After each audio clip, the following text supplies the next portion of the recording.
Poetry is as necessary to life as salt is to stew, as garlic is to pasta, as perfume is to summer nights, as shaving lotion is to mornings, as your smile is to my happiness. Poetry is as significant to life as yeast is to bread, as butter is to toast, as grapes are to wine, as sugar is to lemons. How else will we get lemonade? Poetry is to me your voice, your touch, your laughter, that feeling at the end of the day that I am not alone. If you haven't been to Esalen before, it's an extraordinary place with an extraordinary history, an extraordinary morphogenetic field. The baths are open 24 hours a day. The massage staff is the best in the world, and take advantage of all of these things. Know that you can cross a small bridge at the other side of the garden, and there's a whole other section of Esalen, which is very beautiful and nicely landscaped, and that's the way to get down to the sea. In front of that building, which is obviously and is called the Big House, there's a system of stairways which take you down to the beach. So that's highly recommended. Okay, I think that's the basic thing. There's always toast and jam and usually coffee and stuff like that in the dining room whenever it's open. So if you miss a meal or if you get the munchies, that's available. Oh, this one I'm pretty much, I'm up to speed on this one. This is, Kathleen's helping me out because usually I don't know what I'm teaching, and if there's no catalog in the room, then we're sort of hung out to dry. But this one I'm highly motivated, and so I've been looking forward to it, the briefing for Descent into Novelty. What has made you highly motivated? Well, because there's a plunge into novelty happening. So the idea, or I'm claiming there is.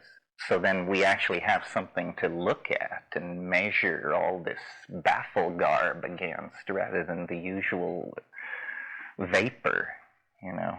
This is part of my life that I enjoy most, and it's hard to carry the public into it because it's so arcane. But this is really where the thrills lie for me, which I guess leads me into some of what I want to say this evening.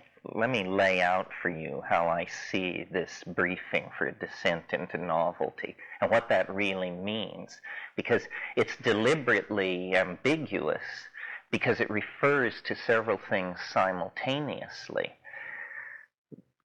Any encounter with me that involves a discussion of psychedelics is in and of itself a briefing for a descent into novelty. That's what psychedelics are. The ordinary structures and momentum and logic of the world is replaced by a very novel redaction of those things. So that's one level of the meaning of the briefing for a descent into novelty. Another level of meaning is we are plunging, without the aid of my theory, toward the end of the millennium. And this will be used as a benchmark and an enormous kind of goad to certain agendas to complete themselves or launch themselves. And I'm sure as we approach the millennium, you can feel the built-in apocalyptic expectations of Judeo-Christian culture just swelling to burst at the seams. Well, I think anybody who didn't have some kind of fairly strong model of what is going on would be scared to death. I mean, there is a sense of everything simply flying apart. I mean, we don't know what it will be. World economic crash, Ebola outbreak, asteroid strike, climate change, but it just begins to multiply to the point where you get the feeling we may not know what's coming, but God, something must be coming. So 1,000 years is reaching its culmination, and inevitably this civilization will be divided at this millennium. There will be the first millennium of industrial, post-medieval, so forth and so on, and then whatever comes after. And then a third sense in which this is a briefing for a descent into novelty, and this requires a little backgrounding for those of you who aren't familiar with the time wave theory, which has now been referred to repeatedly. This is an idea, a mathematical formalism which I generated with the help of the Logos, that addresses the concept of the Tao, a mysterious force which ebbs and flows through all things, building structure up and tearing it down according to mysterious laws of its own, takes that notion of Tao and attempts to demystify it in the sense of, if Tao is a force which tears things down and builds things up and down can be directions on a Cartesian axis. So why not portray the Tao as the ebb and flow of a quality, a numerically quantifiable quality? Well, to cut to the chase, I've done this, and it replaces the Newtonian assumption that time is a perfectly smooth Aristotelian surface with a much more complicated version of what time is. Time is a kind of landscape, or a kind of topological manifold or surface over which events flow, but subject to the contours of that surface. So that in the same way a river running through rocky gorges attains great speed and power, but when it flows out onto the flatlands, it loses that momentum, it spreads out, it meanders. Time is a similar kind of phenomenon. There are periods of great placidity and stability and continuity. Most of time has been like that. Change in most of time is something that stretches out over millions and millions of years. I'm speaking now, first of all, of astrophysical changes, planetological evolution, even biological evolution, which is orders of magnitude more rapid than geology, is nevertheless something which moves in a very stately fashion. Major mutations require hundreds of thousands, millions of years in some cases, to establish themselves. So most of time exhibits a fairly uniform placidity on the local scale, if you see what I mean. But for the past 25,000 years, or 50,000, or a million, depending on your sensitivity to turbulence, something else has been happening. Acceleration, connectivity, a complexification and densification of the matrix, and we are products of this. But it isn't a smooth descent or ascent toward greater complexity. It's a punctuated movement toward complexity, or novelty, as I call it. There are steps back. There are setbacks. Sometimes they last millions of years. Sometimes they last minutes. And this leads me then, that's enough background. So one reason this is called a briefing for a descent into novelty is because, according to this theory, we are in a descent into novelty. A very dramatic descent began on the 25th of February, just a week ago. In the 20th century, there have only been two other periods that the theory defines as this novel. The first one is the period from October 1928 to October 1929, and the second one is from December 1940 to December of 1941. Now, interestingly, both of those purely formal mathematical predictions nail major upheavals of novelty in the 20th century. The first, the collapse of the world economy, culminating in the American stock crash of October 29. The second, World War II, raging furiously all through 1940, and then ending in December 41 by the U.S. being dragged in with the Japanese attack. So the novelty theory is in the midst, as we speak, of a test. Is the novelty market soaring?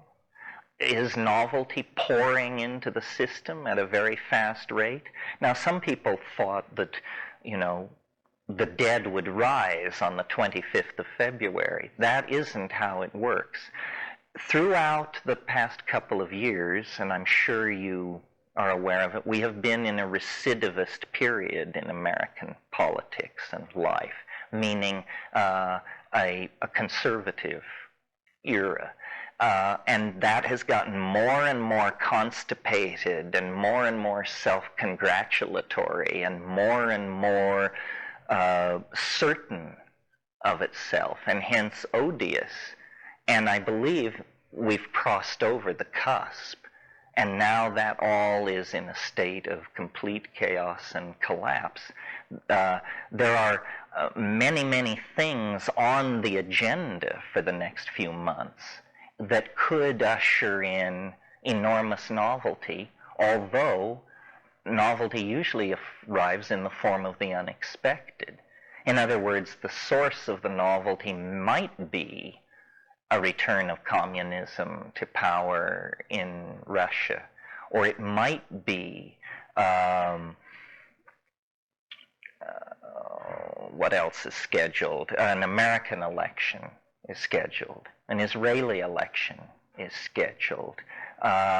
It could be that the Chinese will attempt to grab Taiwan and create World War III. Misjudgment could lead that direction. But it could be positive.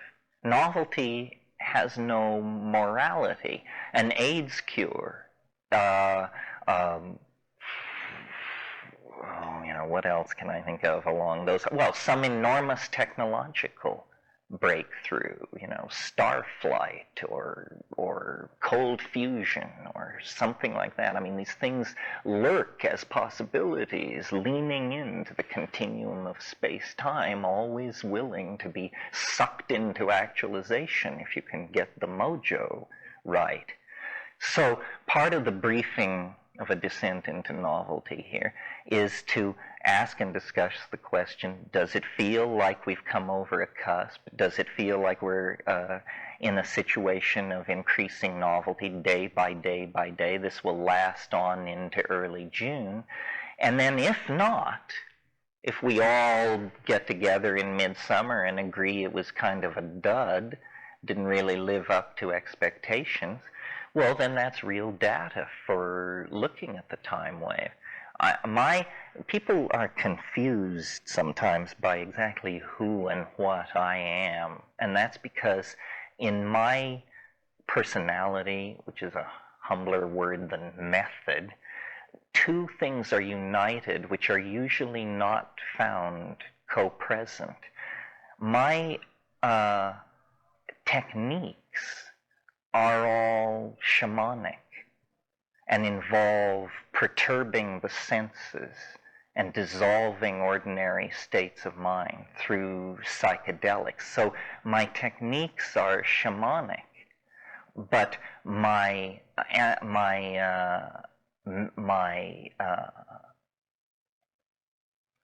what would I call it? I guess method, not techniques, but method is rational and analytical.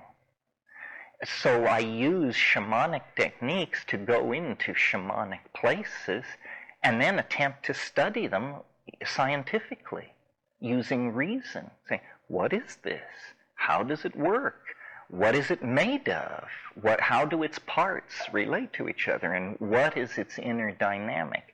And this apparently, though it seems fairly obvious to me, is a fairly radical union of techniques.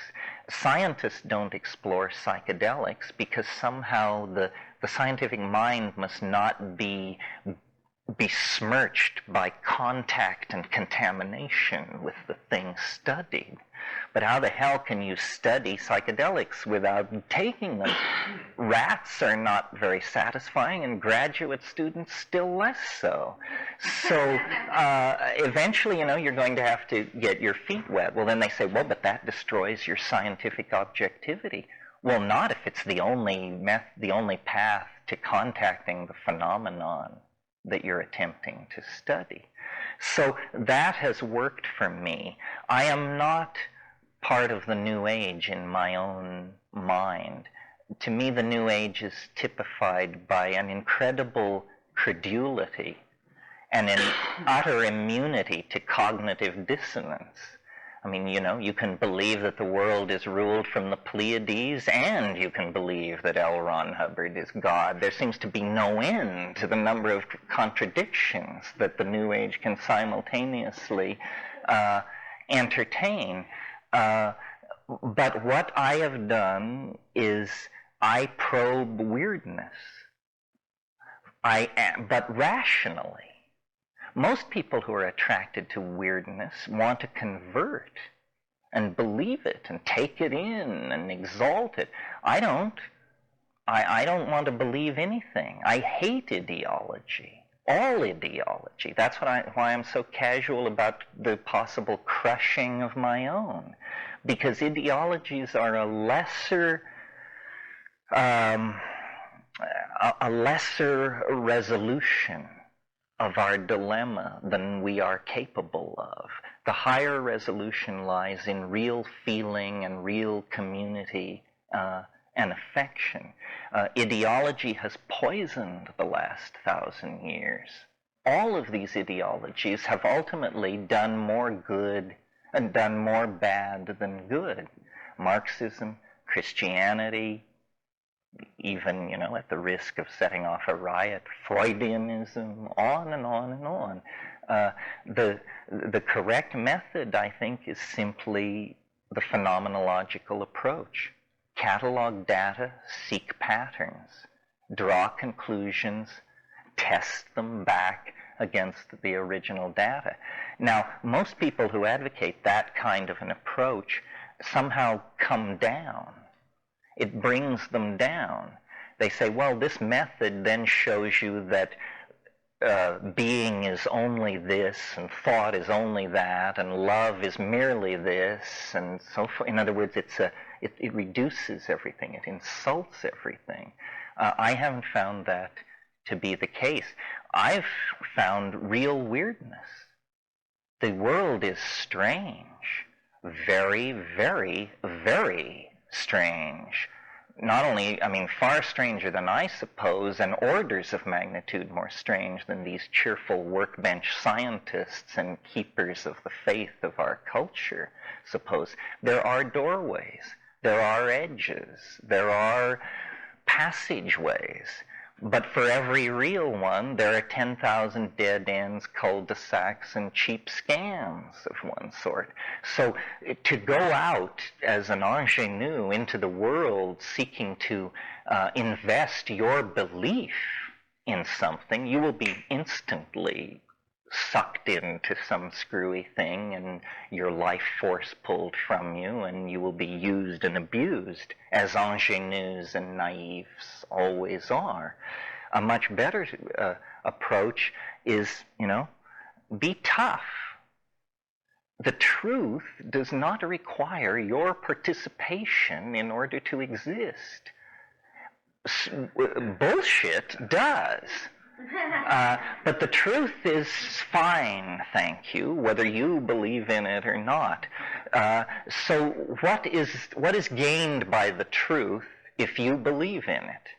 Nothing, I maintain. And you are diminished. You are diminished because by believing in something, you have precluded your freedom to believe in its opposite. You gave away the most precious existential currency in the universe. So I think it's very good to be tough, to ask the hard questions, but to go a long way down the path with these claimants to secret knowledge, insight, lineage, but ultimately, the hard questions have to be asked. And this is not a path toward dispelling the mystery from the universe. This is the way to get to the real gold in a hurry, not become glamorized or subverted by the dross of the world. Well, maybe that's enough for this evening. We will go over all of these things at the level of intensity that you are interested in. It's fine to get down to the how much, how, and when questions about the compounds and the plants. That is technique, and that's important, because it's fine to sit here talking about the psychedelic experience. This bears no resemblance to the psychedelic experience in any form whatsoever. So it's very important that you leave here empowered. Empowered to make your way into these places with confidence. And then the other thing to pay attention to is, inevitably, the way our ass-backward society works is it creates cults of personality and Renaissance stabilized points of focus on the celebrity personality who is the teacher, the guy who wears the microphone, or the woman who wears the microphone. What you can really take away from here, if you're smart, is community of some sort. Probably someone in this room has what you need, and I guarantee you it isn't me. So don't waste your time on me. But that's all there for you to sort out. So techniques we can discuss.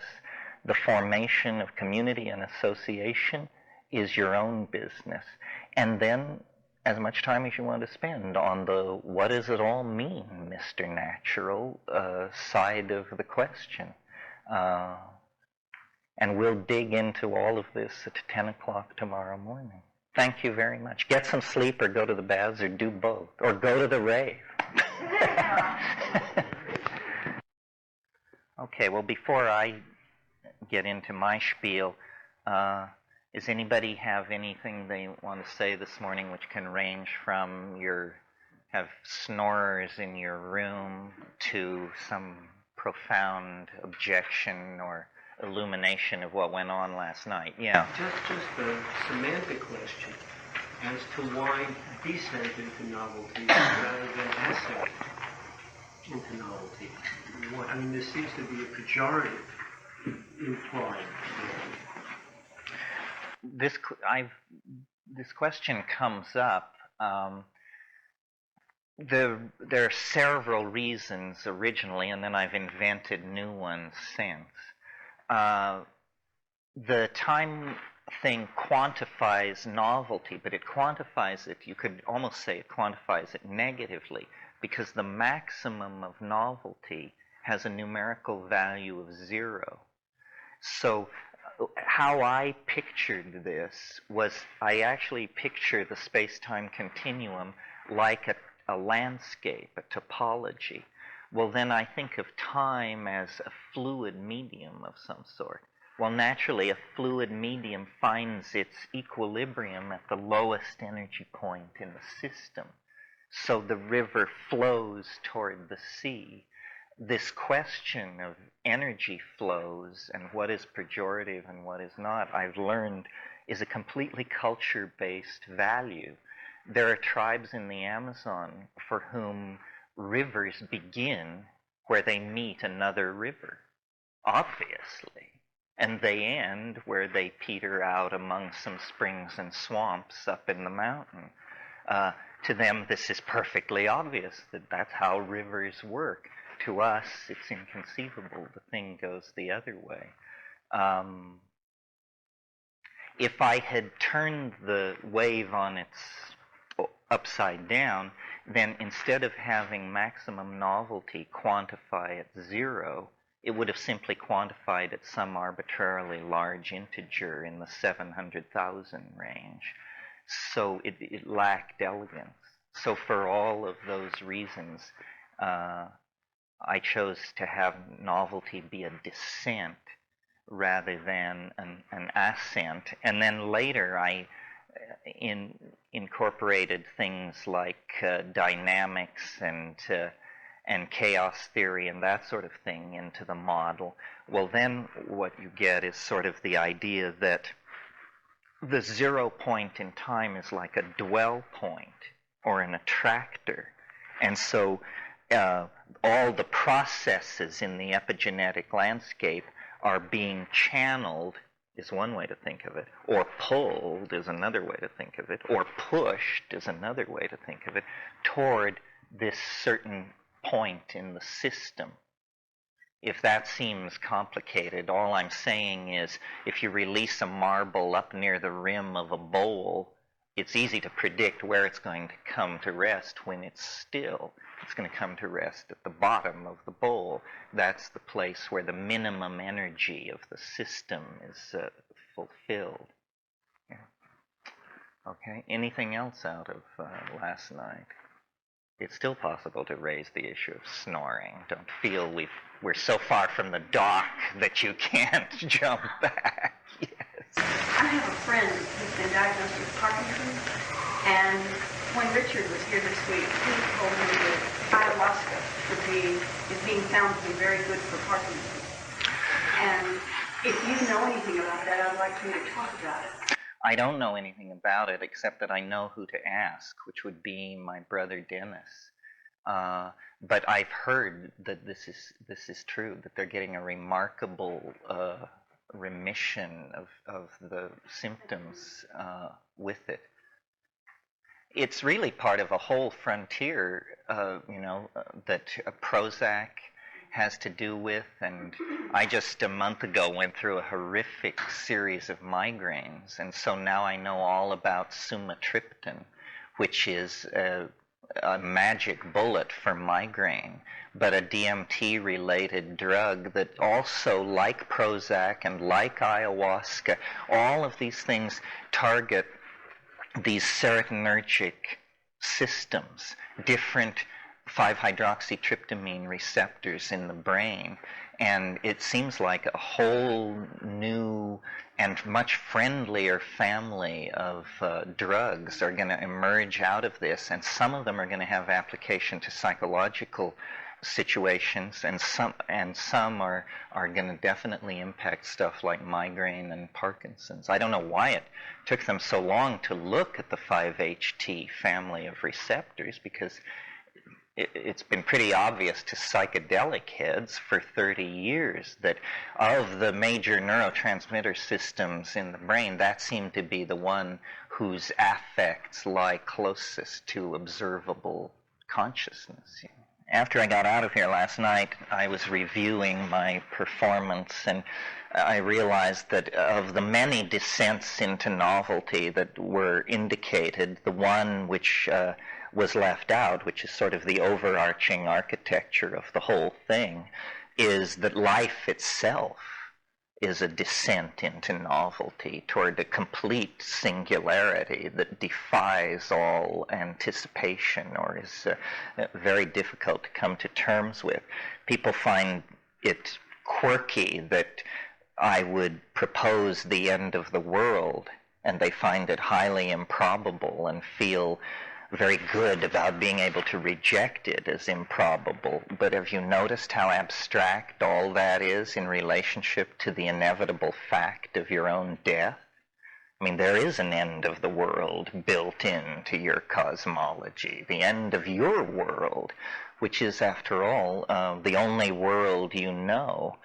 So it may be that the planet will swing 100 billion times around the planet before the consummation of time, but that doesn't mean that you have permission not to contemplate final end states, because you've got an appointment with one out there somewhere. 10 minutes or 50 years in the future. So that little sobering parenthesis can be put around all of these other descents into novelty.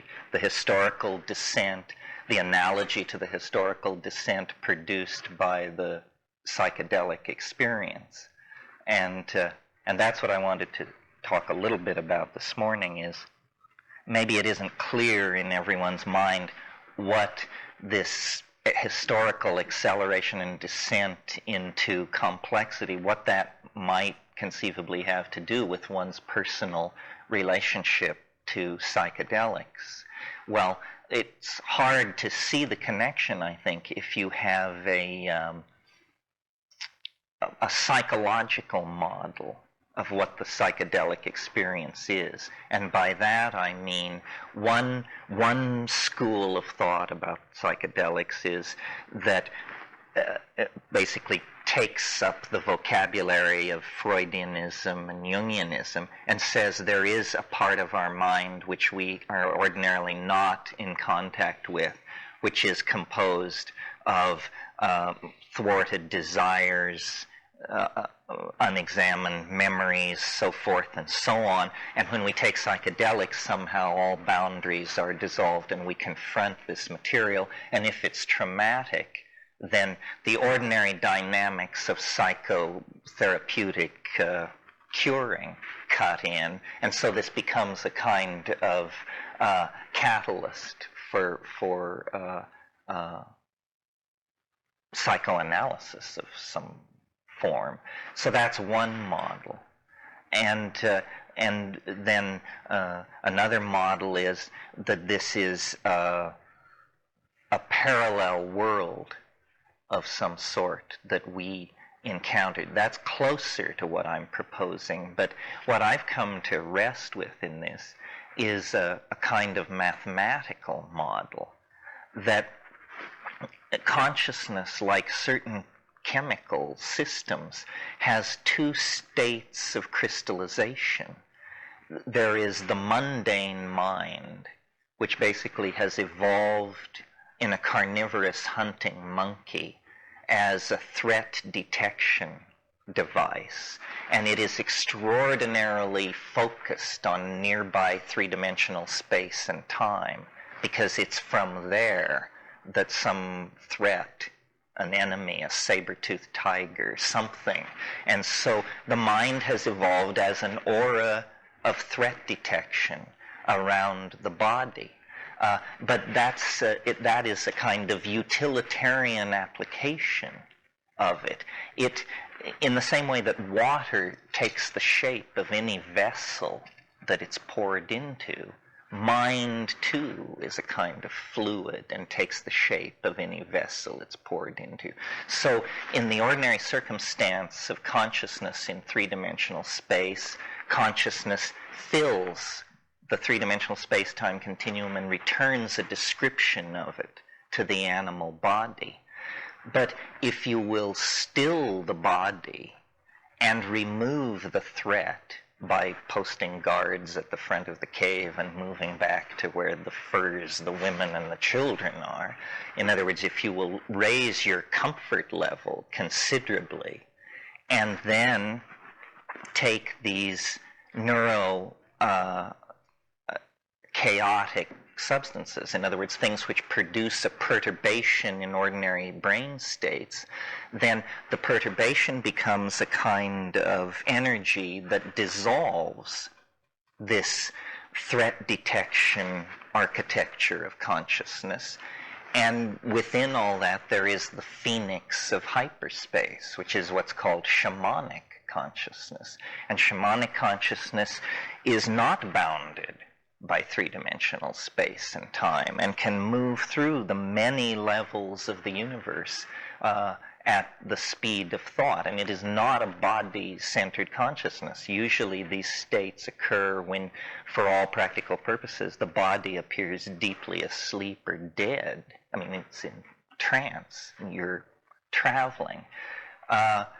So mind is apparently a tool for the exploration of the dimensions that are built into nature.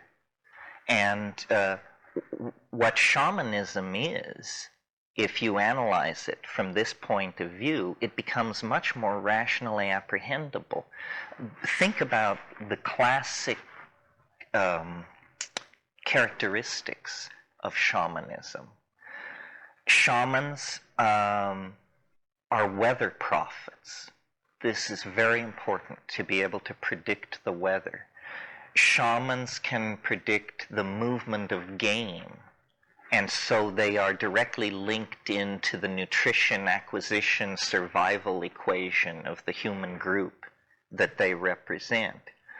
And shamans have incredible insight into if somebody's pilfering from somebody's food cache, the shaman can get right to the heart of this social problem and set it right. And then finally, shamans cure with quite impressive success rates in a world devoid of antibiotics, surgery, X-ray, and so forth and so on. They do very well. So all of this seems to verge on the edge of magic. They seem to have a different relationship to space, time, and energy than ordinary people. How do they do it?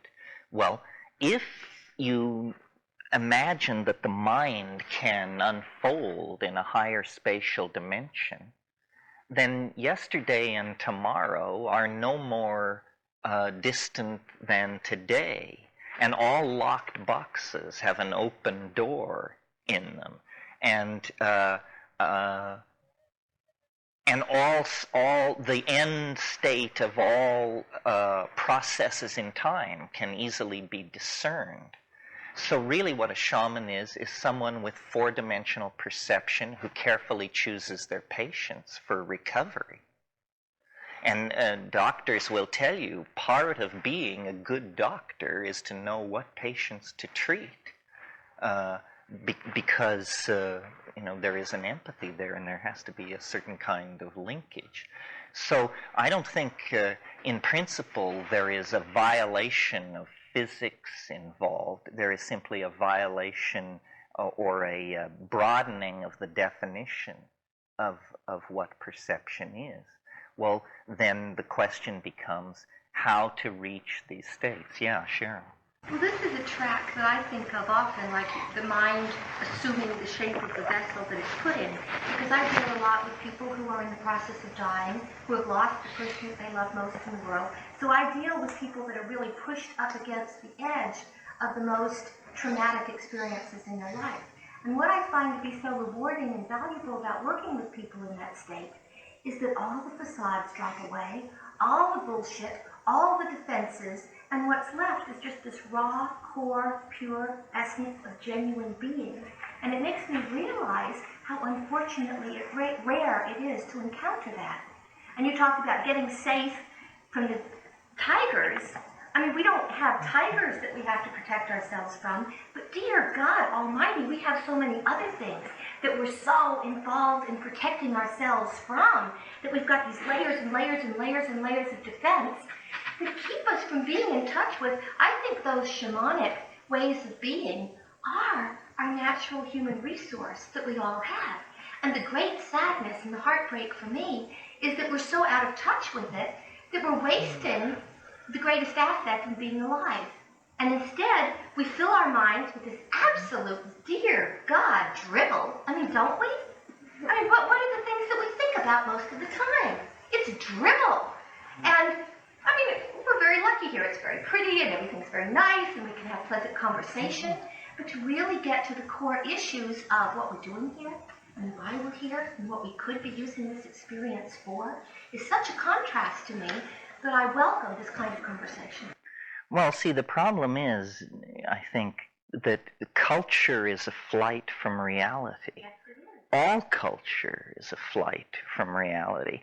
So to the degree that you are normal, whether you're Witoto or Manhattanite or Parisian, but to the degree that you are normal, that means you are very successfully taking part in the flight, the cultural flight from reality. You are supporting the mass hallucination and paying dues into it. And it's difficult in an age like now where there's so much stress on ethnicity and community and roots and all that, to preach this, to preach that culture is not your friend. It's a trap, it's a limit. But really, a radical human freedom is what you were born for. And culture is a kind of placenta, which if you develop normally by around age 20, you have no need of it. And in fact, you've recognized the toxic nature of it and are trying to put it behind you and get away from it. That is a rationale for many people living in cities, in large, in virtual environments with steel and glass, with no contact to the natural world, and their justification for that is, oh, well, there's culture. Where else am I going to... Good point.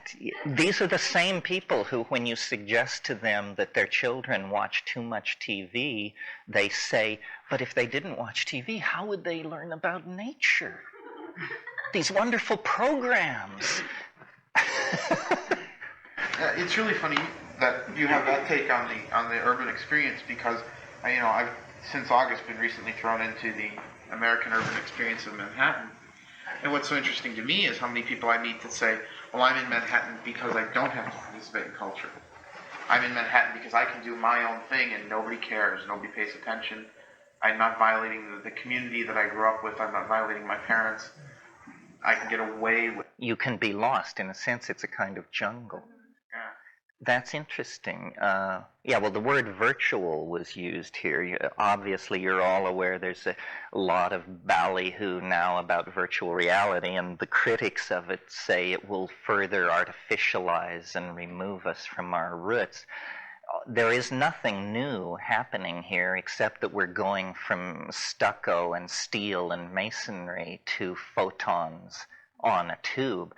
When they built they were building a virtual reality, and when they all marched inside and closed the gates, they were inside a mental construction of human beings that was entirely artificial, and we've been there ever since. And all this computer revolution is a shift to more lightweight building materials.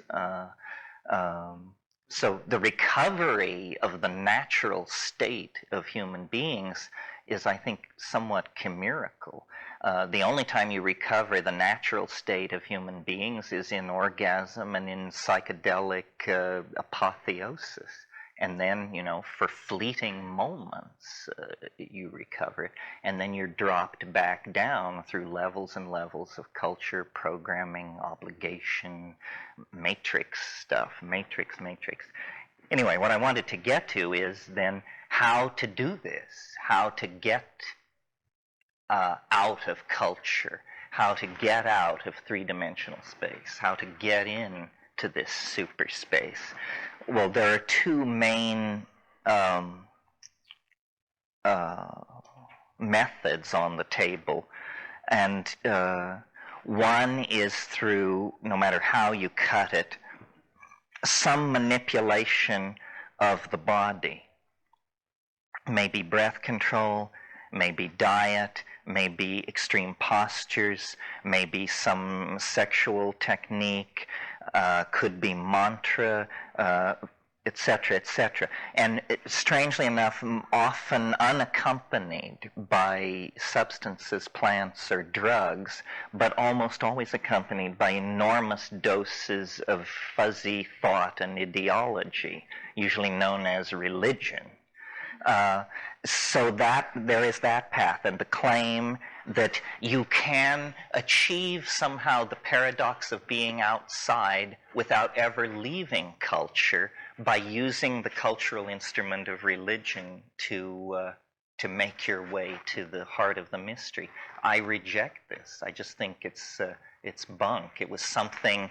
It's an effort to close the loophole.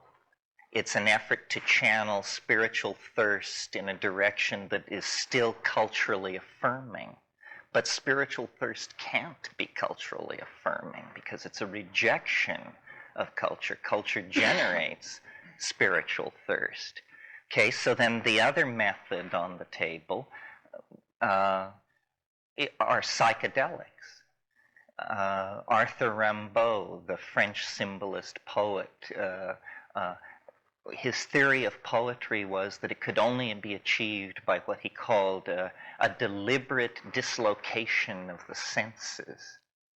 And some of you may have seen a couple of years ago a wonderful cartoon in the New Yorker, a bunch of businessmen sitting around a highly polished conference room table with a chart going down, down, down in the back, obviously the profits of the company.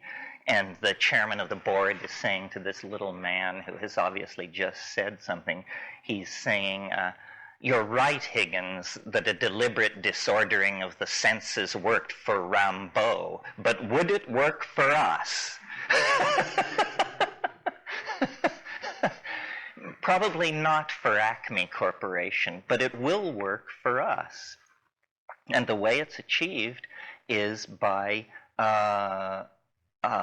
dissolving the chemical stability that lies behind the mental and cultural stabilities. In other words, going to a very deep level, going to the molecular architecture of the brain itself, and then making changes. And for reasons mysterious and certainly worthy of discussion, we are accompanied on this planet by dozens and dozens of plants that do this and do very little else. In other words, pose no problem to the physical integrity of the body or the long-term integrity of the culturally constructed normal mind, but which for minutes or hours dissolve the three-dimensional threat detector construct of the mind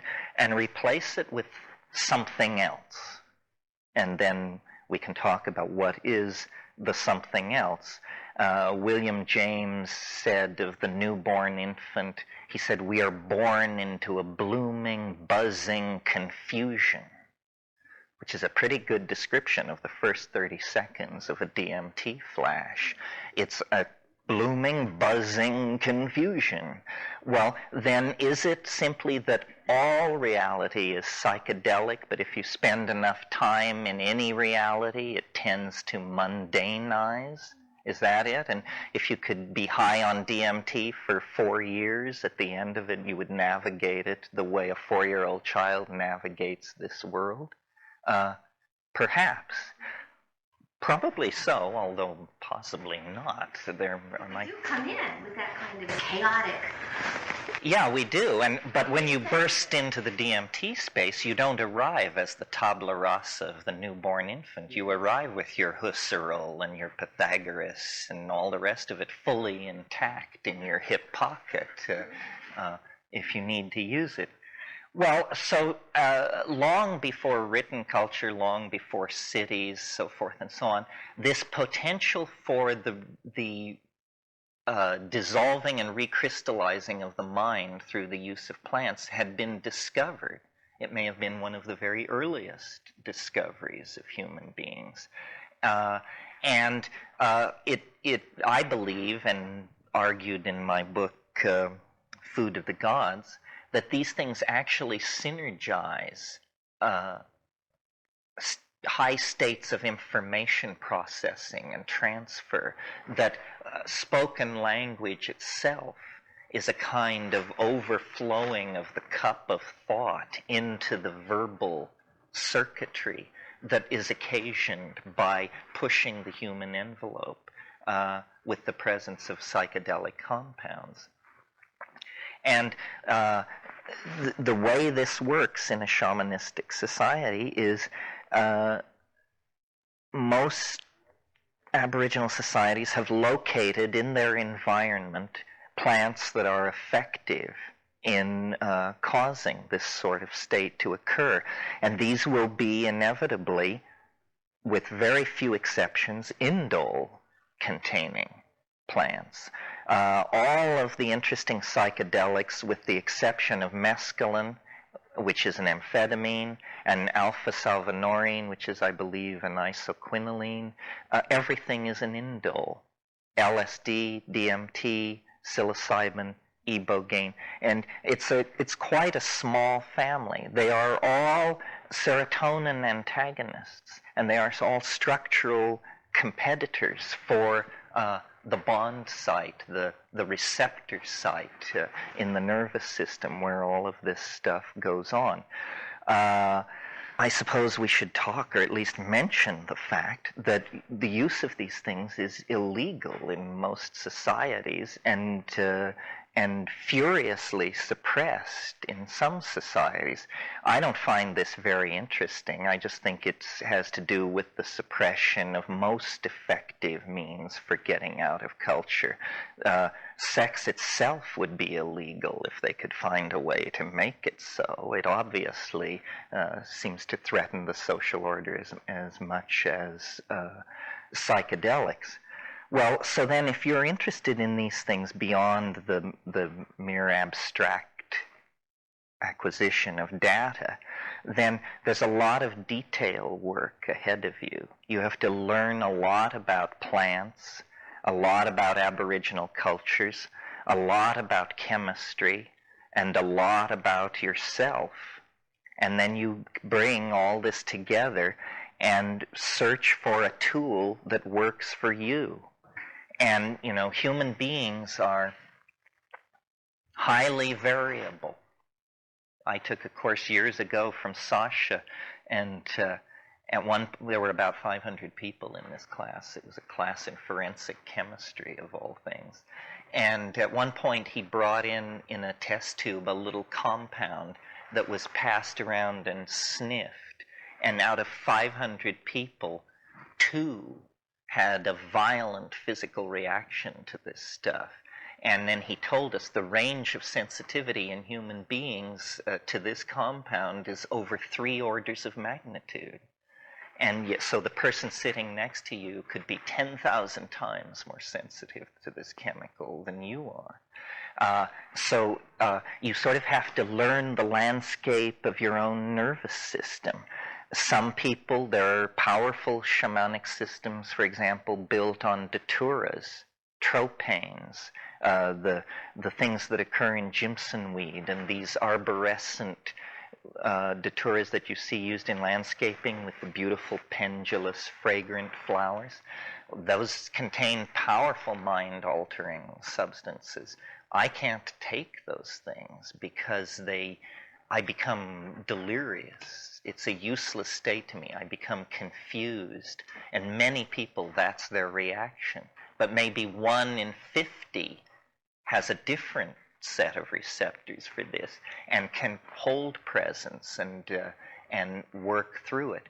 So you need to study the classic shamanic hallucinogen-using complexes in the world, and they are, without an effort to be exhaustive, the psilocybin complex in Mexico, based on many species of mushrooms occurring there, especially in the Sierra Mazateca, the ayahuasca complex in the Amazon basin, which is a combinatory thing made of 2 plants which synergize each other, the iboga complex in Western Africa, which runs on ibogaine,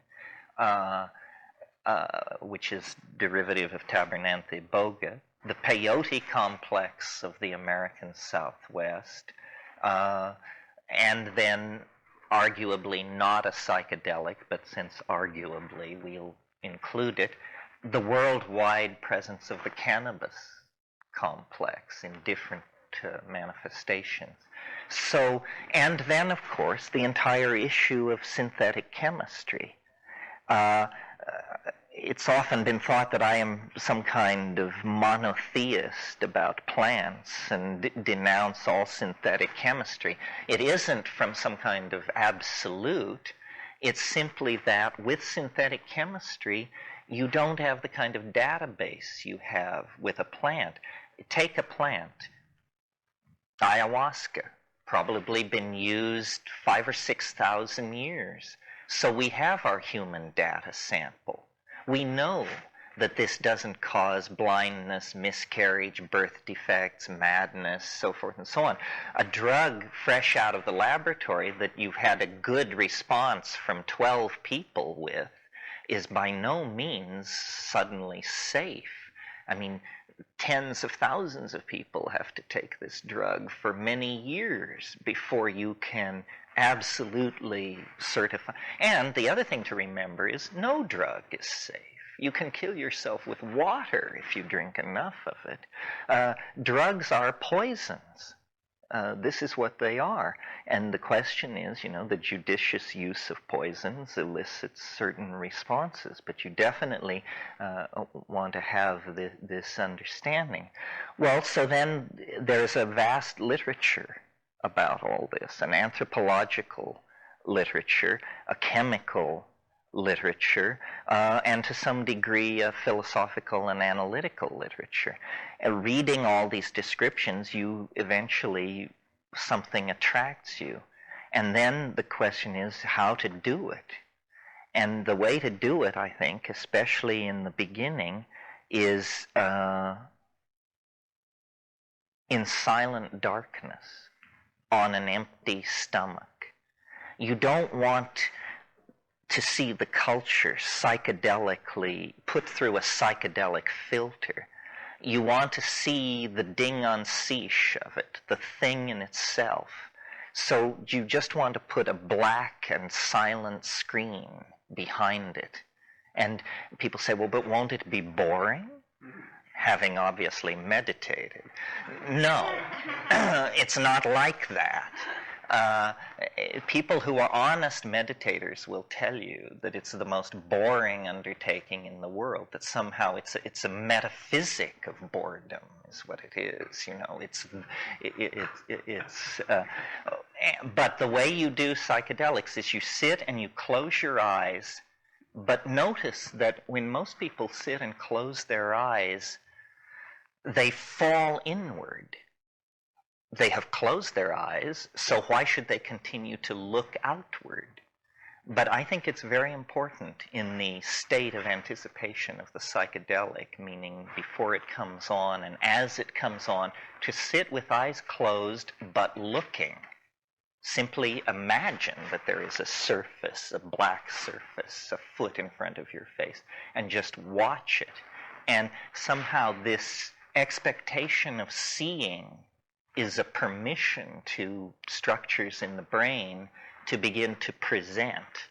And then once, of course, the lock is made, it's often difficult to turn it off. But getting the channel tuned in right at the beginning can be tricky. And all the techniques of unpsychedelic spiritual pursuit work in the presence of psychedelics. In my experience, it's the only time they work. So in other words, pranayama, yantra, mantra, suddenly these things become as advertised rather than, I've said it 10,000 times, I'm not sure I'm getting anywhere. So I think it's very good to imbibe these knowledge of these spiritual techniques and have your mantras folded and ready at your elbow when you plunge in there. Yeah. A small digression. What about shamanic cultures? This is an interesting question. And in anthropology, it's been a raging debate for 30 years or more. The definitive work on shamanism, or the great classic work on shamanism, is called Shamanism, the Archaic Techniques of Ecstasy by Mircea Eliade. And Eliade was a Romanian who educated in France and became a brilliant academic, wrote one of the best books ever written on yoga, immortality, and freedom. Wrote a book that changed my life forever called Cosmos and History. Many, many books, a great historian of religion.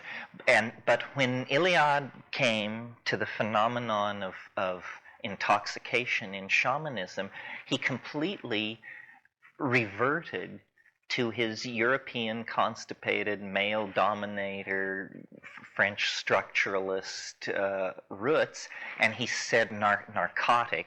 This was the word he used, which noticed the pharmacological imprecision of that. That right there tells you this person doesn't quite at the front of the line. But he said narcotic shamanism is decadent.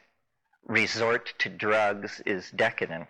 Well, then Gordon Wasson, who was the discoverer of the mushroom complex, took exactly the opposite position and said shamanism, in the absence of psychoactive plants, is on its way to turning into ordinary priestcraft and religion. And in my experience, this is true. I mean, I agree with Wasson for the following reason. There is nothing intrinsically to be valued, I think, in suffering.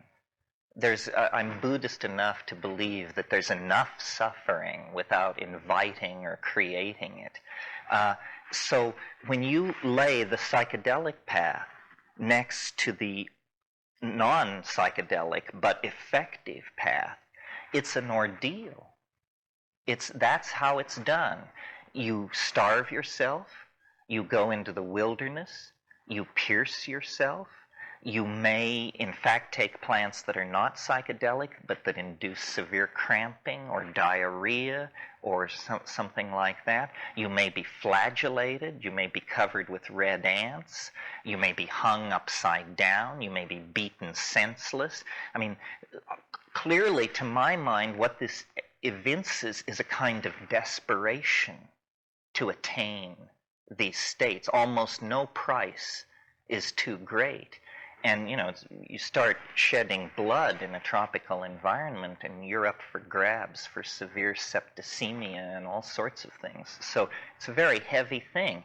Meanwhile, these plants, you prepare the concoction, you take it, there may be a little gastric distress, there may be a little psychological distress, but no matter how bad it gets, 6 to 12 hours later, you're able to tell the story around the campfire, and you have smoothly, cleanly cut to the center of the mandala and returned. So I think if we are saying that entry into the shamanic world is to be achieved by technique, and all scholars of shamanism agree with this, well then as you lay these techniques side by side, clearly the use of hallucinogenic plants is more sophisticated in the sense that we judge a Maserati to be more sophisticated than a coach and four. It simply goes faster, works smoother, is more comfortable, and gets you there in better shape. Now, some cultures are in the unfortunate position, not many, but some, of having no really effective hallucinogen in their cultural area. And in almost every case, they have found a way.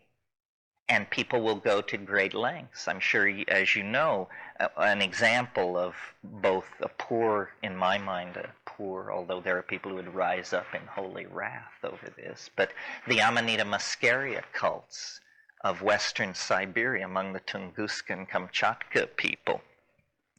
I've taken Amanita muscaria. I know many people who've taken it. It's an extremely trying experience at best. And I don't think you could build a religion of ecstasy around it unless you were in a desperately sensory-deprived environment with no other intoxicants available. To support my argument, the Amanita cults collapsed almost immediately upon contact with vodka. And so, in other words, in the minds of these Siberian shaman, these two vehicles laid side by side, their traditional mushroom and vodka was to be preferred. People have made much of Amanita muscaria, but even its most enthusiastic proponents admit that they could never get off. So that, that's a severe mark against one of these things. They must be effective. one of the things that has held up the development of this field, I briefly mentioned it yesterday, was the unwillingness of researchers to experience these things. You know, to go and live with an Aboriginal people and see that every new and full moon they take something and the whole society goes through changes, and then they talk of nothing else until the next time they take it, and this is what they live for, and you're studying their language and their value system and all this, and you don't do it.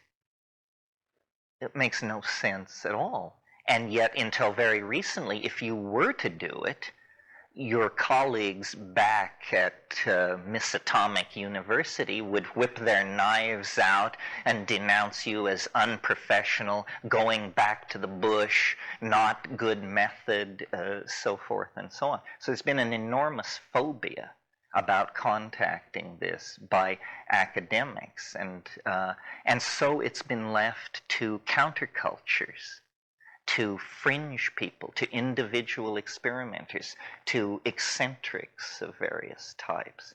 And in the underground, then, an enormous database has been built up.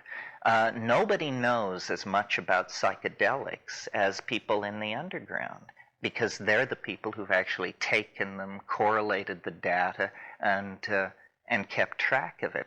So we have an official science of pharmacology, and then we have this oddly developing subculture. And, it used to be, 10 years ago, I suppose, that a genuine shaman was a person in a traditional culture, ministering to the needs of a tribal group somewhere. Now, there are a large number, I don't know, thousands of people who I consider full-fledged shamans and full-fledged members of cyber-electric culture. I mean, shamanism is not necessarily a phenomenon of the upriver and off-road. So there are people who have all the tools of Western science and epistemology. They've been to Harvard, they've studied philosophy and science and all mathematics, and they are fully empowered with the tools of archaic shamanism. They've been to these places. And strangely enough, in many cases, these are some of the most creative people in the culture.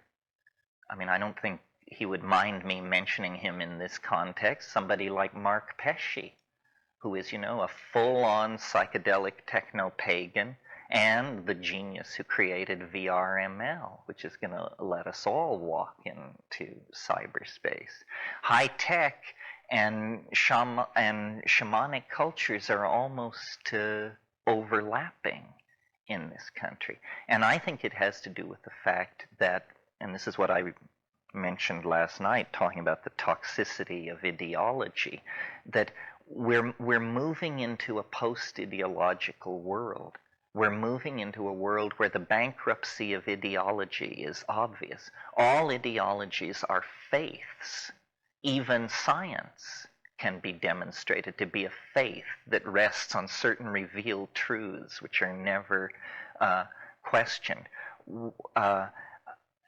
To build a non-toxic future, we are going to simply have to solve many of our problems pragmatically. For instance, right now, we have many problems. AIDS, overpopulation, this and that. All of these problems could be solved, except that we have one rule when we approach a problem. The solution must make money.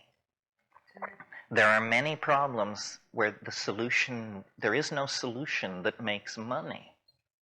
So if you refuse any solution but that type, you're upriver.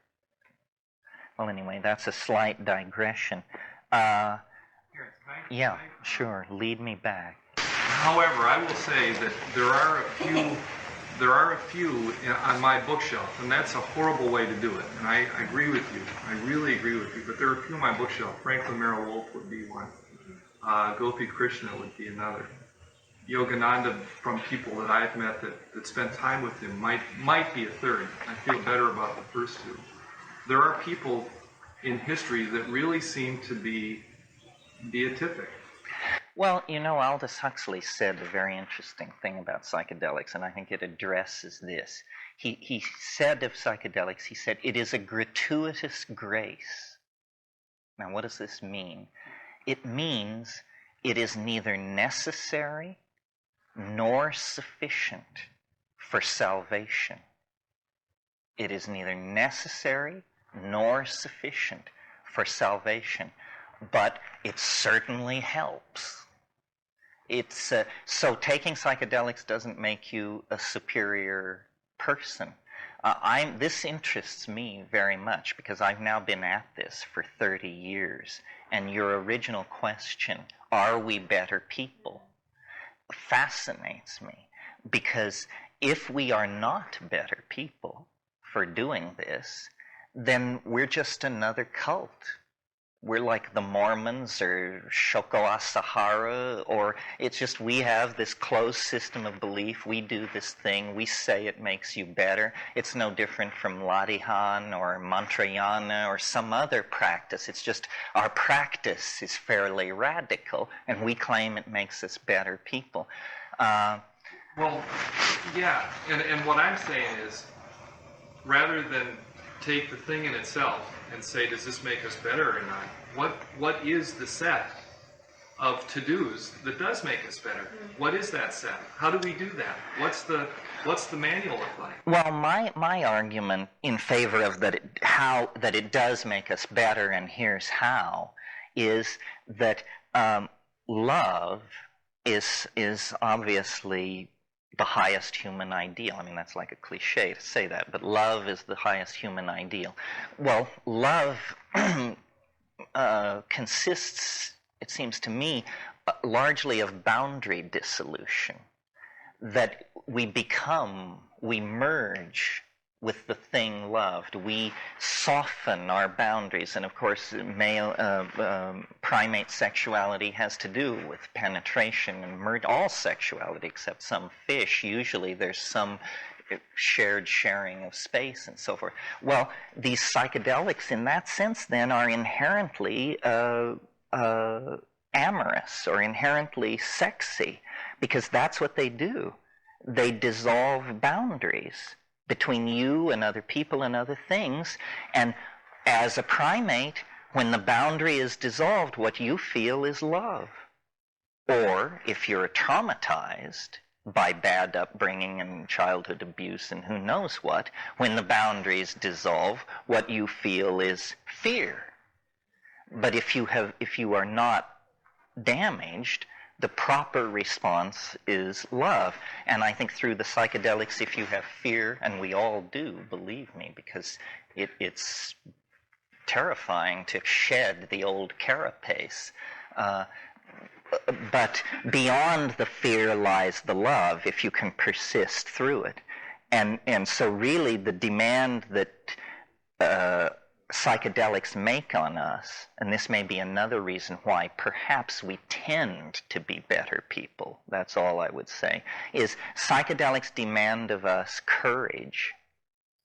Every single person who says they've done psychedelics several dozen times is a courageous person. You're standing in the presence of fearlessness, because otherwise people turn away from it. And I think courage is probably a good value, probably makes you a good person to hike in the woods with or have an affair with or whatever. So it makes us courageous, and it dissolves boundaries which let in love or fear.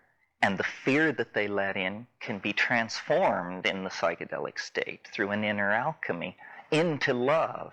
That's why, you know, the most dramatic personality transformations I've ever seen, including my own, have been psychedelically induced and just happen on the dime. You know, you go into it per se, and 12 hours later you come out and you are not that. It doesn't always work like that. I mean, but nothing else ever works like that. So, and speed seems to expand people's tolerance for sexual activity that they would ordinarily refuse. They will accept under speed. So these compounds change our sexual values around, and a society using psilocybin on a regular basis would dissolve this male dominance hierarchy and replace it, I think, with the glue of an orgiastic and more egalitarian system. And for a long, long time, we lived like that. And in that period, when we lived like that, language, music, compassion, love, all the higher values emerged. Well, then, at some point, and for complicated reasons not necessary to discuss, unless you want to, the mushrooms disappeared. And the chemical fix that had been in place for thousands of years that was suppressing this older male-dominant style of behavior just drained out of the system. And suddenly, men were very interested in controlling women's behavior, and the orgies were canceled, and the levels of anxiety began to rise, and people began to think in terms of turf and property and my children and my food.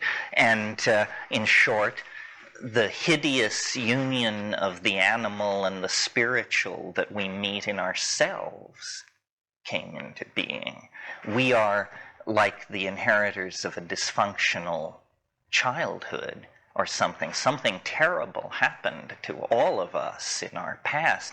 For 100,000 years, we were at our most human, without material culture, living in a world of magic and song and sexuality and husbandry, living lightly on the land, herding cattle in the presence of mushrooms. This seems to be, that was the climax of the pre-technical phase. Well, then agriculture changed all that, created surpluses, ended nomadism, provided a raison d'etre for cities. The return of male dominance ended in god kings and standing armies. And then, we've had 5,000 years of this now, 6,000, 7,000, whatever, and we're at the end of our rope. The planet is at crisis. Our politicians are clueless. Divine intervention is our best hope, either from flying saucers or the second coming or something. And in the presence of so much obvious, overwhelming difficulty, people are turning more and more toward irrational faiths and just waiting for the Space Brothers to pull us out of this mess. His penis was starting to shrink. Oh, yeah. Well, to quote a Grateful Dead song, you can't go back and you can't stand still. If the thunder don't get you, then the lightning will. This thing was set in motion 100,000 years ago, and now we are caught in the consequences of our forebears' stupid decisions. Or brilliant decisions, whatever. But we're being forced through. I mean, I agree that there's a lot of Q force building up in the society. In other words, vibration. It's almost like as you try to push an airfoil through the sound barrier, as you approach hypersonic velocity, the thing begins to shake. And if it hasn't been correctly designed, the wings will tear off. But if it has been correctly designed, the Q force will maximize and then very suddenly plummet, and that's called breaking the sound barrier, and you're through. It's very clear that this culture is revving up to attempt the leap into hyperspace. And it's either going to succeed, and we will become unrecognizable to ourselves and scatter through the galaxy as motes of light, or we will fail, and probably biology will cancel the R&D division on intelligent life and go back to ground squirrels, chipmunks, and monarch butterflies. That's worked so well for so long. Yeah. I understand a little bit the physics idea of, matter seeking some sort of organization and then seeking a disorganization and kind of the back and forth ebb and flow, and makes me wonder about computers and the internet and the World Wide Web, how now we're trying to structure ourselves in something that seems to be going against the human grain. And why do you think it goes against the human grain? Well, it's artificial. Well, we invented artificiality. I mean, I don't disagree with you. Somebody pointed something out to me recently that I find very interesting. They pointed out that in a cubic inch of forest soil, there's about 11,000 miles of mycelial wiring. Now, we're building something called the internet and furiously laying copper and fiber optic everywhere, and soon it will go wireless. I think that this net that we're building is not the most artificial construction ever conceived. It's a simulacrum of nature, is what it is. Nature is the original internet. I mean, nature is some kind of interconnected, communicating, data routing, self-regulating, non-equilibrium system. And as we go nanotech, as we descend to the molecular level, our teachers are going to be plants, viruses, bacteria. They know how to do it down there, and we don't. And I think that the artificial phase of technology is simply that, a phase. Remember in Arthur C. Clarke's book, The City and the Stars, the central dictum of that society, and it had been a rule followed for 1,000,000 years, was no machine shall have any moving part.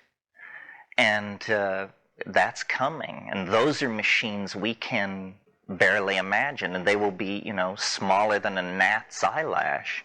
So the artificial natural thing seems to me a synthetic dualism. In fact, all dualisms are synthetic because, at least in my book, there is some kind of Neoplatonic one that lies behind all the lesser understandings that give us category. Well, I think, what nature teaches and what life teaches is that worry is preposterous. Worry is a form of egomania, because in order to worry, you have to assume you understand the situation. What are the odds that you actually do understand the situation? Very low, I would think, and the more abstract the worry. I'm worrying about, Ratko Mladic, and he's running around free over there in a country I've never seen. Now, is this a sane thing for me to be worrying about? I don't think so. Worry is preposterous, and how I've understood that is I'm not a fatalist or a predestination person. Predestination is preposterous, because if the world is absolutely predestined, then you think what you think because you couldn't think anything else. That makes the quest for truth somewhat pointless. In order for there to be truth, there has to be error. Otherwise, how would we know truth? So, well, that's probably enough on that. Yeah. I think maybe the last couple of comments and then my own are positing a third way, which is not a technique of these aesthetic practices in religion or even psychedelics, but more a way of being in which one is open and receptive to the incredible patterns that exist within life and within wilderness. And maybe this is the shamans who don't need psychedelics are able to contact that. And my own experience in providing a very safe experience for myself alone with a great deal of solitude in wilderness is that things happen which are absolutely magical. And it seems to come out of my willingness to play and to imagine and to love the things in my environment. And that's a little bit of what you're talking about with your experience. And I would like that to be considered as a viable way of achieving the unity and the love of these of life. Well, the key thing, I think, in what you said was to be open and aware. You can go to the wilderness, and it's harder for some people than others, but psychedelics certainly make it easier. I mean, it makes it simply, like with LSD in wilderness, what I found is it simply makes it possible to sit still an unearthly amount of time. And that's all you have to do for it all to go on. As soon as you disappear into the landscape, then stuff begins to happen. I mean, amazing things go on. I sat once on a beach in Asia, stoned on LSD, and a little crab came along and cleaned my fingernails, every one of them. It just moved from fingernail to fingernail, and it had this little claw, and it etched them out, and it took a long time, and I was just like this, and it would climb down one finger, go out to the other one, finish, go down here, and only Buddha or LSD can give you that kind of power to sit still. I think it's, and maybe I've misunderstood people, but I think it's a really weird construct to dichotomize humans from nature. We don't say that ants or the termites have separated themselves up from nature by building a termite hill, which is a really good skyscraper for termites. And why all of a sudden when man goes out and builds a skyscraper and puts himself in it, he no longer participates in nature? It seems so strange to me. I mean, because we're in a terrarium. Well, it's not like we can go leave. It's just we have. It's such a weird thing to me to say that if you do certain things, sitting on the rock is in nature. Sitting at the top of the World Trade Center is not. I mean, we can't judge that. We can't judge it. It just seems so strange to me. Well, there's a categorical difference that people sense but can't always articulate. And what it is nature is a genetic machine of some sort. Everything is under the control of genes, except that when you get to human beings, there are these things called epigenetic behaviors. In other words, how you make a Chevrolet is not written into the DNA of human beings. The anthill is a genetic program, but what we are is freakily out of control of our genetic heritage. We don't behave like automata. We speak many languages. That's unheard of. A species which has localized communication systems, and yet that's how we do it. There is no human universal way of communicating. We've culturally fragmented that. Pardon me? Have local dialects? Yeah. Yeah, I mean, see, I think and I don't want to get into huge arguments with you, but there's Oh no, don't be shy. Different tribes of gorilla crack nuts differently. Okay? I mean, it's not just a human characteristic. There are some that use a rock and a log, and they put the nut in the log and they crack it. And there are other gorillas that can't crack nuts, and there are other gorillas. I mean, just because something is epigenetic does not mean it's a part of nature. No, I agree with you, but I say people sense this difference. It would be quite astonishing if there were no epigenetic behavior outside of human beings. That would indicate it was some kind of descent from above. But I think when nature is fully understood, there will be no dramatic transitions. Everything is anticipated, everything is it begins as a theme and then rises to dominate the orchestra. The other and more exciting possibility is that we are entirely under the control of higher order genetic programming, and that history is a genetic process that has a purpose, and that it is like gestation or fruition or something, and that, a good example to have in your intellectual toolbox is the slime mold. Slime molds are these organisms which have a very peculiar life cycle. Let's cut in at a random point in their life cycle, and what we find are amoeba-like creatures, almost microscopic, living in the soil, the decaying leaves and stuff of the forest floor. They look like single-celled amoeba, but at a certain point, one of these individual amoeba undergoes some kind of stimulus. It's not well understood, and it begins to emit a chemical signal which says, "Come to where I am." And these amoeba, which may be spread out over a few square yards of the forest floor, they all begin to congregate at this spot where this chemical signal is being broadcast from.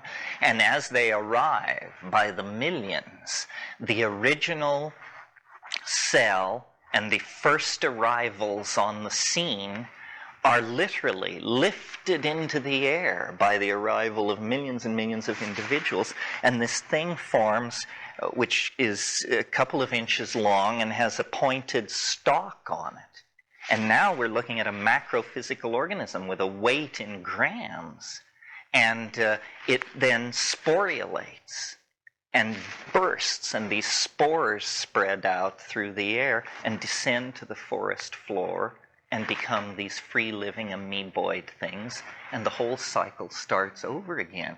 So what is this? Is this an animal that is dissolved into its cells at one stage of its existence? Or is it millions of animals that at one stage of their existence aggregate together to form something roughly analogous to a human city? I prefer the former explanation. It seems to me that, and we are like that, and history could well be a process like that. Something is torn loose in our species having to do with information processing and coding, and we literally have a symbiotic relationship with the word. And Western civilization begins, in principio ad verbum, ad verbo caro factum est. In the beginning was the Word, and the Word is made flesh. So we're like the carriers of this strange relationship to a logos, a kind of mind that doesn't seem to be made of matter, but that seems to permeate this planet. And various cultures contact this on various levels. I mean, this is the spirit world of the shaman. This is the logos world of the Greek golden age, so forth and so on. And some societies call it God, and some call it Gaia, and some call it illusion. But all societies are aware of it as a potential experience. I think history has a purpose, and that the obvious no way backness of it indicates that it is some kind of process that it is designed. It is not a random walk. It's not the accumulation of endless blunders. It actually has a purpose and an intent, and it's a style. And when it is fulfilled, it will be replaced by something else. Yeah, do you all understand? The meme is kind of, you could say it's the basic, if genes are the basic units of biology, memes are the basic units of ideology and culture. So fascism is a meme. Madonna is a meme. All ideologies and all short-term cultural phenomena are memes, and these memes compete. Whatever happened to Boy George? That kind of thing, Apparently, some go extinct, and they can be replicated. I mean, when you repeat my opinion, it means you have copied the meme. in the same way that you could copy a gene. And when I write a book, I am replicating my inner memes and sending out thousands of copies, somewhat analogous to a virus. And so inside society, these memes are competing. That's what Buchanan means when he talks about cultural war. It's the meme war that he's talking about. Shall we be white, Christian, upright, rectitudinous human beings, or shall we be dope-smoking, homoerotic, These are all memes.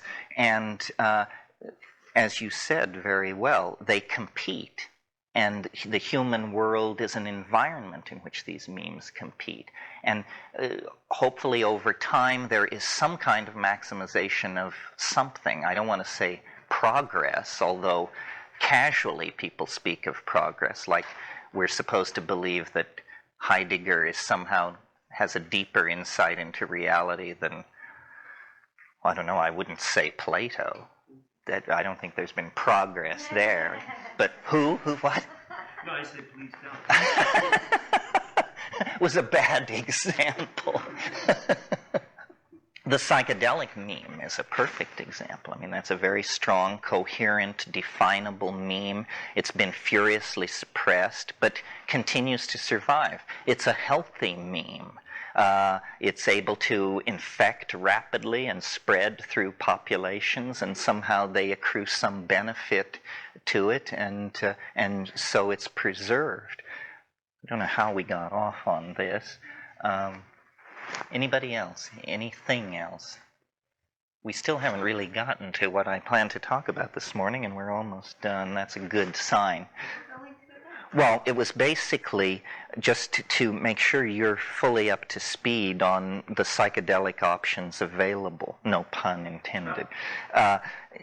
For example, if you have a problem with the illegality of some of these substances, then alpha salvinorin or salvia divinorum is a new plant and a new compound on the scene, not scheduled, not illegal, perfectly okay to grow, possess, advocate, give people, so forth and so on, and quite radical dislocation of the senses, in Rimbaud's phrase, occurs with this. It also has some interesting technical aspects to it, the most impressive being it's active at the 1 milligram level, 1,000 micrograms of this stuff, and it's smoked. So this is a 1 milligram smokable psychedelic that knocks the pins out from under you pretty dramatically for about 45 minutes. The leaf can be chewed, the plant can be grown as a house plant, so forth and so on. So that's one option that's available. The other thing you might... Salvia divinorum, yeah. I'm growing some. Somebody gave me a plant, and so what do I do with it? How do I... If you just want to take the leaf, get some big leaves, and there's some controversy about how much you need or whether a lot is more than a little. But anyway, I took 35 grams. But it was a huge mouthful, I must say. So try 20 grams and weigh it, remove the mid-vein so it loses volume, roll it up into a package and shove it in your mouth and lie down in darkness and slowly squeeze and chew it in order to expel this juice into your mouth, and lie still. And after about 15 or 20 minutes, you'll see what's called streaming, violet blobs of light sliding past your eyes. You see this after orgasm sometimes, and you see it in anticipation of psychedelics often. So that will happen. And about 3 minutes after that, it becomes dramatically visionary and quite bizarre. I mean, on a par with DMT, these stretching, sucking, liquid things, and very bright, the hallucinations. And interesting to me, I've never had this with any other compound. I was sitting in darkness in a house with a big pyramidal skylight and the moonlight shining in, the perfect circumstance for hallucinating with eyes open, sharp edges against darkness. Eyes open, there was absolutely nothing going on. I would close my eyes, and it was as dramatic as turning on a light. It was that quick. There was no transition. It was just I would close my eyes, and here would be these slowly undulating three-dimensional tunnels and recessional surfaces and stuff. So I find it quite fascinating. And then to the chemist, it's extremely fascinating because it's in a class of compounds unknown to contain psychoactive compounds. Well, now they're going back into it, and with liquid CO2 chromatography, very cold solvent chromatography, which is very precise and non-destructive. They're finding a whole family of these salvanorine compounds. And what this will lead to in terms of psychedelics, treatments for mental illness, who knows, you know? It's amazing that 30 years, 40 years into the psychedelic revolution, we would discover not a new compound, Sasha does that 3 times a week, but a new family, a new chemical family with psychoactivity. That's a new continent in the world of neuropsychopharmacology. And then the other thing that people are doing that is very shamanic and challenging and good thing to do is, you probably all know about ayahuasca, this South American combinatory thing where a monoamine oxidase inhibitor, Banisteriopsis caapi, is combined with a source of tryptamine, DMT, usually Psychotria viridis. And because of the MAO inhibition in the gut, the tryptamine, which would normally be destroyed at that point, it passes through into the bloodstream and then passes the blood-brain barrier. So you can make DMT orally active if you complex it with an MAO inhibitor. Well, a whole bunch of people have realized that in most environments in the world, there are tryptamine sources.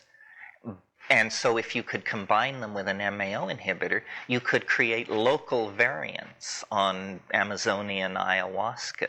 And they call this pharmahuasca, or anahuasca, meaning analog ayahuasca.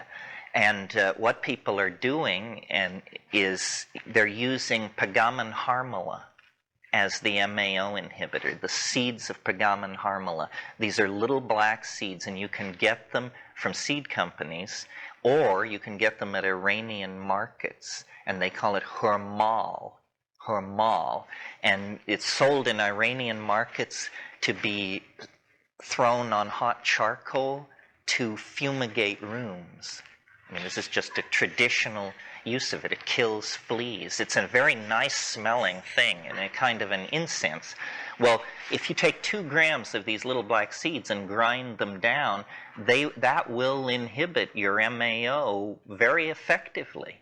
And now, any DMT-containing plant that you orally ingest will become active.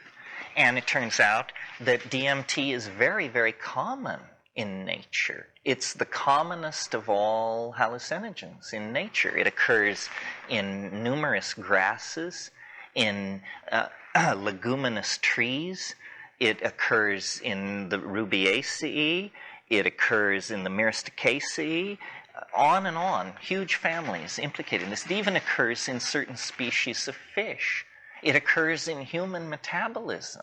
This is interesting. A Schedule I drug that you are carrying around in your body, every man, woman, and child on this planet. Kind of the ultimate catch-22. Everybody is breaking the law. You must have realized that anyway. So these things can be complex together. Now, some of the DMT sources that you might want to be aware of are phalaris grasses. These are prairie grasses, and some of these strains are pretty stiff. red turkey is a strain of Phalaris arundinacea that is pretty potent. There's a plant called Desmanthus illinoisensis, the Illinois bundleweed, which apparently was not used by the North American Indians. It's only been about 4 years that it has been discovered that the root bark of this plant is intensely contains DMT. And wildcrafters are now collecting it, and you can buy that plant.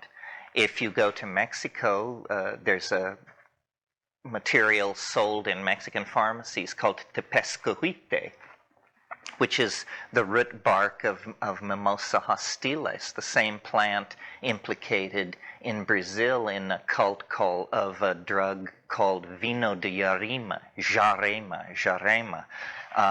That is a very mysterious and not well understood DMT preparation taken orally, apparently without an MAO inhibitor. Or the MAO inhibitor must also be present in the single plant from which it's prepared. Other sources of DMT, Lespedeza bicolor, that's a clover-like ground cover.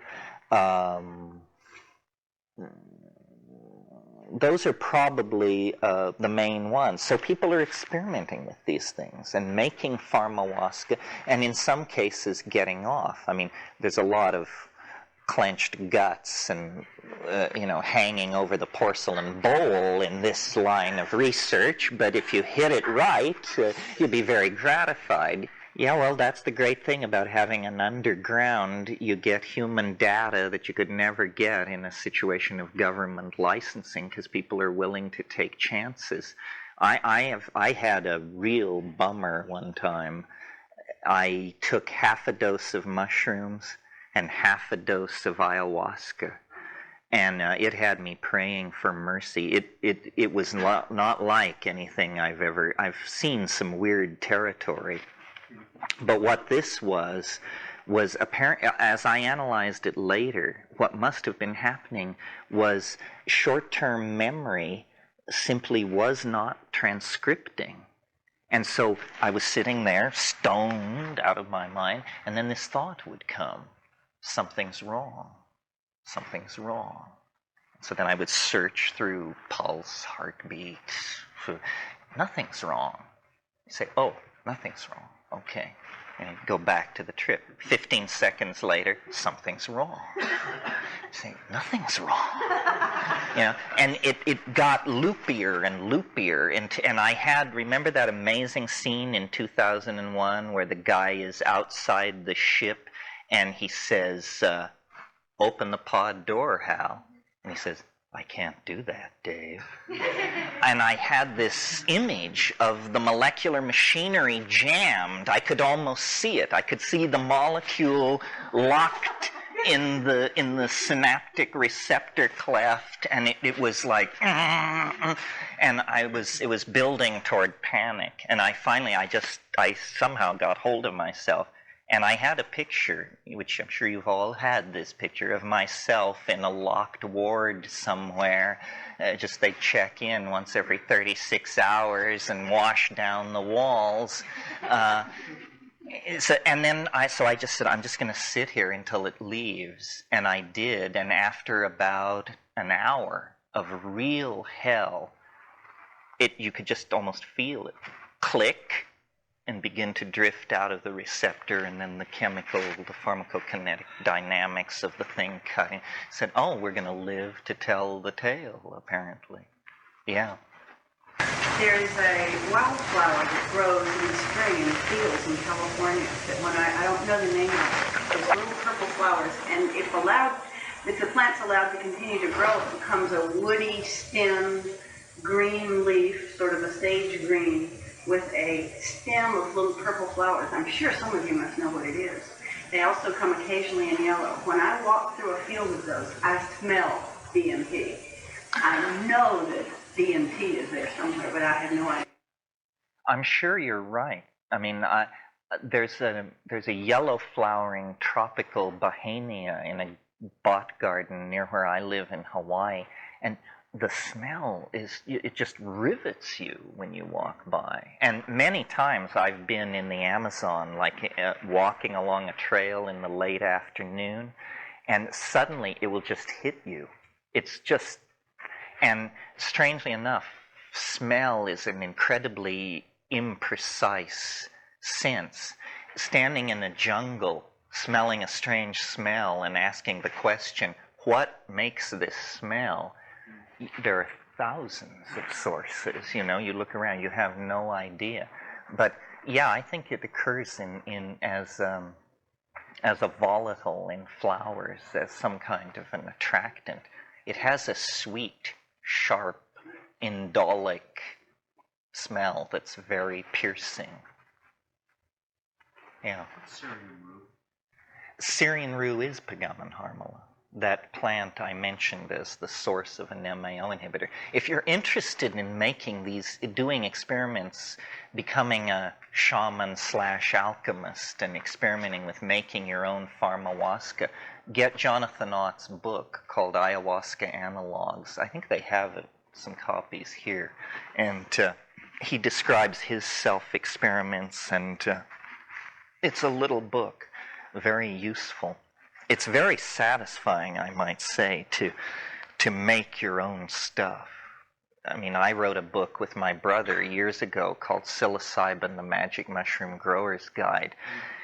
Growing it is really a wonderful experience. I mean, I don't want to advocate it absolutely, because you could be dragged away to the can for years. There's that little detail. But absent that, the way you experience the organism when you grow it is incredible, because you take a $25 sack of rye, a human food, that's all it is. You buy it at the organic grocery. It's a human food. You take it home. You have this snowy white mycelium. It's as pure. It's a symbol of purity, its whiteness. And it will convert it 12% dry weight into Teononacatl, the flesh of the gods, the doorway into the mysterium.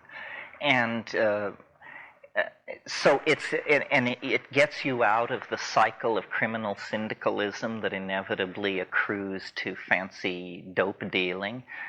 You have produced it. You know every stage of its unfoldment, and you have a very strong relationship with it. The other thing is, growing mushrooms teaches all kinds of virtues which serve you very well while tripping. Virtues like constancy, attention to detail, patience, so forth and so on. So if you're wondering if you should take mushrooms and you're really in a dilemma about it, grow them. If you can grow them, you can take them. I mean, that is the certain entry into it. And of course, there's a certain mystical faith that we who grow are somehow more deeply in the service of this thing than those who simply trip. That's probably bullshit, but it keeps us at the knife and the flame. There's kind of a Papa Mama feeling about it, bringing them little kids up. Well, when you see a large mushroom project go into fruiting, it's awesome. It's awesome. The power of this thing, what a workhorse this organism is. This thing, it's so efficient. I mean, imagine 12% conversion of rye to psilocybin. To put that in perspective, that $25 bag of rye becomes $35,000 6 weeks later at current market prices. I mean, not to bring the mundane in here, but there's nothing wrong with feeding your children either, and staying off welfare and so forth and so on. Did you want to say something? Did you want to say something? No. How much irritation have you had from the government because of your public stand and you're easily identified and all that sort of thing? Well, now this will be a hard swallow for all of us, because the great faith of our culture is that paranoia is never inappropriate. None. None. Ever. I don't know what that means. I'm paranoid enough to assume it must mean I work for them. How else could that be possible? The other possibility is that they are even stupider than we suppose. I mean, I've used to say, I just use big words, that's all. They don't clock that. It never appears on their screen. Another possibility, which is equally humbling to all of us, is that this isn't worth bothering with. Some freewheeling Irish bullshit artist and his docile flock. Who cares, I sort of have the idea that there's something called the 5% rule. And it's that you can believe anything, advocate anything, practice anything, and as long as you don't gain adherence of greater than 5% of the population, you do not become a budgetary item for repression unless you start gassing subway stations or murdering judges or something, and then of course you have to be dealt with. But it's effective. I worked with paramedics for 5 or 6 years, and we get Tylenol overdoses. And the sad thing about it is most people are making private help, thinking, it's just Tylenol. They'll be able to do something for me, and they can't. It's scary stuff. Lots of Prozac admissions. That's interesting. Well, Prozac is a very peculiar drug in the sense that it never seems to work the same way twice. I'm not sure. I think timing is very important with Prozac. I really think Prozac hasn't been understood. It's being used to treat depression. I think what it is it's the magic bullet for, what is it called? Seasonal light deficit syndrome. I just think we are not supposed to be living this far north, and that every year we go through a culturally managed depression called winter or holidays.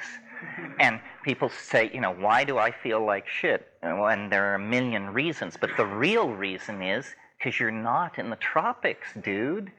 And I took Prozac in the past, and the feeling when everything was stripped away, I said, what is this feeling that this drug gives me? It's the feeling that it's summertime. Your body tells you that it's the good old summertime.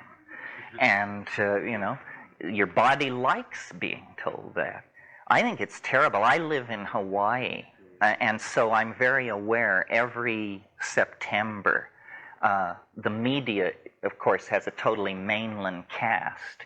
And so every September, say, the media starts talking about how, summer's over now, we're all going back to school, and the sports are changing, and everything is changing. And you can just feel in the tone, they're fixing them all over there. They're getting them ready for another winter.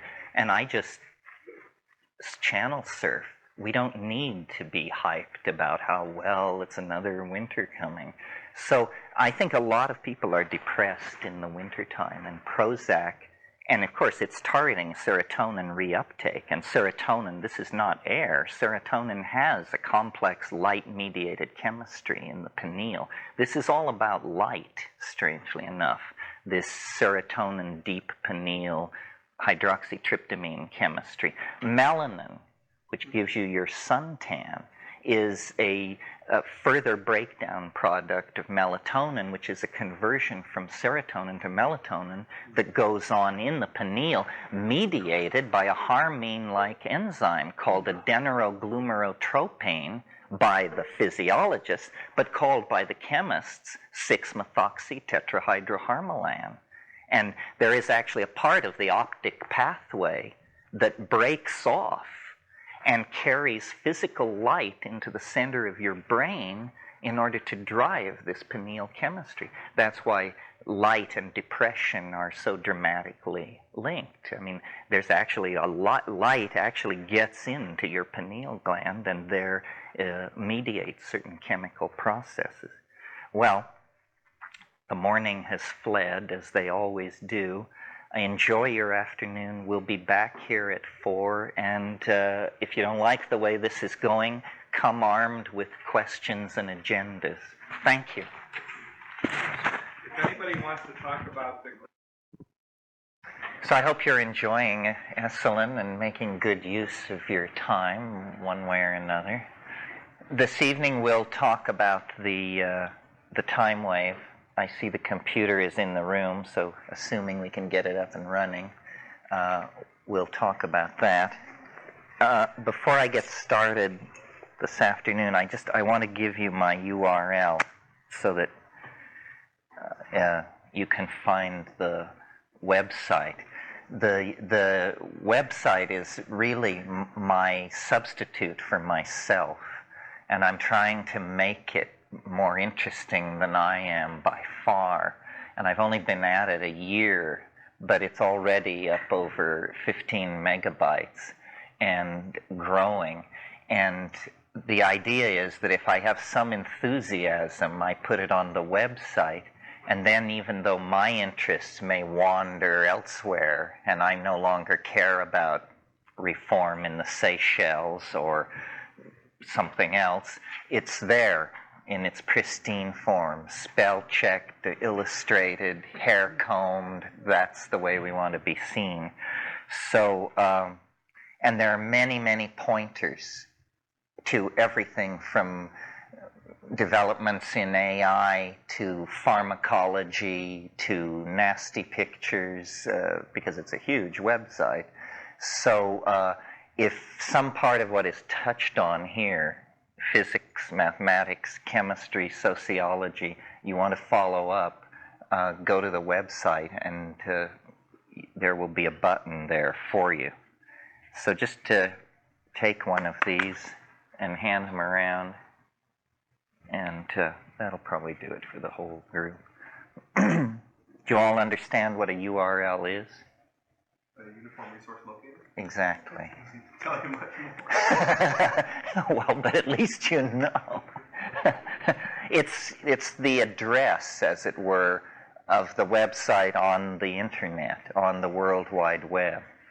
This guy's for real. He's alive. He'll talk to me. Wow.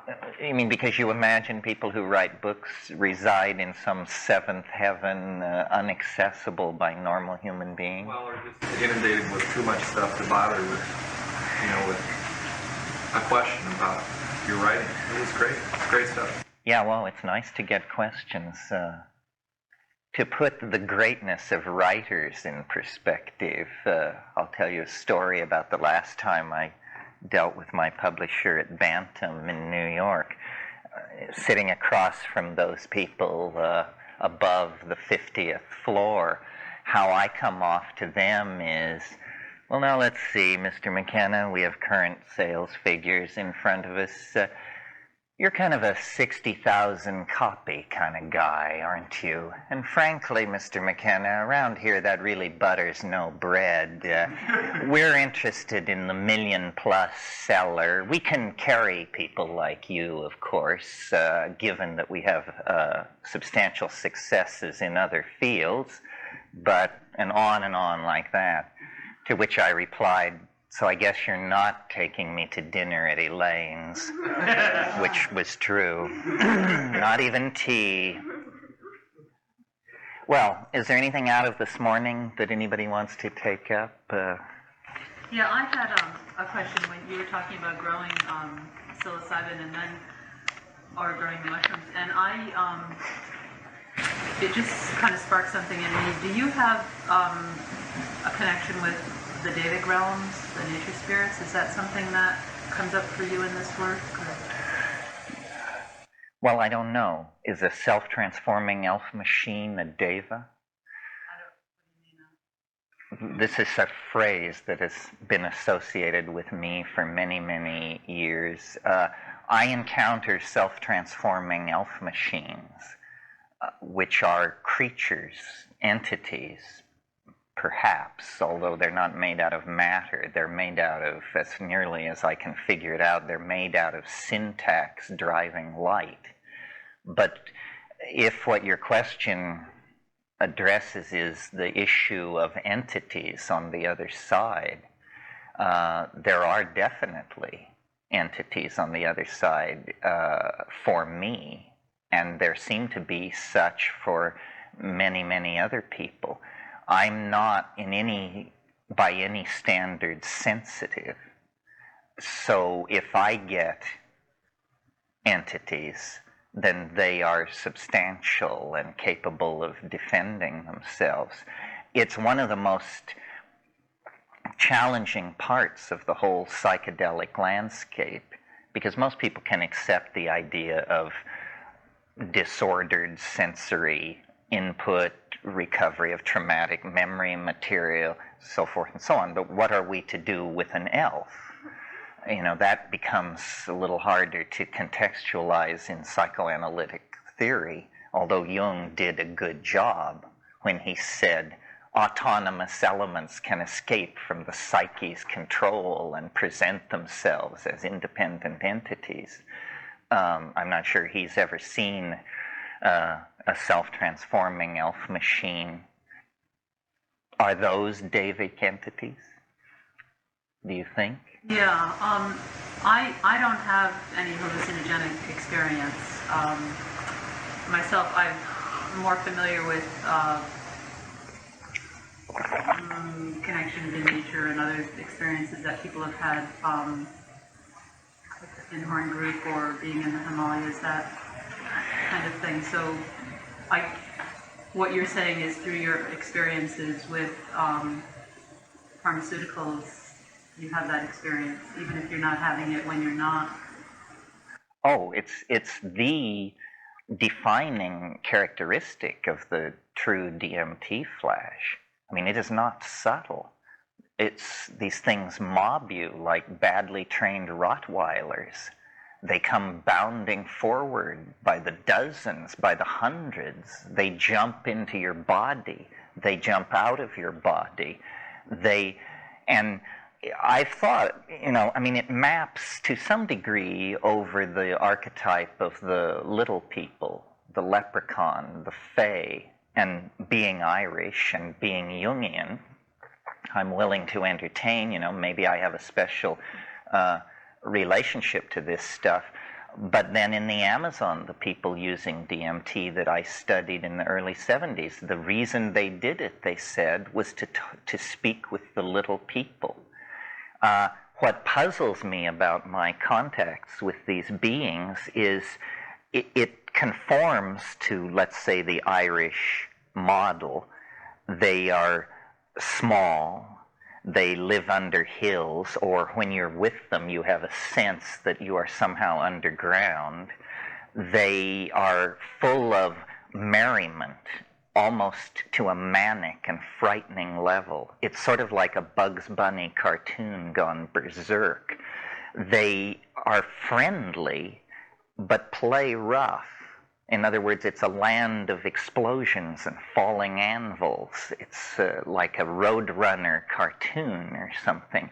But the overwhelming feeling is love, but I spell it L-U-V to distinguish it from the ordinary kind, because it's just this kind of crazy, childish affection. And they're delighted to have me in their presence. Well, now that all sort of corresponds with the Irish model or with worldwide folklore of little creatures, little people in the woods. Mm-hmm. What's happening that is not mappable onto fairyland or leprechauns or Findhornian beings or anything like that, or anything else I've ever heard of, is that these entities have an agenda. And it's a very curious agenda. They use a language which you see. It is made out of sound. In other words, it is sound, but you see it. in that state. And the entire point of the encounter from their perspective seems to be to teach you to do this. They want you to transform your language. They want you to speak Elfish. And, you know, what? If you've never done DMT and you just smoked it and you're 30 seconds into this experience and this is what it's come down to, you wonder what to make of it. I've thought about this for years and years and years, and I don't know why there should be an invisible syntactical intelligence giving language lessons in hyperspace, but that certainly consistently seems to be what is happening. I've thought a lot about language as a result of that, and several things about it. First of all, it is the most remarkable thing we do, I think. And we talked a little bit this morning about epigenetic behaviors. Chomsky showed that language, the deep structure of language, is under genetic control. But that's like the assembly language level. Local expressions of language are epigenetic. And it seems to me that language is some kind of enterprise of human beings that is not finished.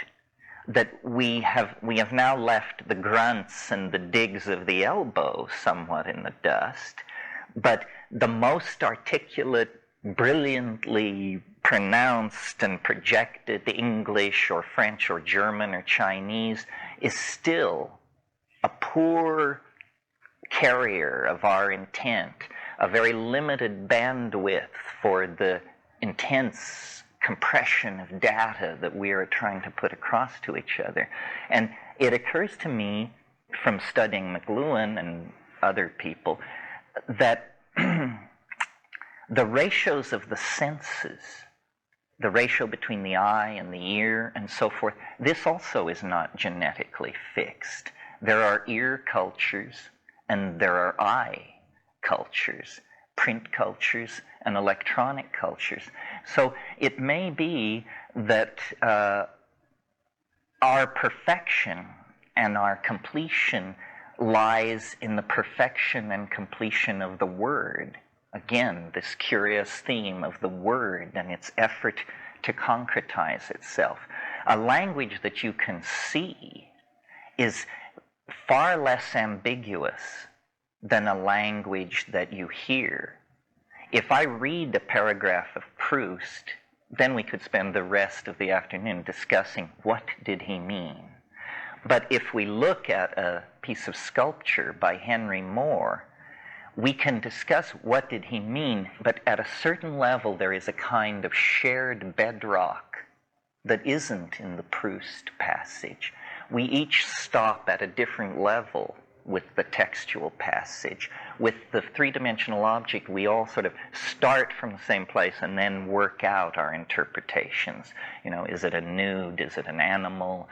Is it bronze? Is it wood? Is it poignant? Is it comical? So forth and so on. So this is not a very scientific part of the rap, because it's very hard to convince people that there are non-human intelligences this side of Genebel Genubi. And when you tell them that these non-human intelligences are accessed through the diminutive mushrooms growing on their front lawn, they just write you off as a squirrel. But this question of the non-human intelligences is very, very much on the agenda. All shamans in all times and places have claimed this. And the thing that so pleases me about DMT is, a lot of people will not take a psychedelic like LSD or psilocybin or something because it lasts hours and hours. Inevitably, a thing lasting that long, you're going to end up dealing with your stuff, your anxiety, your fear, your this and that. And a lot of people don't care for that sort of thing. Whether that's good or bad is another issue. With DMT, it lasts 4 minutes. And so how lost in an examination of childhood trauma can you get in 4 minutes, especially when you have hundreds of elves tugging at your coat sleeves? So it's really an incredibly powerful tool. You know, we have the UFO people claiming there are non-human intelligences, but they have no a reliable method of contact that works for a skeptic. The great thing about DMT is it doesn't require belief, a quality I mentioned last night as belonging to the truth. The truth requires no belief. It is the truth. I'm sure there are probably people listening to my words at this moment who have encountered these entities. This, to my mind, is the great and chilling mystery in the center of the psychedelics. And once you've encountered these things, you have to take them seriously, to the point of you have to understand, where do they fit into the great order of being? What are these things? How can there be a life form not made of matter? In other words, how can they be intelligent and coherent but have no fixed body outline? Is the universe in fact populated by non-human, non-material intelligences that we somehow contact using drugs? I mean, that's one possibility. That's the question, yes. Where are they when you're not there? Is it an ongoing thing? Is something going on this planet? Are these the controllers? Are you getting into a back channel that weren't cleared for? Or, and this is to my mind the most chilling and appalling and exhilarating possibility of all, when you go back over the shamanism thing, you say, you shamans, now where is this all coming from? They will tell you it comes from ancestors. Well, that's a cheerful and fairly sanitized concept, but when you deconstruct it, ancestors are dead people. What is actually being suggested there is that there is a kind of ecology of souls, one energy threshold over, that is co-present with this world. Well, strangely enough, that's what the Irish myth of the Fae says. It says these are dead people. These are souls that linger in our environment, and this is what souls look like. Again, folklore is only a guide, but if what we are dabbling with, if what lies at the end of the road of shamanism is the dissolution of the boundary between life and death itself, then the million-year intuition that this was a path worth following will be dramatically vindicated.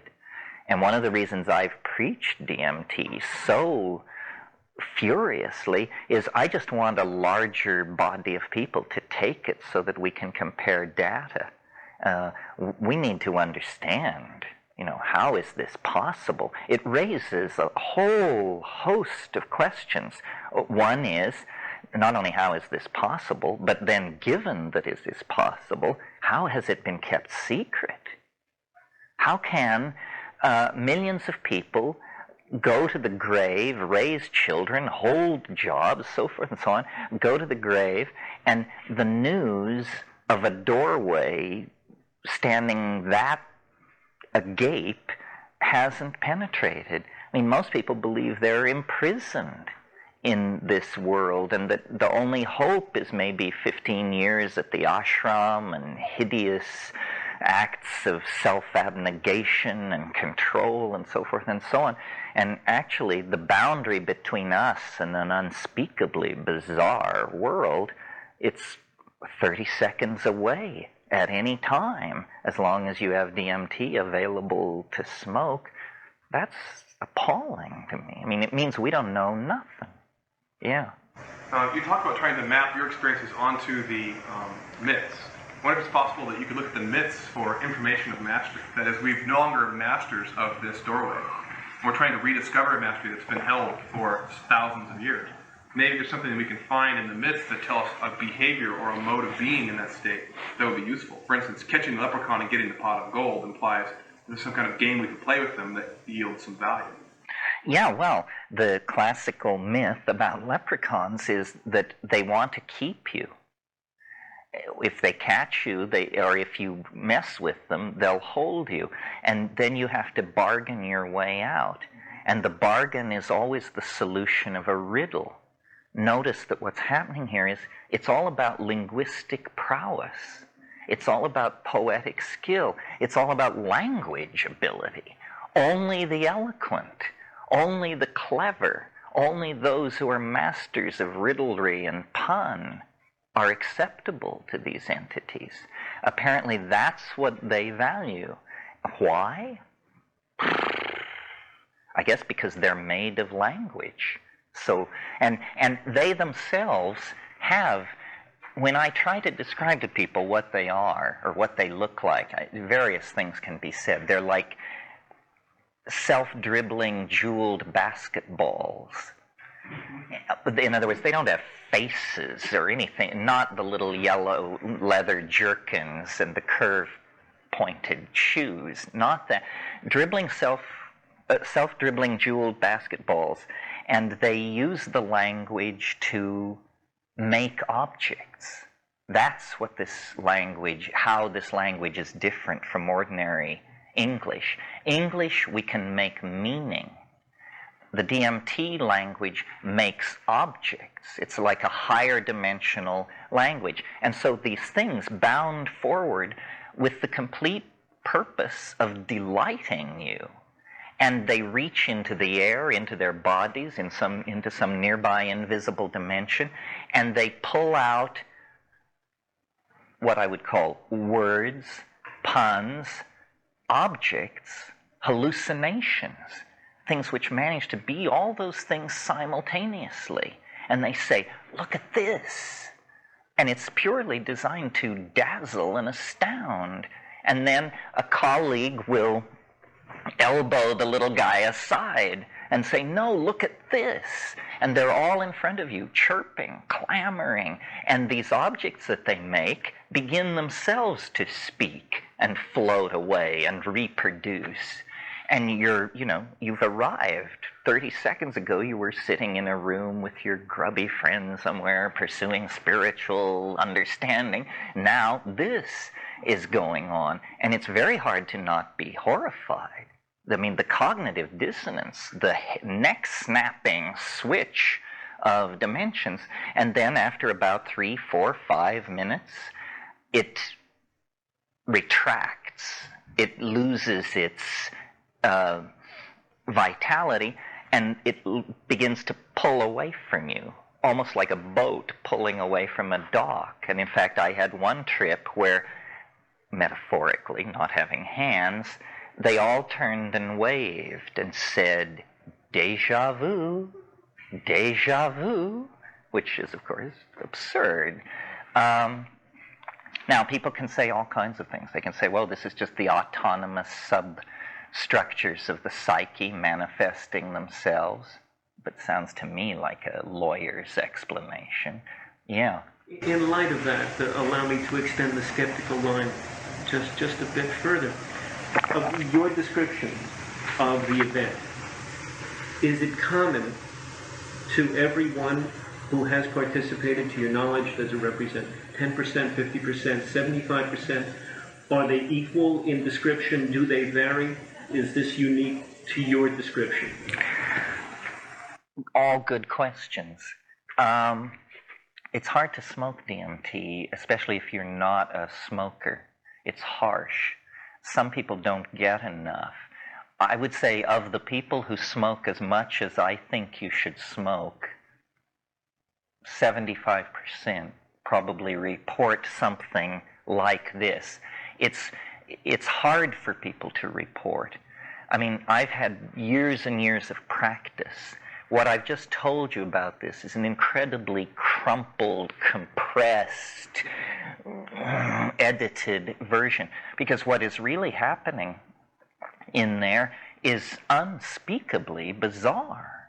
Unspeakably bizarre. That seems in fact to be its quality, that it is unspeakable, and that therefore in order to speak of it, you have to make a leap of faith to this higher order glossolalia-like language.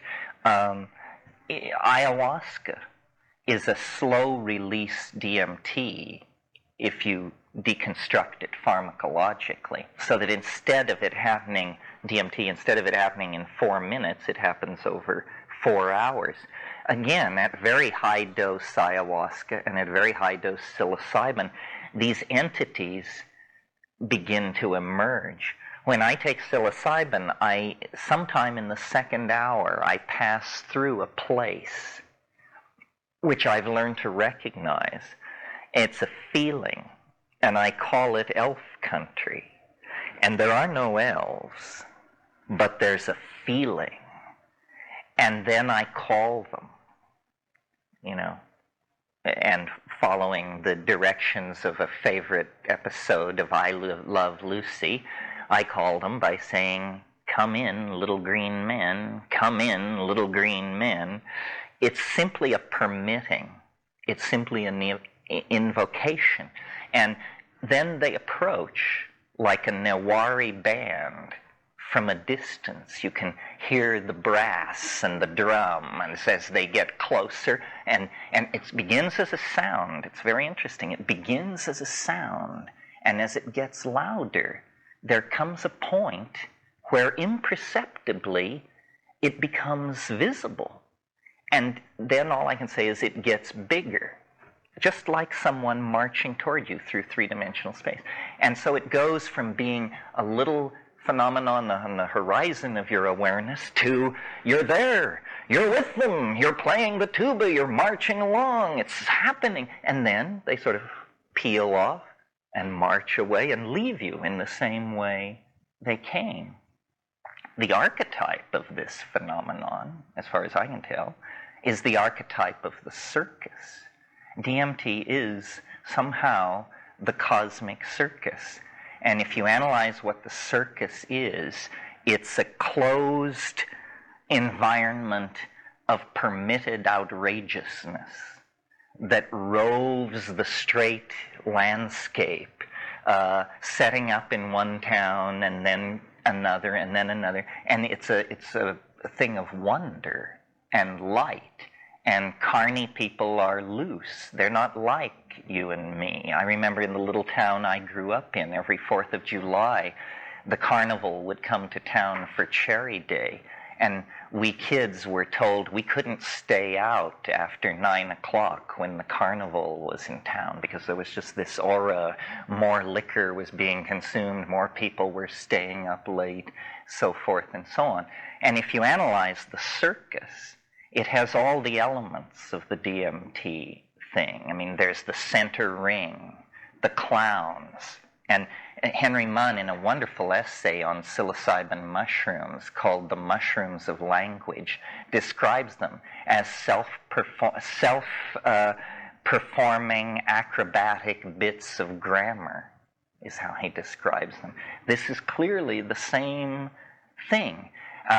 The circus is a wonderful place for children, but it has behind that a dark side. I think my own earliest reminiscence of what I could call erotic awareness, I must have been very, very young, under 3, because I was being held by people.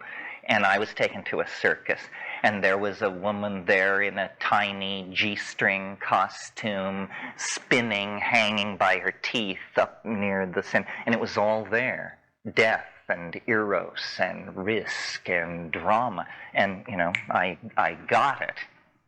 So there's all that in the circus. But then there's also the wiggy side, the bearded lady, the goat-faced boy, the thing in the bottle, that's all just off the main event. And then the circus packs up and leaves, and everything is the same, except there's some crumpled paper blowing around in the wind. And every little boy and girl worth their salt wants to run off and join the circus. So this is the archetype of DMT, a completely self-contained, transformative world filled with all kinds of implications. It's incredibly mercurial. It's incredibly trickster-like. Yes, it's as though Hermes had divided into 1,000 subalterns, all set going at once.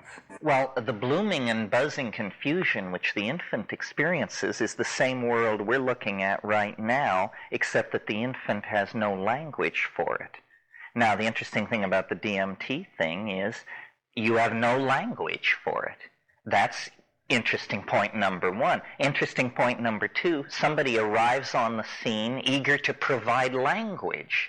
That's suggestive. So it seems like what they're saying is, we've stamped your passport, you're over the border, but no one here speaks English, so if you want to make yourself understood, please pick up the local lingo, Johnny Pronto, and in fact we've assigned a team teaching group. The feeling of the DMT thing, and this is why I entertain the possibility that it might be an anticipation of death. What happens when you smoke DMT is there's an initial kind of handshaking confusion, like when two computers meet and exchange protocols. There's a 30-second period where everything sort of gets sorted out, and this thing forms like a mandala. I call it the chrysanthemum. And it's a rotating orange, yellow, floral, circular, mandalic thing. If you have not taken enough, it is a kind of rubberized membrane or something. If you haven't taken enough, you'll hit it and bounce off and have this really ambiguous experience, which is pretty horrible, actually, just kind of confusion which slowly goes away. But if you've taken enough, and the key to taking enough, and here comes a piece of practical advice that may be worth more than the entire workshop, the way to get off on DMT is after you feel completely peculiar, you have to do one more enormous hit. This is where courage comes in. Most people, they take it and they say, it's working. This stuff feels really weird. It's really working. Say, do one more hit. And they say, no, it's working. Say, no, do one more hit. So then you do, or we say you do. You penetrate that membrane, and you go through a series of, to me it's like a ramp, but it's like a series of diastolic compressions that push me forward. Birth canal analogy, obviously. And then I break into the elf dome, or the hive, as I call it. And certain intuitions accompany this without any rationale. And one is, I'm underground. This place is warm, it's domed, it's reasonably well lit, but there's enormous weight above my head. I'm far under the earth somehow. Fairies, as we all know, live under hills. So then I'm there, and the elves and the elf machines and the language lesson are proceeding, but if I can stabilize and calm my hysteria so that I can maintain some kind of objectivity, I notice that really the place I break into is somebody very odd, someone very strange.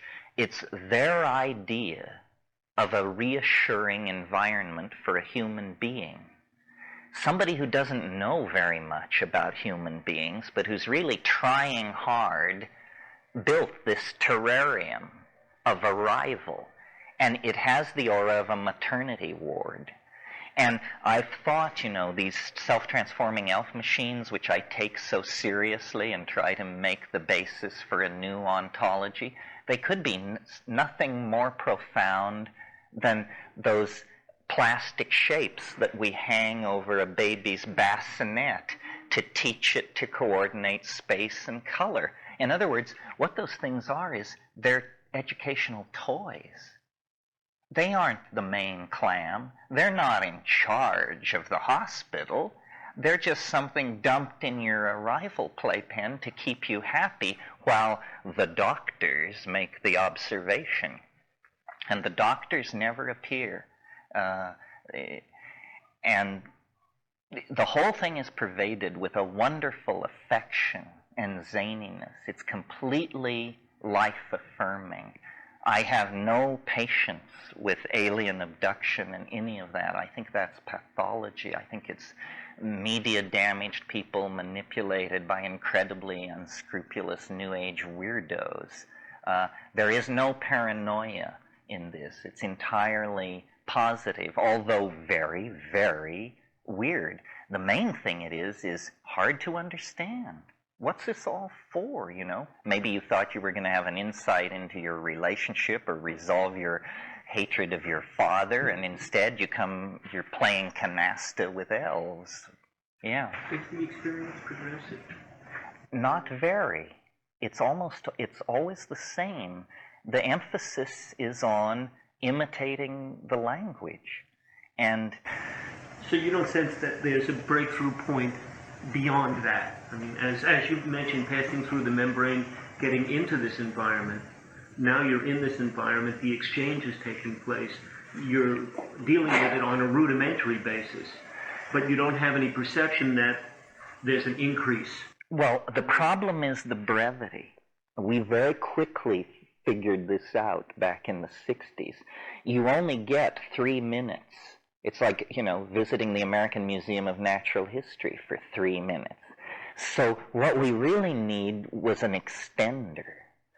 And that was why we went to the Amazon in the first place, was because ayahuasca from the anthropological literature sounded like it was the extender.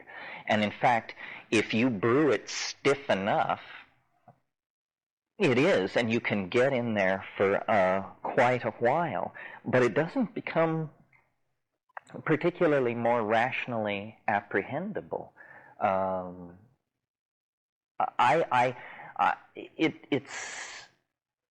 It's a great mystery. It's a puzzle. It shouldn't exist. It's the thing which you don't believe exists. It does. Terence, it's a crazy idea. You're talking about elves. I'm thinking about Santa Claus. And flying in a sled, and having a red-nosed reindeer, and seeing in the dark, and reindeers eating mushrooms, and so I'm wondering about these elves. You want me to extend your list for you? Santa Claus's colors are red and white. Santa Claus is associated with the spruce tree. The spruce tree is the mycorrhizal symbiote of the Amanita. The Amanita is associated with magical flight. Santa Claus flies. The Amanita is associated with reindeer. He flies with the aid of reindeer. He makes gifts for all the boys and girls in the world with the help of elves. Elves, in all traditions, are what are called demon artificers. They make things. That's what elves do. Whether it's shoes or gold jewelry, or they make things. Elves are artificers. Now, what else before I leave this theme? Santa Claus lives at the North Pole. The North Pole is the Axis Mundi, the Yggdrasil, the magic world ash of Norse shamanism grows at the North Pole. You pile all this stuff up and you say, this has got to be an ancient memory of an Amanita cult. Although I've looked at Santa Claus, and I have never found a source that would trace it back further than the 10th century. But I maintain, it's Paleolithic, probably. Yeah. What's the probability of finding a new tryptamine that we weren't aware of that extends the trip, so to speak? Get 30 minutes of time to keep the language down. They also might be sort of, Well, Sasha, is now working on the tryptamines, and I asked him in Mexico, I said, of all of these tryptamines you've elaborated, which ones are the most interesting? I can't remember the one he named, but it was a synthetic, and he said it was extended. There's a certain, fear is the word, but these places are really strange. And for most people, 3 minutes is quite enough, and then they need to attempt to assimilate it. Part of the problem is you can't remember it. I mean, I've seen people smoke DMT, give all the presentation of intoxication, come down, lie still, and when you say, what happened? They say, nothing happened, nothing at all happened, and furthermore, I think I won't be seeing too much of you in the future. In fact, I'm sure of it. So, There's also a possibility of sort of the analog of going to the gym before going out and doing a sports activity, that one practices remembering dreams or trying to experience the weirdest sober things possible in order to have like the most stamina in the altered state. Isn't the dream itself the images of language? I mean, isn't there a form of aren't your images communicating something to you through images? You mean in a normal dream? There's the citizens of the dream Yes. that come, and they I mean, depending upon whether you're visual or auditory or whatever, they're communicating to you as well. So you're watching, observing and participating and feeling, and you're getting messages at the same time.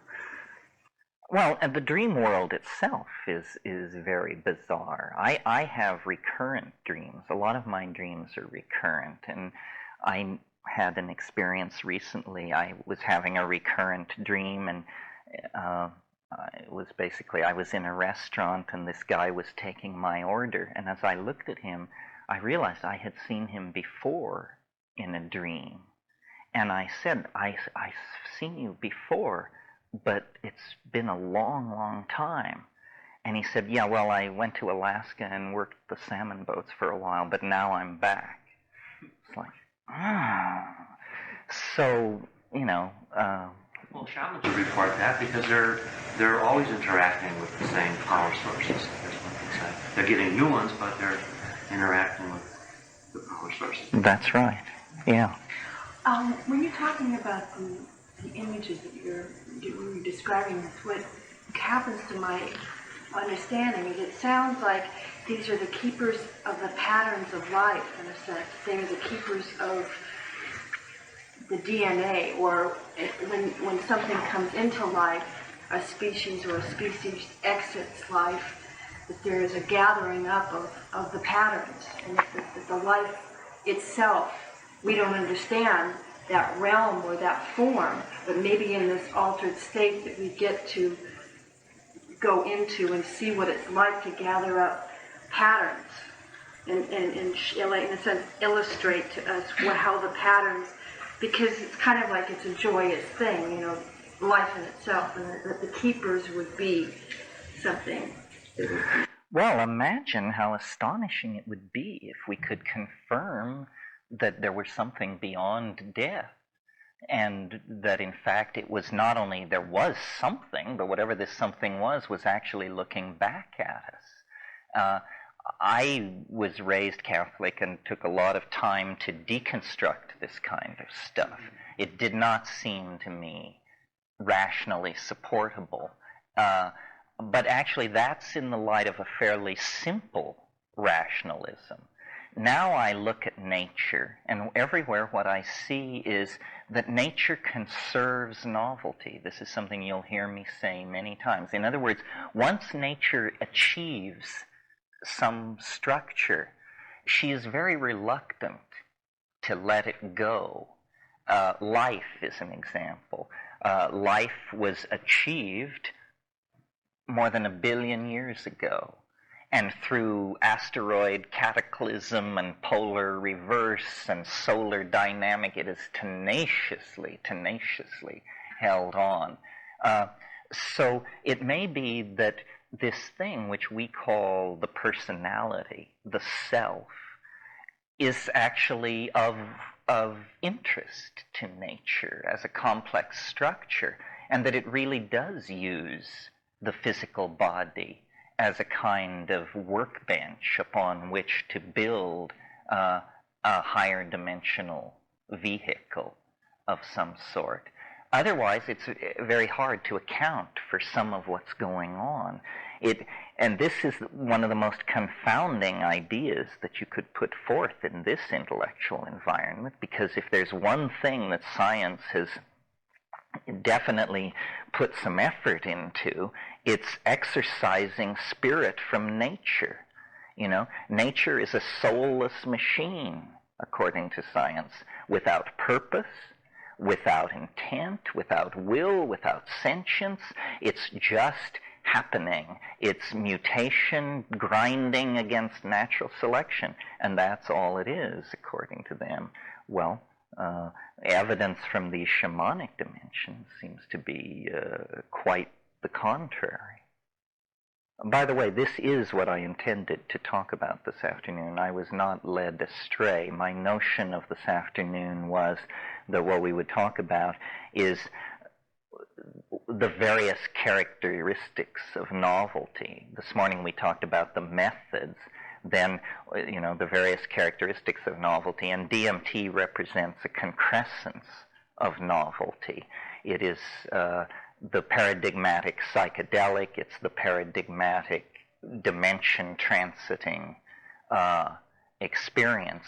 Other descents into novelty are your own maturation, your individual experience of life. Hopefully, if you're getting older, you're getting smarter. There's no excuse for anything else. How would it be if it worked the other way? Although for some people, they seem to manage that.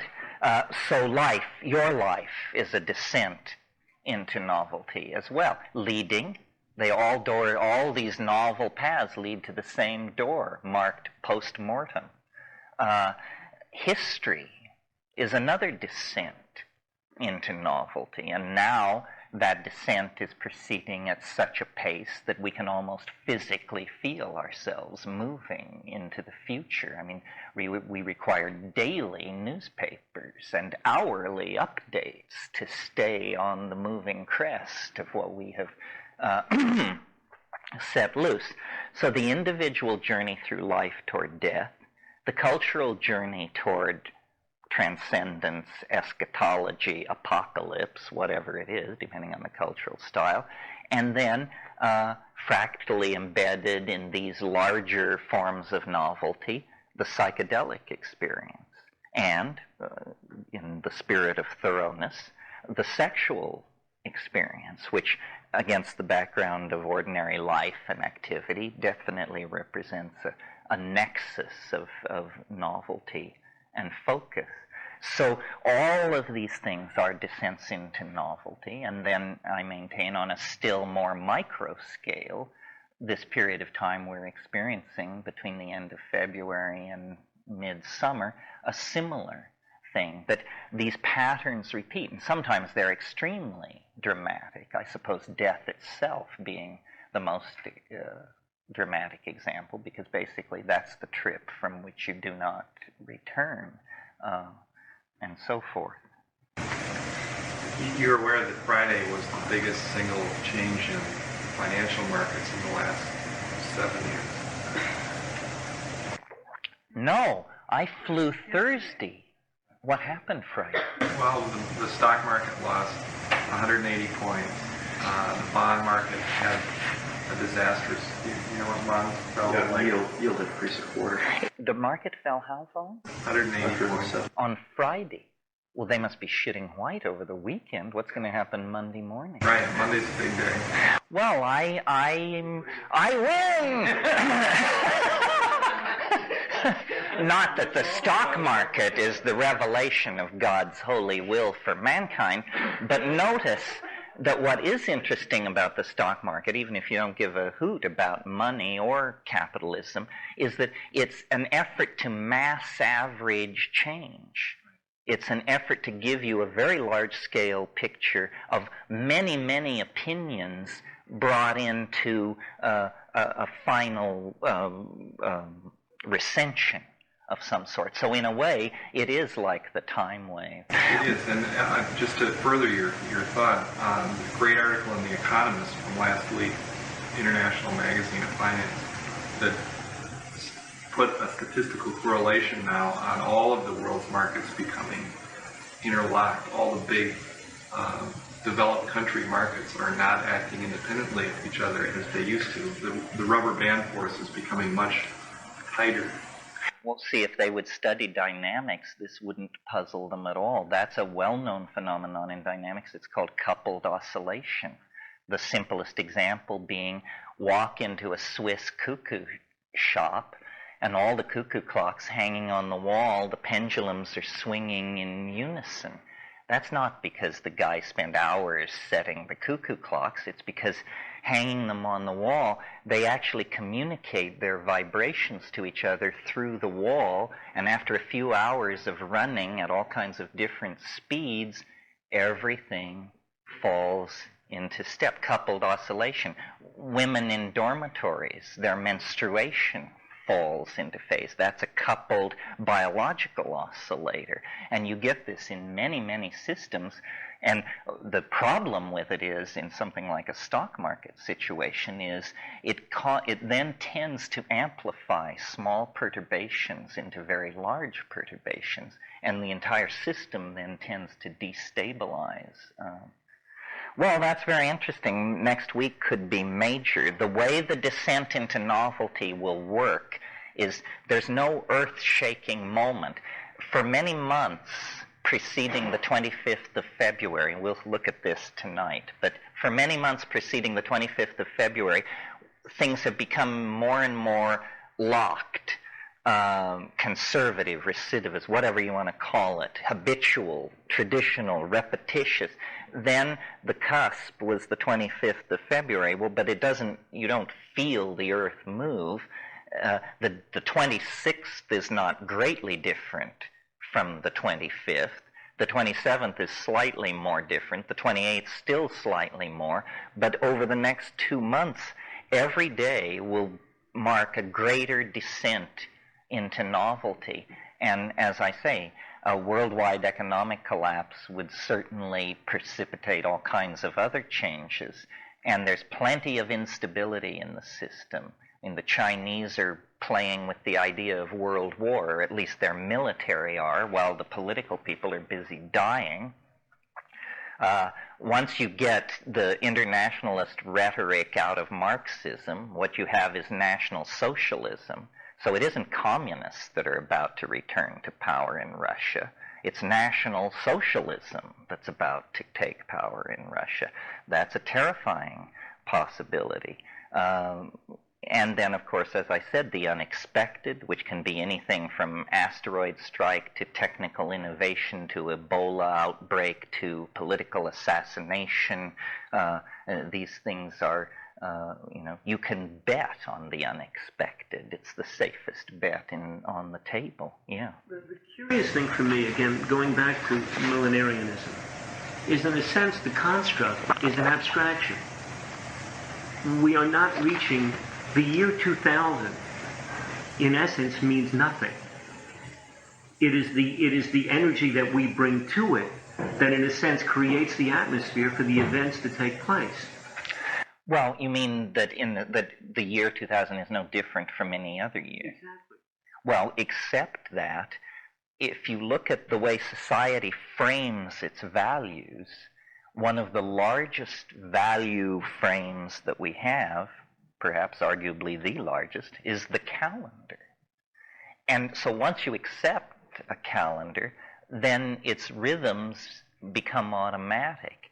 And so here we are facing the turn of 1,000 years, which you're right, in and of itself, it's nothing, but because we are psychologically driven by it, it becomes something.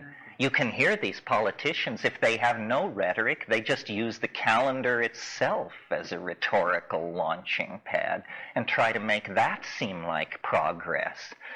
Here's a progressive program. We'll turn the millennium. Well, we're going to turn the millennium, and whether it's progressive or not. There will be a lot of Christian hysteria as we approach the millennium, because it's not only, well, it's their last chance.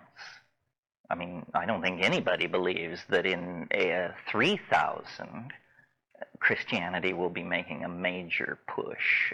This is their last chance to deliver, and they are very confident of the delivery, and so there is a spreading hysteria. And of course, whenever society becomes incomprehensible, people assume that the end is near. And that seems to attend that spreading social confusion. Millenarianism is inevitably, well, not inevitably, but largely a phenomenon of the displaced, the economically desperate, and so forth. Yeah. What do you think is going to happen? Is there going to be another nativistic movement, or a large cargo cult? I mean, what's going to happen? You mean over the next 10 years or so? Pat Buchanan. I don't think so. I think Pat Buchanan is discovering the world is even more novel than he supposed. You know, if you've never won and you win, that's novel. But now it's time to win again, and it's no longer novel. You're back with the problem you had before you won the first time. I'm very hopeful, because as I look at large scales of time, I see that what has always been conserved is greater richness of opportunity, greater freedom. And the way I define the ultimate omega point of novelty is it must be the place where all things become possible. How could it not be that? Because that's what novelty means, is strange things being possible. Well, when all strange things are possible, you've met the novelty maxima. Well, how could such a place exist? Well, it couldn't unless you move into hyperspace, or if you invent time travel, or something like that. Then you break the forward momentum of linear history. But that's conceivable. I mean, there's no reason intrinsically why time travel is impossible. And time travel is simply a Romana clef for transformation of energy and matter on all scales. Time travel is faster than light travel. These things all become the same thing. And there is no reason why these things can't be anticipated. You know, the whole purpose of data coordination, whether it's occurring in an amoeba or a mega international corporation, the purpose of data coordination is to predict the future. Always. I mean, that's what your senses do for you. You know, notice when you look over there and decide to walk over there, you're also deciding to walk over then. In other words, you are coordinating data to move through time and space toward a future point. And the whole evolution of life, on one level, can be seen as a conquest of dimensions. You know, the earliest forms of life were fixed slimes of some sort. And then motility, motion became a possibility, but just basically groping in a linear line, unable to see what is ahead of you, unable to see what you've just left, but groping. Well, then over time and through evolution, light-sensitive chemicals get sequestered on the surface of these organisms, and now they have a gradient that tells them where light is, and they can go toward it or away from it. They are gaining dimensional sophistication.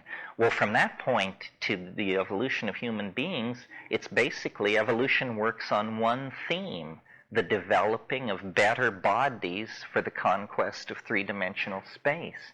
So the fin turns into the leg and so forth and so on. And then finally that's like fulfilled in higher animals. You know, the cheetah can run 70 miles an hour and so forth and so on. These are the limits of flesh are achieved. But then at that point, mind begins to flex its muscle and move forward. And what is language but the ability to recreate the past in the present, or to recreate the hypothetical in the present. In other words, in a world without language, experience is always being lost. You have it, and then it goes away. If you can talk about it around the campfire and tell the stories, then the past stays with you. And the ancestors accompany you on your journey through time.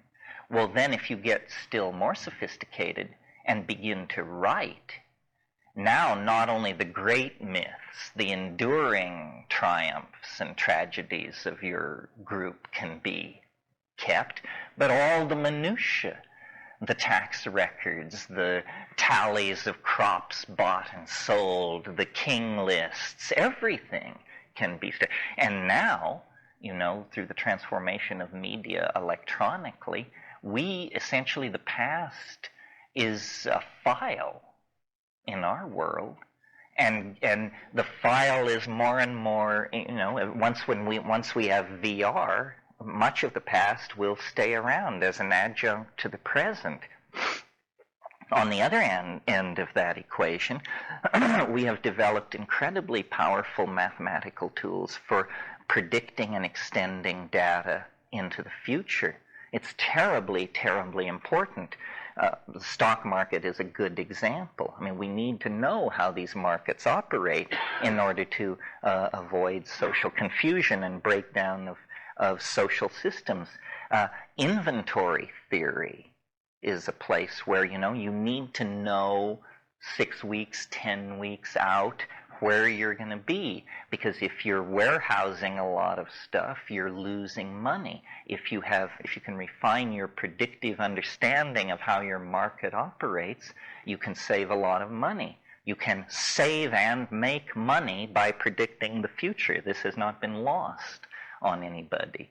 And so there's a great deal of interest in doing this. Well, if this is a valid program of research, then its holy grail would obviously be as complete a prediction of the future as is feasible. And I think, the time wave and catastrophe theory and complexity theory and these things are new techniques and new styles of trying to approach that ideal. Yeah. What constitutes something that clues you in and say, wait, that was a novel, that's typifies novelty? Because the things that I've been hearing about so far have to do with like presidential elections or stock market crashes. None of that seems very novel to me. Yeah, well, that's a good question. Novelty, I think I may have mentioned this, but it's worth discussing. Novelty should never occur without its ghost concept accompanying it, which is its opposite, which is habit. In my version of how the universe works, it's a struggle between these two forces, habit and novelty. And in a period of 1 million years, there's a way to draw the picture of the battle. And in the last 10 minutes, there's a way to draw the picture of the battle. So what is habit? Habit is repetition of activities already accomplished. Repetition is habit. Tradition is habit. Limited risk-taking is habit. I think you get the idea. Novelty, on the other hand, is high risk, new, untried, strange, unusual, stands out from the surrounding environment, and surprises. So against God's intercession into history, Pat Buchanan's win in New Hampshire may not appear to be greatly novel, but that's not the correct scale of comparison. The correct scale of comparison was the expectation that he would lose. You see, so habit and novelty occur in the most sublime and mundane dimensions because they're relative terms. They're always measured against their surround, so that, if you're in some incredibly constipated, ritual-dominated society and you so much as put a spot of paint on your toenail, social ripples go out from this. It has to be explained, defended. What does this mean? Who does it challenge? It's a novel act against the background of such constipated expectations. On the other hand, there are societies where full-body elective surgery won't even get a ripple from your gang when you show up at the coffee house. So that's an area where the standards of novelty and habit are different. Over large scales of time, it seems very clear to me that the story of our universe is novelty is winning. Novelty is winning. It's a very slow battle of attrition because habit is so reluctant to give ground and will take ground back. But over large scales of time, novelty is winning. That's where we come into the picture. That's why there's life on this planet. That's why there's people on this planet. That's why there's high technology on this planet, because novelty is winning. That's one point. The other point is it's winning faster and faster. It isn't simply proceeding at the same pace. What happens in a 10-year period now is orders of magnitude more connections being made than were made in a 10 or 1,000 or perhaps million-year period at times in the past. And all time is the connections, the events which fill it. In other words, if you think of 1,000,000 years in absolutely empty space, and ask how long, what's it like to experience 1,000,000 years in absolutely empty space, it passes in an instant because nothing happened. If nothing happened, then there was no time. Time is defined by the events which fill it. If there are no events, time collapses into nothingness. A universe in which nothing happens is a universe that has no duration. So you need duality to have time. Yeah. It's an illusion of a lower dimensional slice of reality. You need duality. Is it a priori, like Kant said? Is the dualism a priori? Time. It's given, if that's what you mean by a priori. It's a real thing, and by that we could argue what that means, but it's a real thing in the same way that space, time, and space, gravitation, and energy are real things. It's not a construct of the human mind. Can I try my idea of the reason for the cataclysm that's fast approaching, or sure, the extension of novelty? Let me start at the beginning. The one definition of enlightenment, one narrow definition, is it's the growing together of the gap between desire and fulfillment. And I think what we have managed to accomplish with our culture is we've produced a society that is arranging for fulfillment and desire with technological systems performing to their utmost to pull that off. So people are becoming fulfilled on a physical level. They're becoming enlightened technically, but there's no matching change in how they feel about themselves. So there's this horror coming over the horizon of people finding themselves with everything they always wanted and feeling totally not right about it. If that to me characterizes the neighborhood I live in real well. People are going faster and faster and faster with more and more and more stuff and not feeling good about it. That if we get to the end point of that process, we come to a place where people are intensely frustrated because they've got everything, but nothing is right. To me, that feels like a change of state time. Well, yeah, somehow it's a real problem because a meme has gotten loose on this planet that is the social equivalent of cancer, in my opinion. And what it is it's capitalism. Capitalism does not serve human beings. It serves itself in the same way that cancer does not serve a human being. It serves itself. What I mean by this is that it fetishizes objects, and it tries to tell you that certain objects will make you happy if you can possess them. Well, then you work very hard to possess them, but then you're not happy. At the same time, it is raising these expectations in the hearts and minds of millions and millions of people that it knows it can't deliver to. If you cut all the rainforests and dug all the metals, you couldn't deliver the middle-class American lifestyle to the population of the planet. And the effort to do so would wreck the entire ecological system. So capitalism either has to transform itself from within, because no human being or institution can oppose it, or there has to come some force from the outside which will break it down. I don't know what that could be, unless it would be a revulsion over what the cost of practicing capitalism is. In other words, if we could create, and this is a job for media.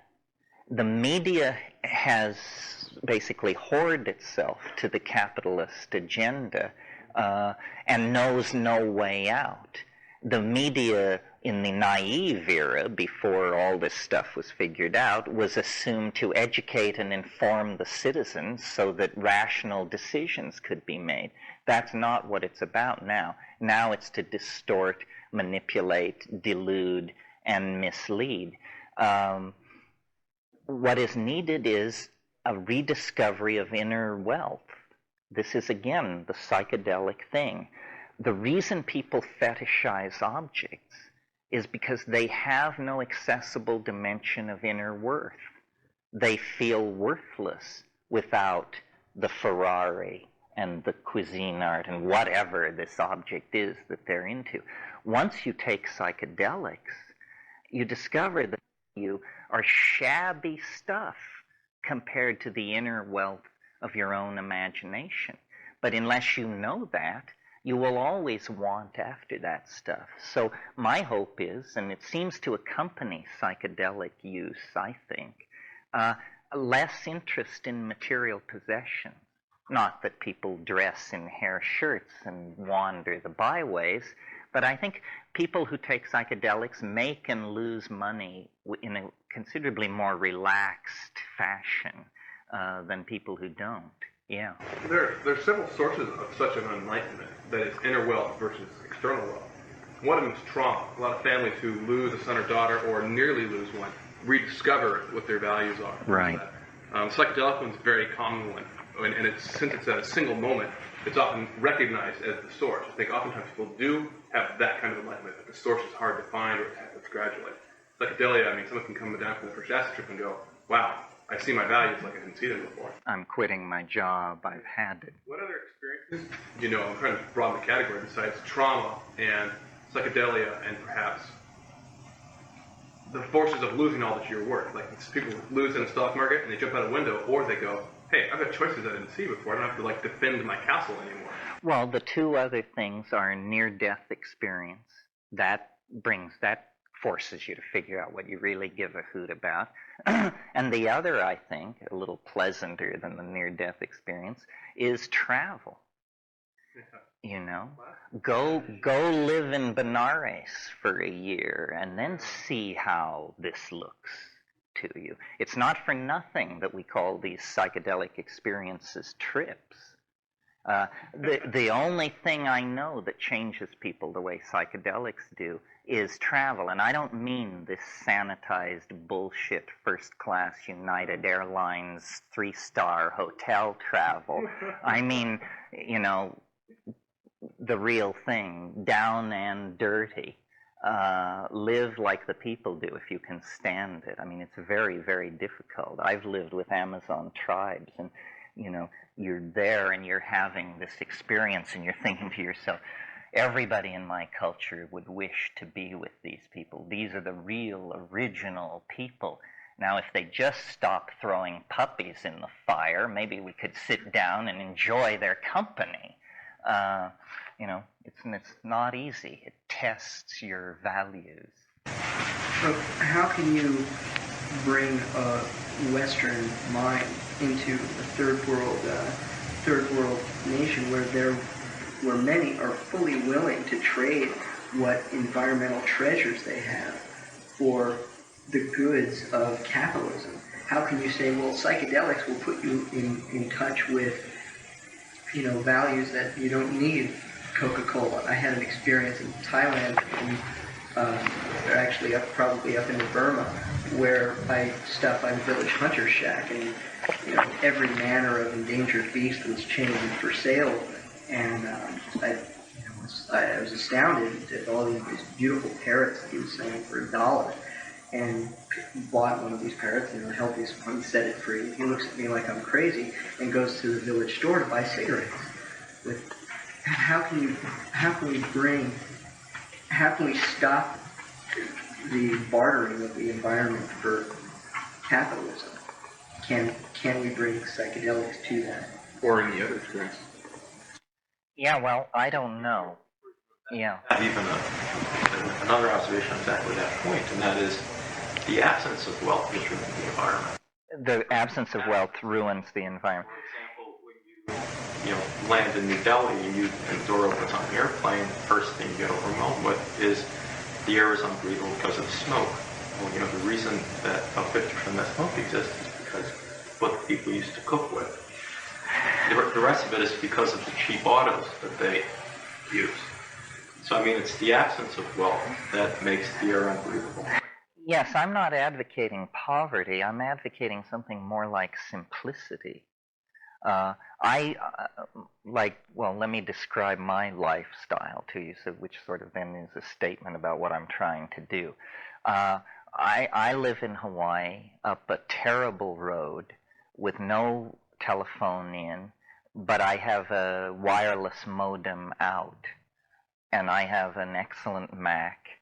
And I don't believe in the distinction between nature and technology. I am happiest when I am totally immersed in nature with the best technology available. And most things I care about are immaterial. I have books, but it's the information in them that is represented. The electricity is generated from solar. Some of the food is grown on site, more will be, but it's not like a back to the land movement or anything like that. It's very casual. It seems the natural way to live. One thing that the internet holds out for many, many people is the end of the entire cycle based on the concept of office culture and commuting. Most people who work in offices don't need to go to the office now. And the momentum continues to have commuting and so forth. But when these corporations realize how much money they could save by telling people to stay home, office culture is just going to dissolve overnight. Well, then something like 65% of all automobile travel is in the pursuit of moving to and from the job. That could all be eliminated.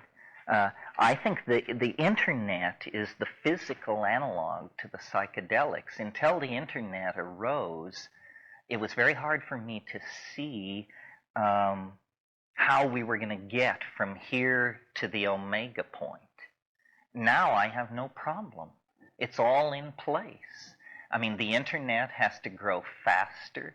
The bandwidth has to be expanded, the codes have to be simplified, the protocols have to be simplified, and everybody has to be brought online. When that happens, I think there will be a kind of natural reorganization of society, because what we're living in, and this is a McLuhanist rap, what we're living in is a linear, print-created world. It was created by print heads.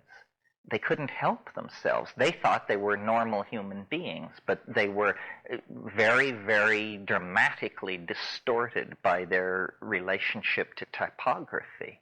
And they created this kind of world. Well, now we're moving into the era of electronic culture. And all kinds of phenomena associated with the old way of doing things are going to disappear.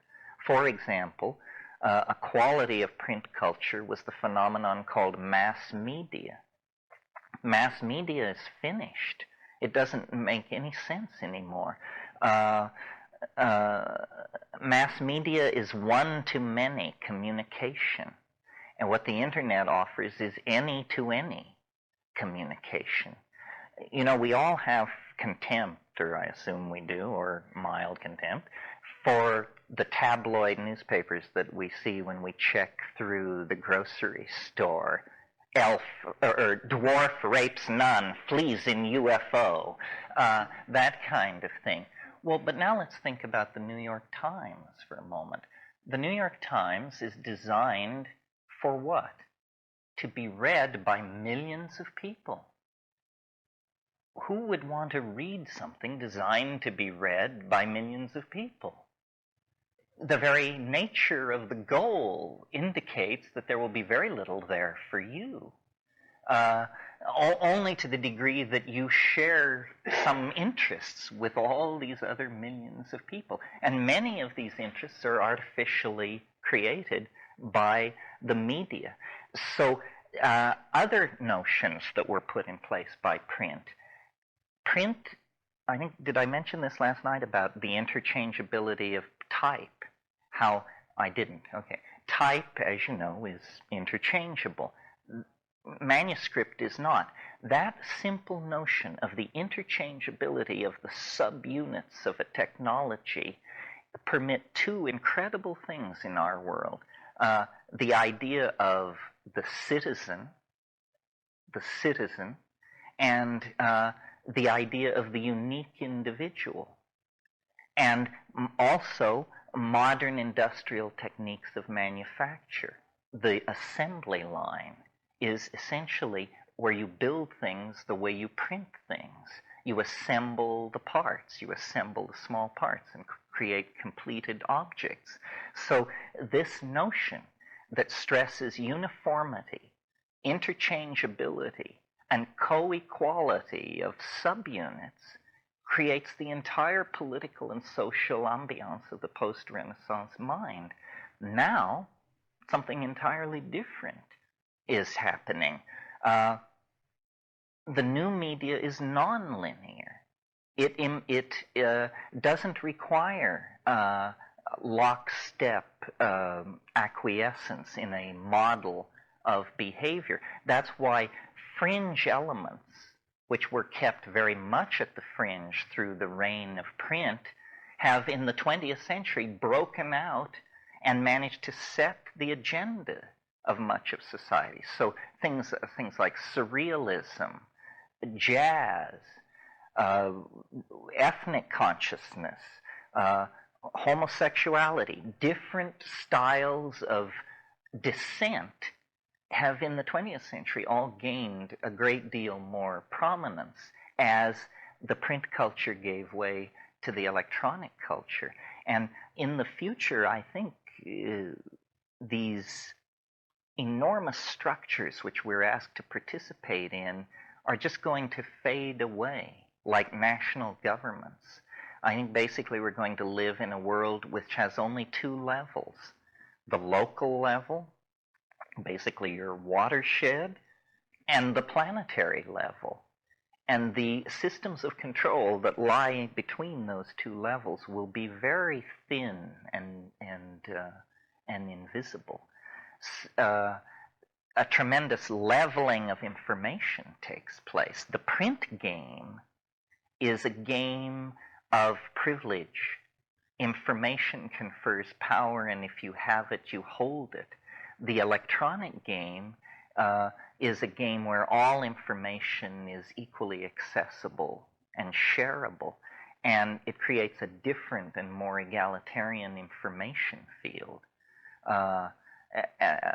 And capitalism contributes to this to some degree. I am not entirely anti-capitalistic. I think it needs to be tamed.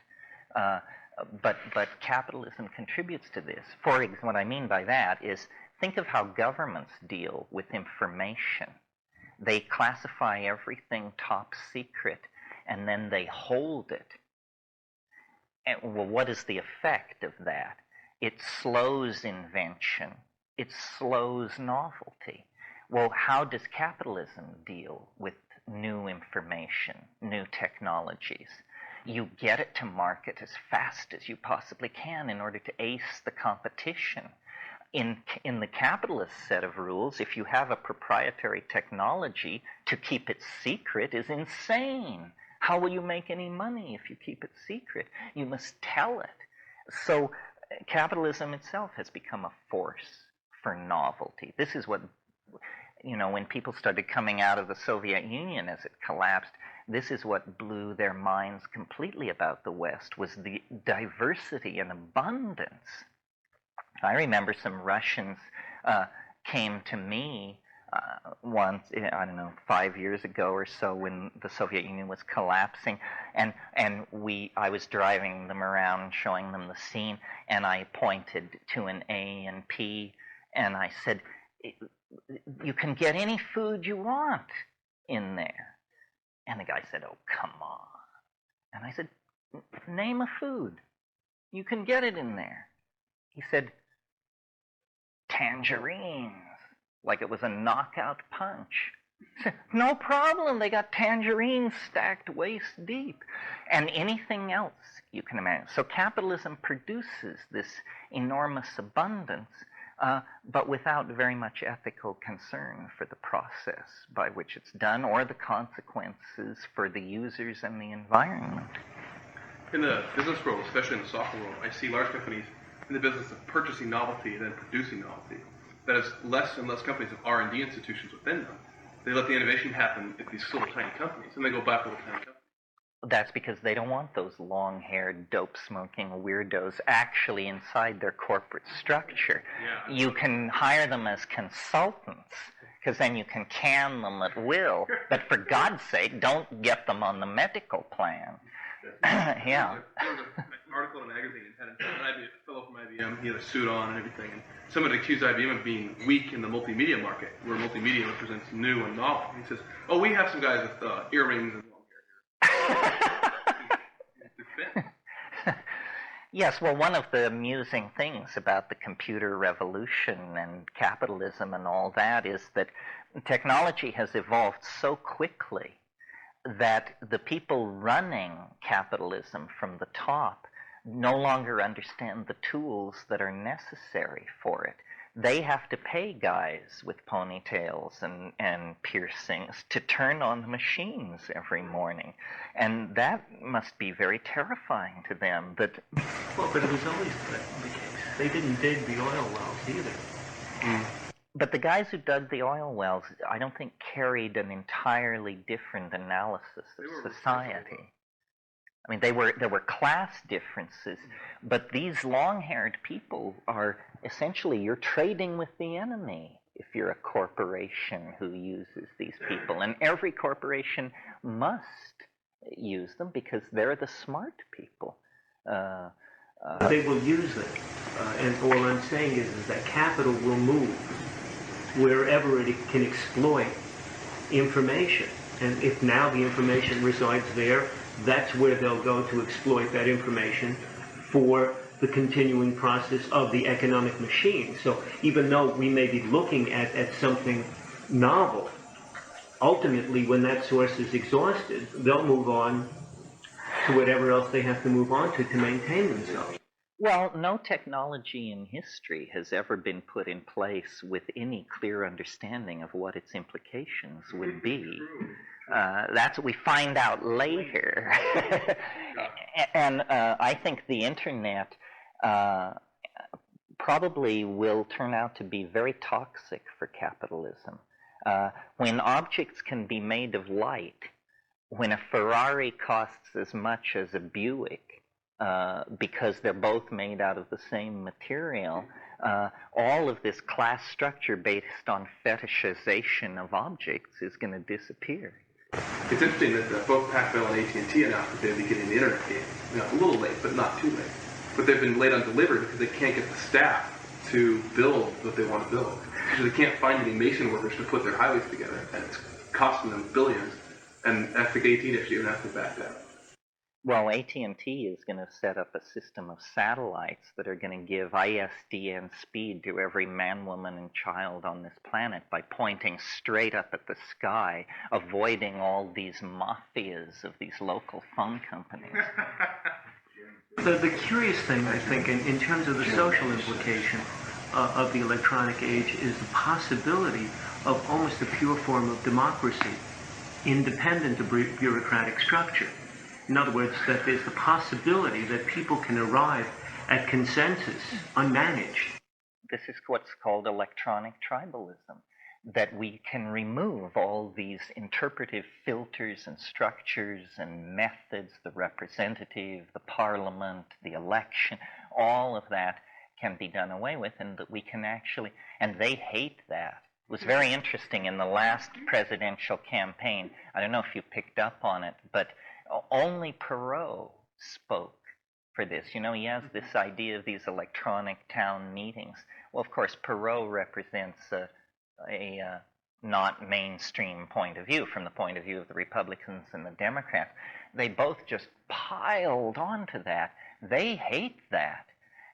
The idea of real democracy is as threatening to the politicians of this country as it is to the Chinese leadership. I mean, they do not want the will of the people to be expressed. But I think as we cohere into a single organism, there will be less and less need for these 18th century institutions that we have put in place and maintain with the power of the gun. Yeah. I see a couple of possible paths that the effect that the new media is going to have on people could go. One would follow the model of what happened to Europe when the church stopped becoming the sole interpreter of the Bible, and the Bible became something that was printed and that anybody could read and interpret, and many people did, and started different interpretations. And that sort of caused an explosion of different ideas and different ways of looking at the world. The other would be, this is a little more difficult to express, but there's a terrific Buddhist magazine called Tricycle Magazine. And one of the things that's really terrific about it is it's non-sectarian, that it has a whole lot of viewpoints. It talks about all sorts of different flavors of Buddhism that people respect, because there aren't enough really Buddhists in America to have really cool magazines for all these different sects. Now, if that were to change tomorrow, and there was a different magazine for every sect, then each magazine would have a single viewpoint. The other viewpoints would be portrayed maybe, but as seen as kind of heresies and talked down about. And I can see that sort of thing happening on the web, or with a web-like media, where people start pursuing ideas that they're interested in and they care about. They may end up digging themselves a niche of their own preconceptions and their own, the prejudices that they already have about information, and going to information sources that support that and prop up things which may or may not be valid. The other option is that they could be exposed to so many different types of information from the original sources, not filtered to a mass media, that they'll actually become more informed about more different points of view. And I can't tell right now which way it's going to go, or maybe it's going to go in both directions for different people. You can't keep the ignorant because there's too much access to the other knowledge. Only if you want it, though. It's not like now. Today, if you turn on CNN, you get not only the information you're interested in, you get information that CNN thinks a large audience of people is going to be interested in. So you're inevitably going to be confronted with things that mess with your prejudices. Now, the downside of this is that what's happening is CNN is mapping the societal prejudice of its market share onto all of its audience. And because there are so few media sources, there are a few selected branches of prejudice that you're allowed to tap into. But whether the future is going to break that up or just mean that there are going to be tighter groups and smaller groups of predispositions that are reinforced. After that's choice, those that wish to insulate themselves in only the information they want to see that supports their narrow worldview will insulate themselves excellently. And those that wish to just throw themselves into the unknown constantly will have a ready available source of. Yeah, I think we're already seeing this. I mean, the V-chip, is that what it's called? This thing that lets you control what your kids can access on the internet. All this concern about pornography and so forth and so on. Clearly, some people are going to take the internet raw and love it, and other people are just going to want the conference on cat grooming and so forth and so on.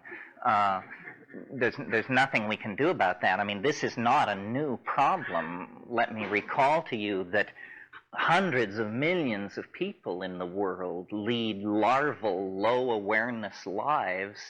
I'm not talking about the poor, unwashed.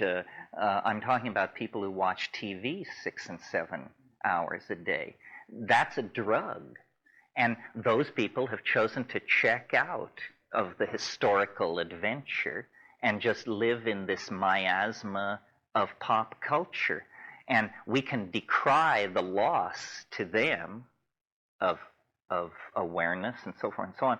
But on the other hand, it makes it easier for the rest of us, I think. I mean, I don't want all those people running around on the freeway and standing in front of me at the grocery store. And, better they should be home watching,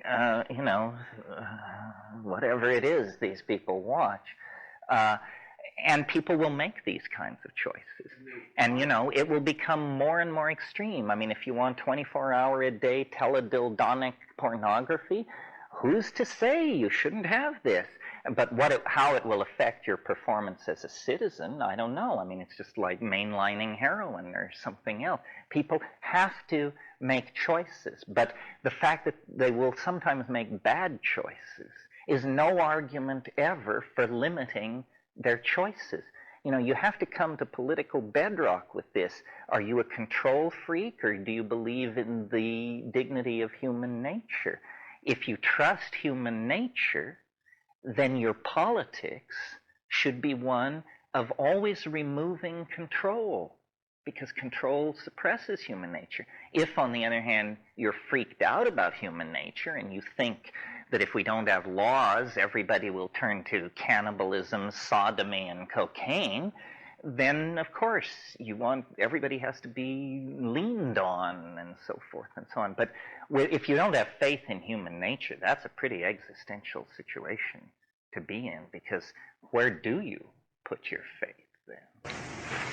It's possible that we'll fall into, I'll use your number, 5%, a situation where 95% are looking for novelty and 5% will produce it. And that the 5% who enjoy making novelty will make just what they want and find a narrow category of people who will find it. Well, that's sort of, people say, what should be done, or what should we do besides take psychedelics? And I say, you cannot escape the media, you cannot escape the internet, you cannot escape our dilemma. You have two choices. You can consume or you can produce. That's it. And the people who consume are lost souls, and we all consume. And in those moments when we consume, we are lost souls. We need to produce, and what we produce is art. Art is the greatest era of art in the history of the human race is dawning right now. If we produce images and text from the heart, we will compete with these very large network channels called capitalism, communism, so forth and so on. In a sense, one way to think about the internet is it's a 40 million channel TV hookup. 40 million channels, 5.5 now. Well, but however many websites there are right now is what I'm thinking of. And so no one need feel isolated. And isolation has traditionally been a political tool for disempowering people. If you can make people feel isolated, you can make them shut up. So, if someone, let's say, is a communist and lives in some tiny town in North Dakota, in the past, their tendency, I think, would be to keep their mouth shut. But since they're getting 400 email messages a day from fellow communists and being informed of conferences going on constantly and huge FTP sites and all kinds of things, then they just say, that's my community and I'm willing to talk about it. They are no longer isolated. And this has empowered all kinds of fringe points of view. Some you may approve of, some you may not. But I approve of the concept of the fringe in and of itself. And then I figure, you know, the memes can sort themselves out through natural selection. But if a meme doesn't ever get onto the playing field where the competition is happening, then it is not fairly dealt with and can die without having its proper opportunity to impact. We take away the advantage of the leading memes in their ability to suppress the new oncoming memes. Like a marketplace where if I try to start an oil company today, I have a difficult time because the main players would disadvantage me and handicap me. Right. Basically, a reverse handicapping where the small ones would have an advantage to come in. This World Wide Web, it just seems to be changing the nature of gravity, or at least the way I thought that these various physical forces always work. And suddenly time, which I understand is relative, is getting speeded up simply because I'm being barraged with so much information from so many different places, and it stops being a matter of trying to be smart by assimilating all this information and becomes more of a case of trying to be smart by seeing what I can leave alone, what I can distance myself, what I can funnel out, because there's so much of it. Well, I think we haven't quite learned how to use it yet, and also it isn't quite what it should be yet. It's maddening to try and function on it at 14.4 or 28.8. Everybody needs ISDN or faster. The people who use it most successfully, the way they live, is usually they do it through laptops. And it's just always on. I mean, what you need is 24-hour-a-day ISDN connection. It's always on. And so as you think, questions arise. And you set your info bots going. Your elves, you send them into the matrix, and they return with these bits of information. So as the day passes and your internal dialogue proceeds, you're constantly having messengers arrive with data which clarifies your understanding of the situation. So I think of it, what it will clearly become is it's just an adjunct to your mind.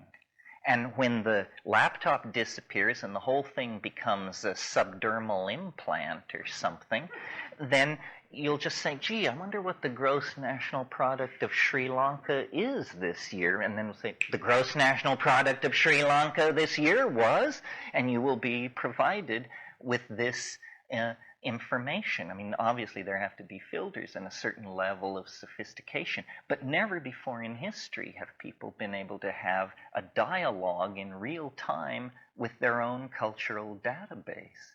And the quality of decisions is directly dependent on the quality of the information upon which the decisions are based. And in the past, good quality information is very hard to come by.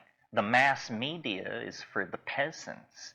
The guys above the 50th floor, and guys it is, as you know, they read special newsletters. They receive feed from certain think tanks. They deal with an entirely different kind of information than you do. Privileged information, managerial information, leader information. Well, now that's all changing. Sitting without telephone lines in Hawaii at the keyboard of my computer, I have better intelligence than Stansfield Turner had when he was director of the CIA for Jimmy Carter. And I'm Joe Nobody, you know, Earth Citizen 1. So that shows you how quickly the quality of information is improving. What you do with this is, of course, has always been an individual dilemma. The psychedelics, to my mind, were a great anticipation of the internet. It probably never would have been built had there not been psychedelics, even though it was built by terminal paranoids, because, you know, it was built as a command and control system for thermonuclear war. And but the wonder of that was that they built it so that it could not be destroyed, not realizing that what that meant was that they could not destroy it. You know, it has no central control. There is no board you bomb, no plug you pull. So they built this indestructible thing, and now it's loose and growing and unstoppable, and possibly leads to the reformulation of the nature of humanity, which would be then an interesting process. Thermonuclear war leads to an enormous paranoid response, which leads to the internet, which leads to liberation. I've always felt that atomic weapons were an enormous IQ booster for the human race. And when you think about the fact that a global tribe of carnivorous monkeys have possessed thermonuclear delivery systems for 50 years, and only twice were they ever used, I think it must have sobered us immeasurably, because there were many issues in those years where, had there not been thermonuclear bombs, there would have been war.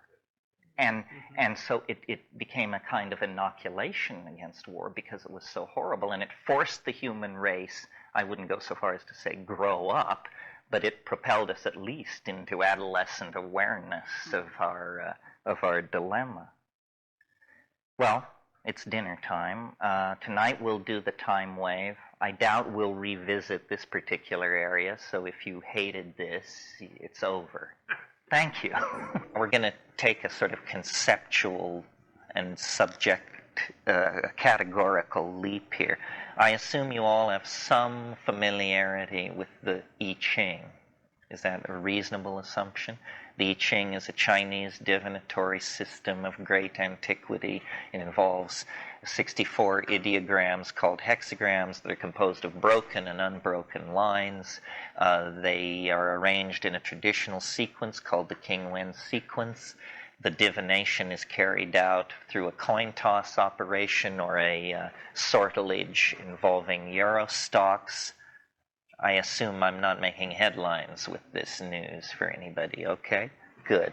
So, the I Ching, usually translated as the Book of Changes, is in fact a scientific text, in my opinion, a study of great sophistication of the very subject we're talking about this evening, the nature of time, the nature of change. And in the same way that Western science, by fixating through certain Greek predilections on matter, was able to unravel nuclear chemistry and molecular biology and so forth, these ancient people in China, pre-Han, early Zhou, which we're talking 1500 BC, they weren't interested in matter. They were interested in time. And they brought to this interest in time at least as much energy and sophistication as the research teams at CERN in Switzerland bring to probing the heart of the nucleus of the atom. And they learned things. You know, you spend a millennium or two on a given problem, posing that problem under all circumstances and from many philosophical points of view and pharmacological platforms. Eventually, you begin to get answers. And I believe that the I Ching is a kind of smashed up piece of machinery that in its present form is but a shadow of what it represented in the past in terms of sophistication and understanding. For several thousand years, it has been commented on and passed down and preserved by people who were not fully in touch with precisely what it was. Under the guidance of the Logos, with the help of psilocybin and so forth and so on, I think I've made some progress with reconstructing what this ancient piece of machinery might have looked like and what kind of information they might have been getting out of it. So now bear with me for a minute, if you haven't been already. As I said, the I Ching is 64 hexagrams, numbered 1 through 64, and usually presented in a traditional sequence called the King Wen sequence, which is old. Nobody knows where it came from. King Wen is a legendary figure. He supposedly got into some political trouble around 1350 BC, and they put him in the can for a while. And while he was there, he figured this out. He thought it up. He built this operating system. And the interesting thing about the King Wen sequence is that it is not in a logical sequence on the face of it. When Leibniz, the European philosopher, got his hands on the I Ching, his Jesuit friends shipped him a copy in the 17th century, he immediately organized it as a binary number system. And rearranged the hexagram and showed that it was a binary number system. And Leibniz's sequence, any hacker knows instantly how to do it from the first hexagram on. King Wen's sequence is not at all obviously under any set of rules. And the Logos, in its promptings to me, it was interesting. It was like a koan. A problem which a master sets a student, which must be solved before we can move on to deeper water. And the koan was, what are the ordering principles of the King Wen sequence? Can you prove, in fact, that it is the product of intent?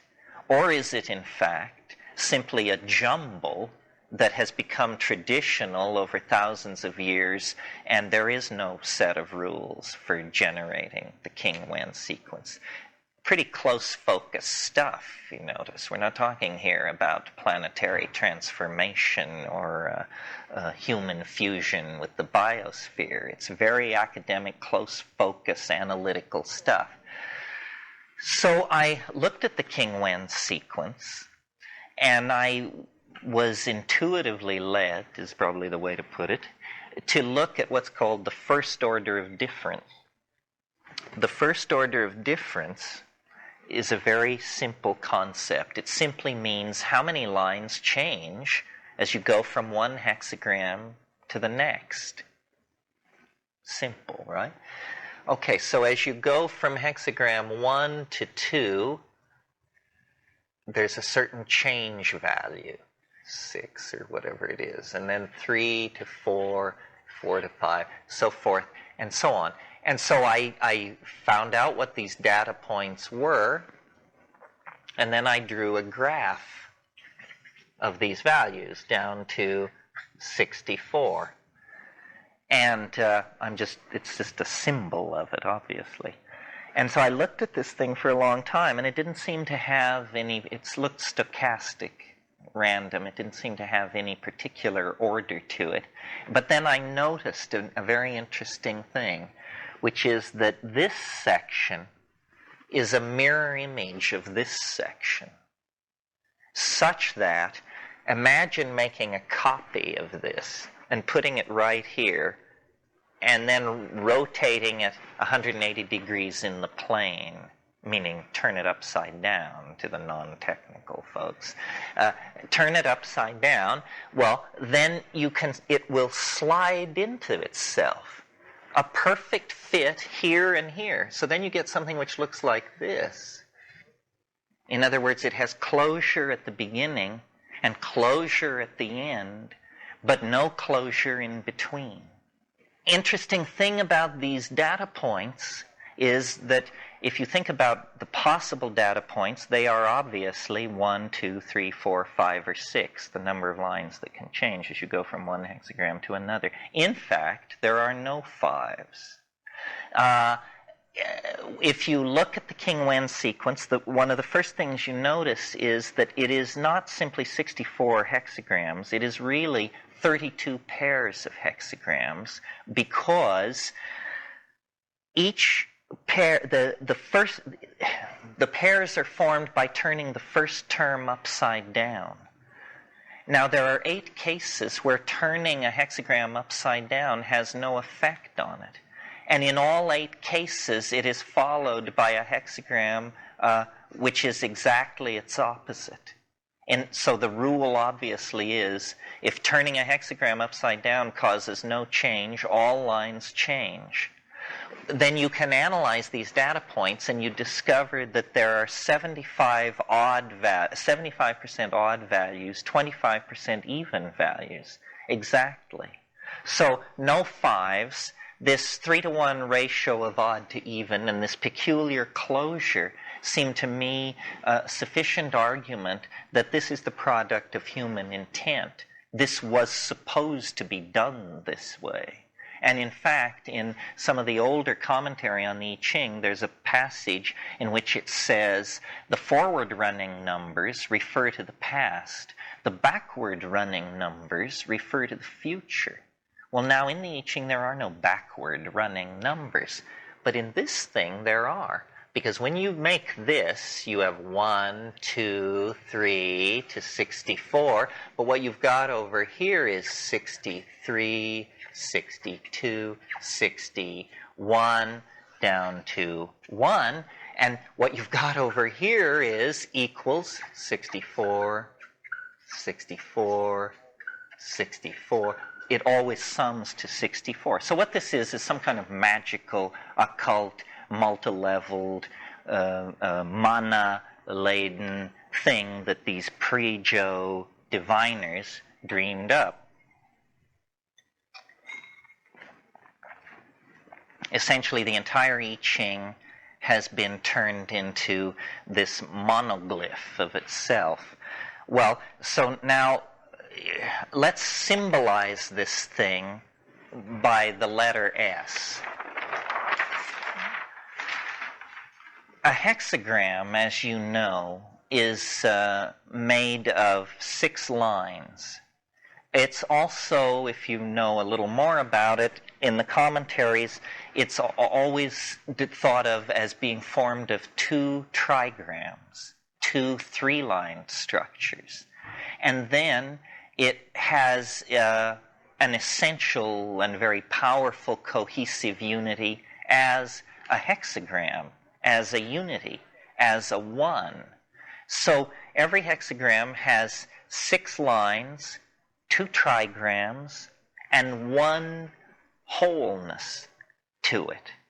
So the thought which occurred to me under the strong prompting of the Logos was to take this thing which I just showed you, which is at the top of a kind of hierarchy, and move it to the bottom of the hierarchy. And I did it, and build a hexagram. So remember how I said we'll symbolize that thing by the letter S? So I took 6 of those, and I did this.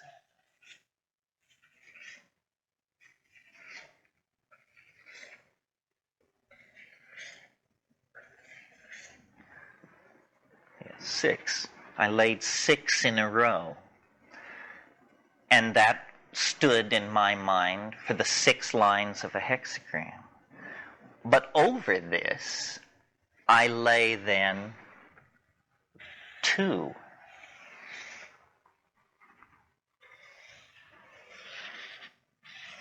Like that. Those are the trigrams. And then I'm sure you anticipate my thought. Over that, I lay 1. That stands for the unity of the hexagram. Okay, so now what I had was a lot of lines.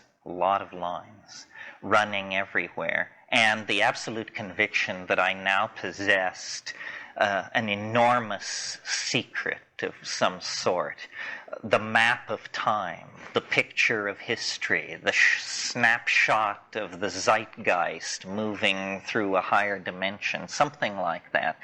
And I was a burden to my friends and a joy to my enemies for many, many months as I attempted to corner people in all-night conversations of great energy and perplexity that had my friends meeting to plan what is to be done. Hope this never happens to you. And finally, Ralph Abraham, God love him, said, it's an occult thing. I mean, it's just this occult thing. Only you understand it. And it's not even clear that your interpretation is always the same. He said, what you have to do is you have to turn it into an ordinary mathematical object that is, a known quantity. Well, essentially, this was like telling your dog to split the atom. It was like, great, Ralph, thanks. Do you think you'll have any time in the next few months to put in on this? And so I sat with it for a couple of years. And then one afternoon, I was getting loaded and watching dust motes in a sunbeam and not thinking about anything much at all. And I had it.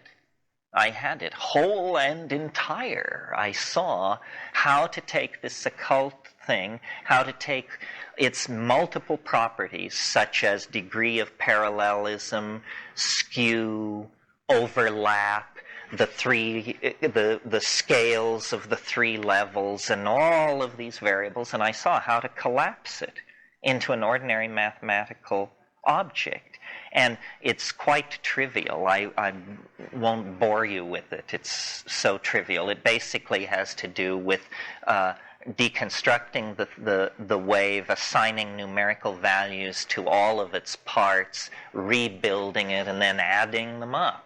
And then, lo and behold, all these intuitions you had about how when it is parallel and close together, values should drop and all that, are conserved, and we get the time wave. And the time wave and the computer is simply doing a whole lot of housekeeping work with it and not making any arithmetical errors and scaling it to time. Now, the objection that could be made to this, or easily could be made to it, and that I at one time felt the force of this objection. I've talked myself out of it now, but it's how I would have attacked it myself at a certain point. And it went something like this. Now let's see. You are advocating a revision in physics based on a Chinese oracle that you have deciphered a secret message from. Is that it? And how long have you had this particular delusion? So I've built a metaphor, which I hope makes it a little clearer why I believe it is reasonable to use a Chinese oracle as a stepping stone to a revision of physics. And in order to explain this, I have to have resort to a fairly elaborate metaphor. So here it is. Think of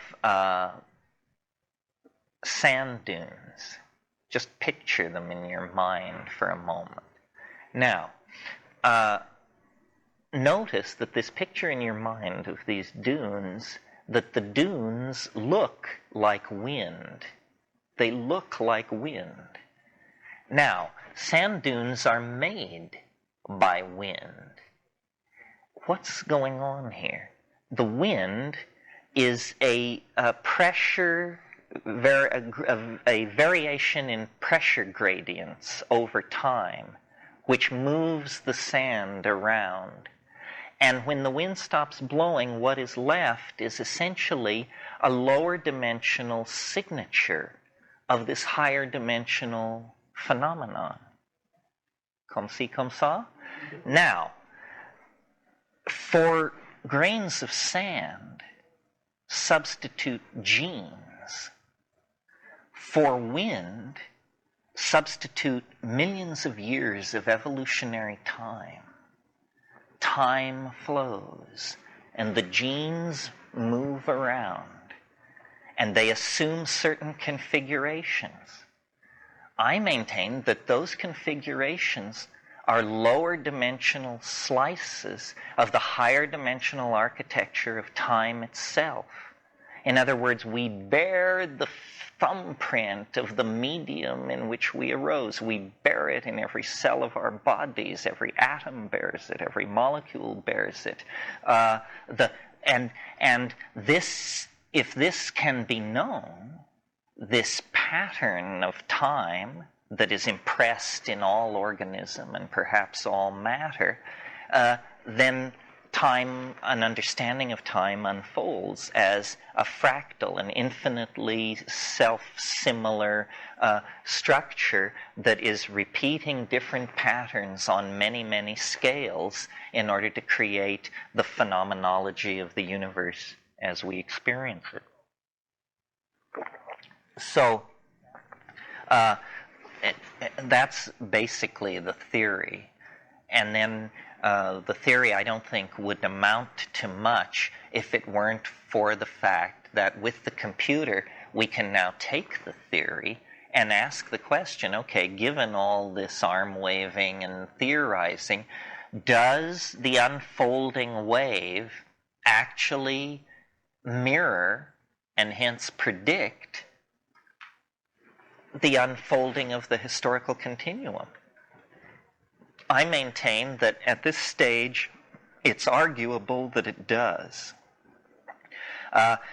Now, there's a curious and unsettling aspect to all of this.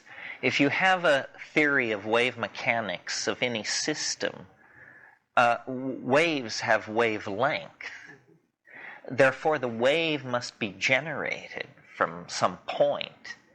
And if what we're talking about is a graphic congruence between theory and nature, then theory must be fitted to nature in the search for a best fit between the curve, the describing curve, and the phenomena it seeks to describe. You understand what I mean?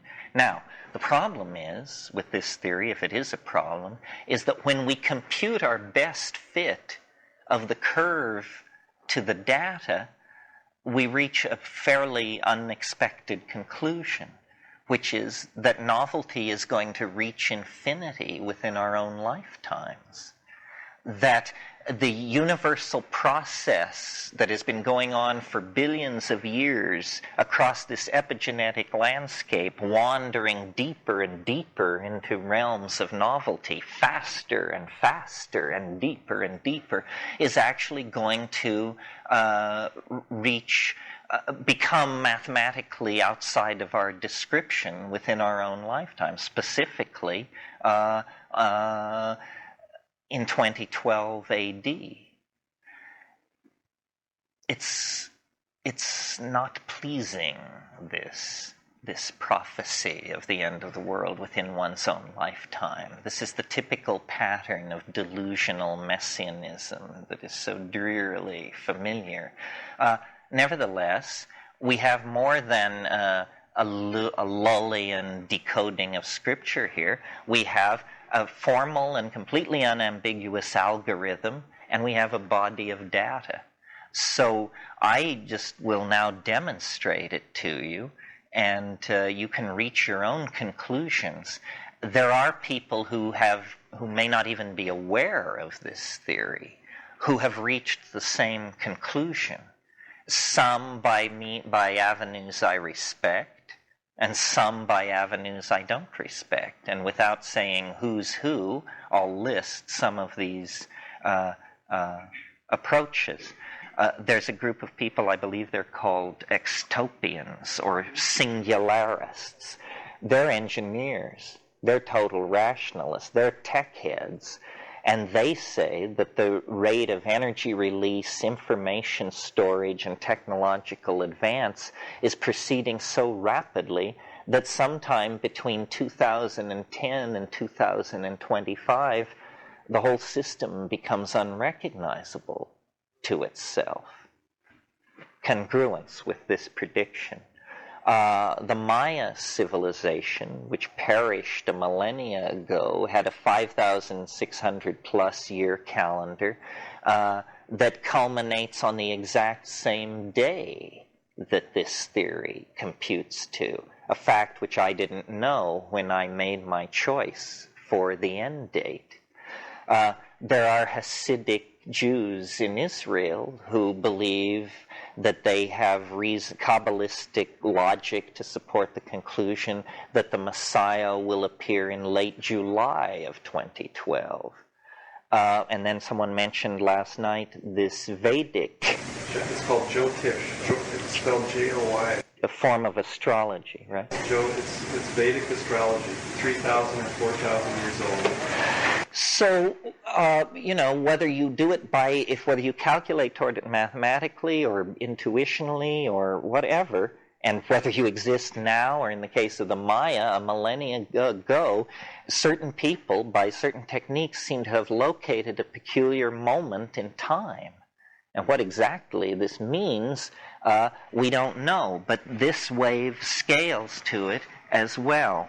Now, what I want to do here, this is this year, and pointing at today, and as you see, it will culminate here. But what I want to do now is put a lot of time on the screen and show you how this thing works. So let me specify time span, E. Okay, well, now, here, what we're looking at here is a very large span of time, 6 billion years. And the entire career of life on Earth is 600 million years, which is this downsweep. So you see, at that scale, it's like a done deal. It's almost a smooth curve. On a scale of 600 million years, it's just been an uninterrupted rush toward the omega point ever since we dropped gills and crawled out onto the land. As we magnify and zoom into this, it turns out there was a lot of drama along the way. Let me see if I can get my zoom going here. Now, each time it makes a new graph, we'll see twice as much detail and half as much time. There's 1.5 billion years. There's the last 750 million years. 375 million years. That's all life, getting hold of the planet. There's the last 100 million years. Here, let me stop that one. Okay, that's the last 93 million years. And there is a event that has to be predicted correctly for the theory to work. At 65 million years, there was an asteroid impact that it caused the extinction of the dinosaurs. And there it is. It's an exact science, folks, but I'm not. Okay. Here is this extinction event. You've got 113 million years on the screen, ending at the 0 point in 2012. And this massive extinction event, 65 million years, clearly shows as the most dramatic event on the screen. Yeah.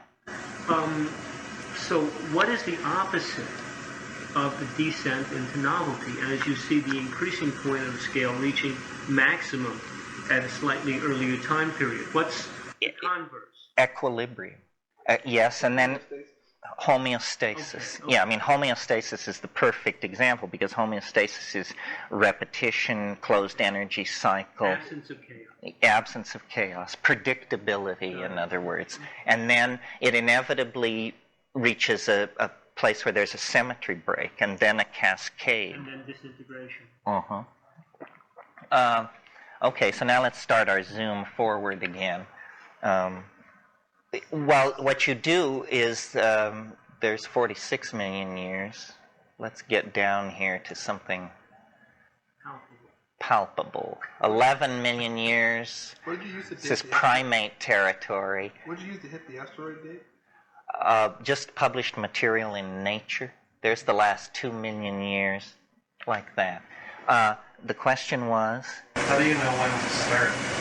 You mean how did I choose the end date? Or the beginning date of the whole? Well, the beginning date I'm a little fuzzy on. I simply propagated it back until I had more time than astrophysics requires for the life of the universe, and that was all I needed. I'm not entirely committed to the Big Bang. There's plenty of odd assumptions in all of that stuff. What I did was I thought about at first I tried to scale it to the stuff I knew. So I've been sort of interested in history. So I said, okay, if you have a theory of novelty of history, where are the novel points in history without getting too technical? Well, I think anybody who's studied history 25 minutes would nominate the Greek Golden Age, the Italian Renaissance, and the 20th century. Or at least they would tolerate those candidates. So I said, well, let's see if we can find a place where 3 big troughs do that, and then let's look at the crucifixion, or something else, in other words, to see if it also appears to be correctly described. Well, eventually you get a fit where you can go from the Big Bang down to Nixon's resignation and always have this very satisfying feeling that it's giving it the correct scoring at the correct level of novelty and the correct ratio and proportion to the events in which it is embedded. And when I got it right, the last 67-year cycle begins the day the atom bomb was dropped on Hiroshima. And it's a resonance, you see, with the Big Bang. And then everything else seemed to fall into place at that point. Now, it's tricky. It is tricky because it's a fractal. And so there are possibilities of error, but and that's why periods of time like what we're living through are so interesting, because you see, I've made the small-scale prediction that this period we're living in will be novel based on large-scale correlations. Now, if the prediction comes true, that clinches it. It shows then that the choice was correct, and we gain confidence. And I maintain there's, in principle, no reason why this much information shouldn't be known about the future. The future is not magically guarded from understanding any more than any other part of nature is. And in fact, statistics, probability theory, is a valiant effort to come to terms with the future. I maintain horribly and inevitably flawed by the assumption of linear time. What do I mean by that? Well, here's how probability theory works. Say you want to know, well, let me think of something, the charge on a certain, how much electricity is running through a wire. You want to know this. Well, here's how you do it in ordinary science these days. You measure the electricity 10,000 times, you add it together, and you divide by 10,000. Now, it's conceivable that the value you come up with will not match a single one of your measurements. Your measurements never agreed with this value. So what we're doing, you see, is because we assume time is uniform, we don't feel any intellectual sin in smearing those values that way. Filter the novelty. The law of averages damps the novelty in the system, and you get a kind of averaging.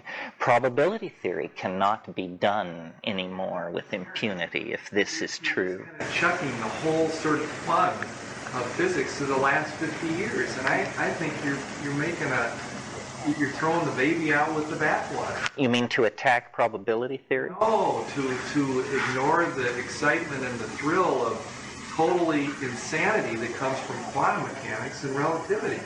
Well, no, I'm not rejecting that. The quanta is far larger than probability theory. I think, there's an interesting revolution going on in quantum physics right now. It amuses me.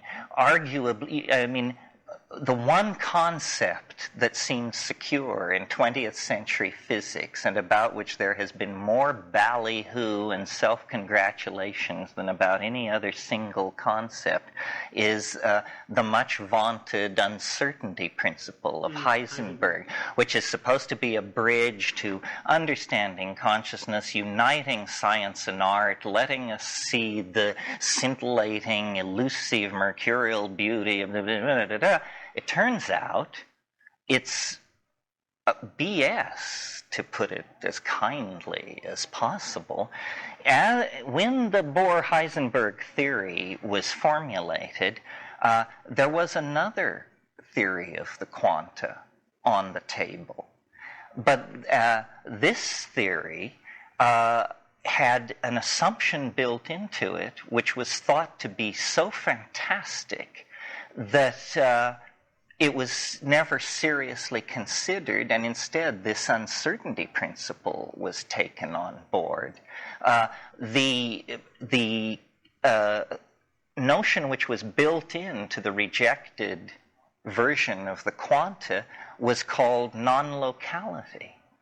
And it held that somehow all particles that had ever been in interaction with each other in the past were somehow mysteriously and instantaneously linked to each other throughout all space and time instantaneously.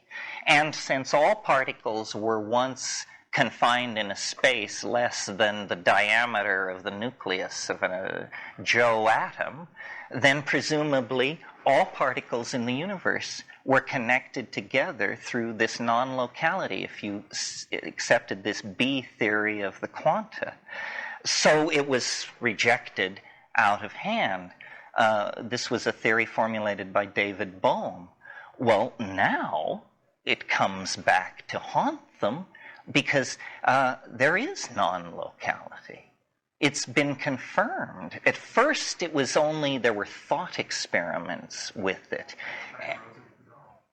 Yes, and so here, but now experiments are being done where you actually bring two electrons together, separate them in space, flip the spin of one, and see the other one flip its spin, even though they're now separated in time and space. So the physics community, and let me say about the Bohm theory and the Bohr-Heisenberg formulation, the mathematics is identical. The mathematics is identical. One does not give better results than the other, but they have these completely antithetical concepts built into them, and I doubt that the Heisenberg thing will survive. It was actually a mistake. Oh, and that what I want to say then about the Bohm formulation is with Bohm's mathematics, velocity and location can be known simultaneously to any limit of exactitude. There is no uncertainty in the in the Bohm formulation.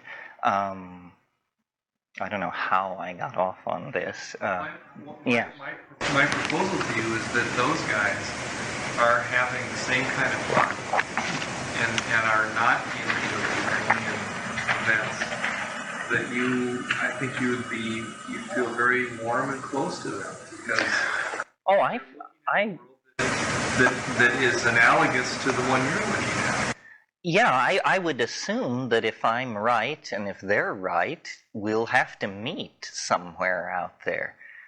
There's this guy Lentz at Stanford who has a very interesting cosmology, which he calls a fractal foam cosmology. And I don't understand his mathematics, but he talks about how in his cosmology, in the first few moments of the universe, these things were generated which he calls scalar waves. And they're waves, but they don't move. They're, as he puts it, frozen in space-time. But the reason you know they're there is because they affect the clustering and the ebb and flow of probability. That's it. That's it. I mean, it's absolutely it. So what Lentz's scalar waves have to do with the time wave, I don't know, but it's very, very interesting that these kinds of theories now are coming forward. I think it's because we are feeling an inadequacy in our science because the fine structure of complex systems won't come into focus using statistical analysis. You get a blurred picture of what's going on, and no matter how you deal with the data, it remains blurred because this temporal variable is in there that you're not aware of, and it's creating this inadequacy in your model. You wanted to say something? Well, two questions. First, how do you introduce data into the system? In other words, given the I Ching as the construct, right, and a formula derived from that, which is the assumption I'm making here, what do you enter to create the graph? You enter the valuations of there are 384 points in this thing because it's 6 times 64. So, and at each one of these positions, you generate a number, and then that is fractalized and put through this. And this is all explained exhaustively in the Invisible Landscape, and in the manual for this thing is now 75 pages long. And the second question is taking a 500-year model or a 250-year model or whatever we would choose in current time.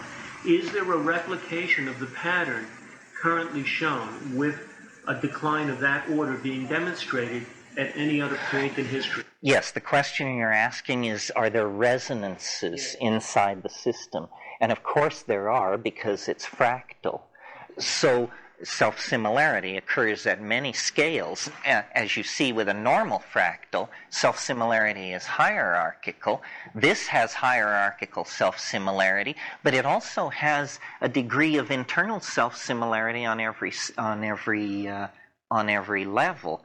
So this plunge that we're going through right now, its resonance, its direct historical resonance on the preceding larger scale is the period around the 10th century, 948 AD. Now, what happened in that period is there was an enormous cultural efflorescence in Islam.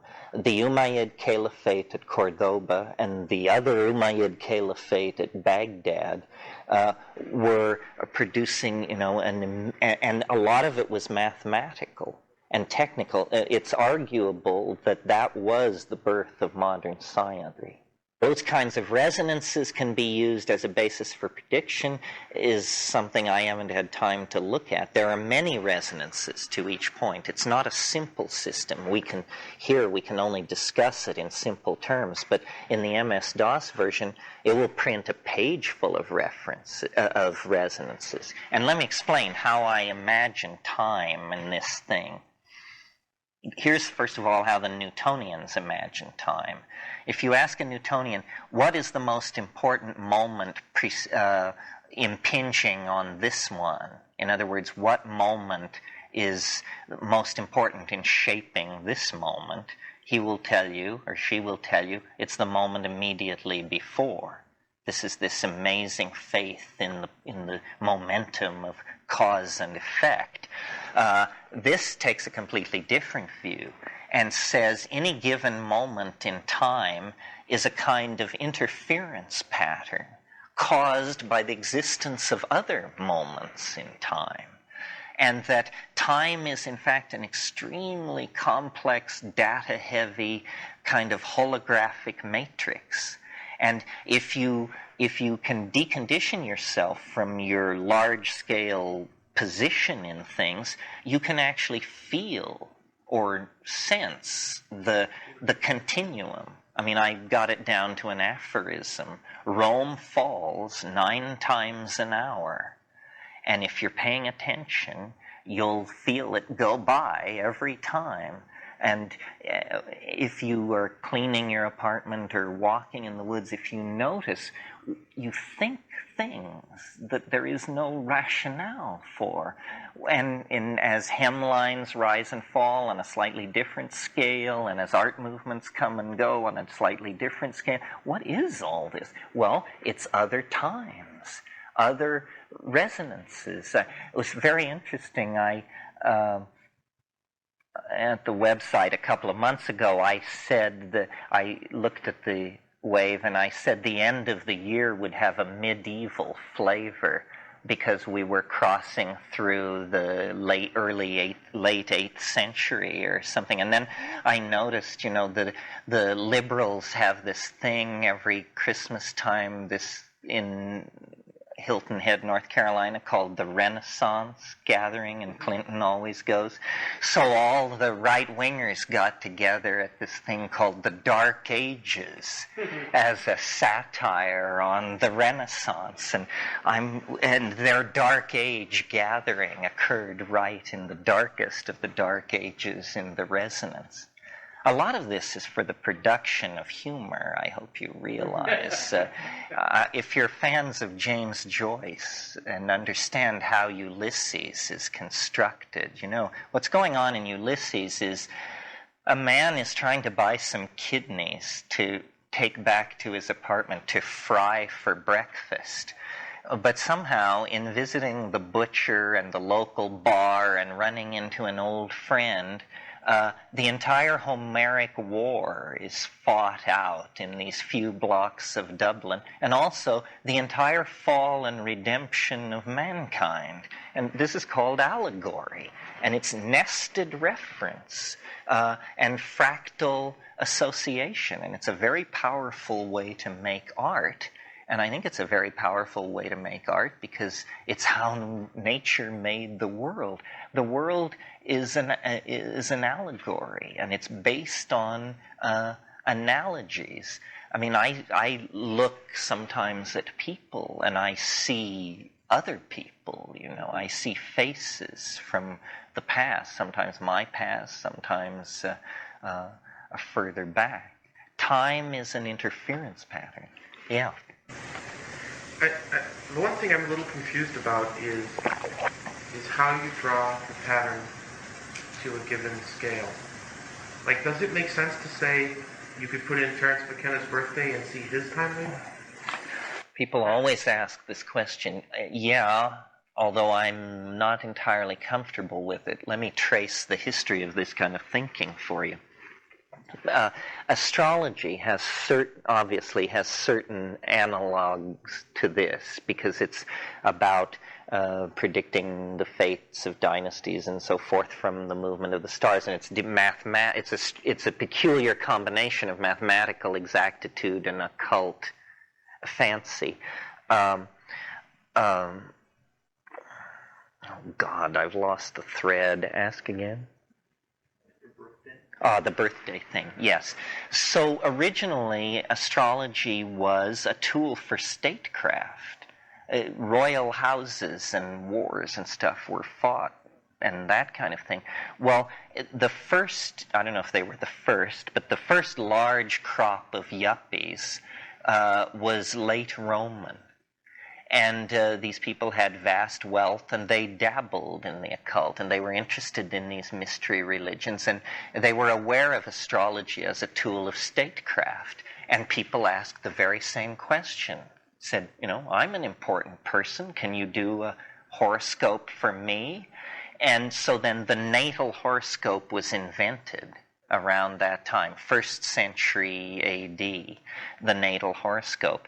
I can imagine that we each have our own time wave, in a sense, and that it begins at your birth and it ends at your death, or your death is a very novel point in the wave. The wave has different cycles in it. This has 384 data points. I mentioned that. Notice that 384 is exactly 13 lunations. At first, I thought I was discovering a Neolithic Chinese calendar, that it's an extraordinarily accurate lunar count. It precesses 19 days per year against the sun, but that might be a price people would be willing to pay, especially if it had been developed in a tropical climate. But each larger cycle is made by multiplying that number, 384, by 64. And each smaller cycle is made by taking that number and dividing it by 64. And what you get then over about 20 levels, stretching from 72 billion years at the top down to 6.55 times 10 to the minus 23rd at the bottom. In other words, the domain of Planck's constant, the realm of the jiffy. You get this set of nested cycles. Well, the next cycle up from this, from the 384-day cycle, is 67 years, 104.25 days. It's 6 sunspot cycles of the minor type, 2 of the major type, but interestingly close to the average human lifespan, 67 years, almost as though it's a kind of a tone, an octave of existence.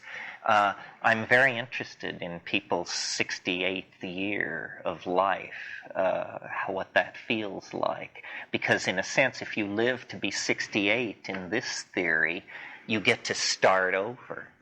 You are sort of, your slate is cleaned, and you get to go forward. But this kind of thing I find, I'm not that attracted to it. I'm more interested in the idea that this is some kind of a message from somewhere, and that the message is in 2 parts.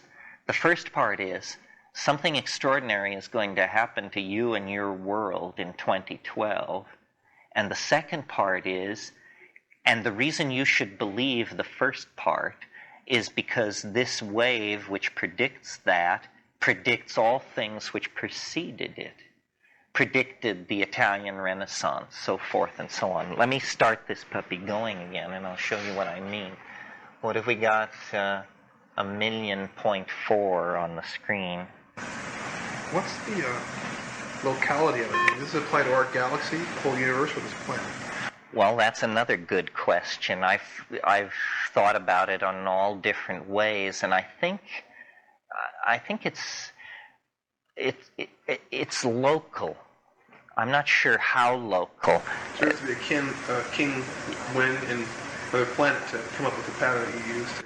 Well, if it's a universal fractal pattern, then it must be available in many places.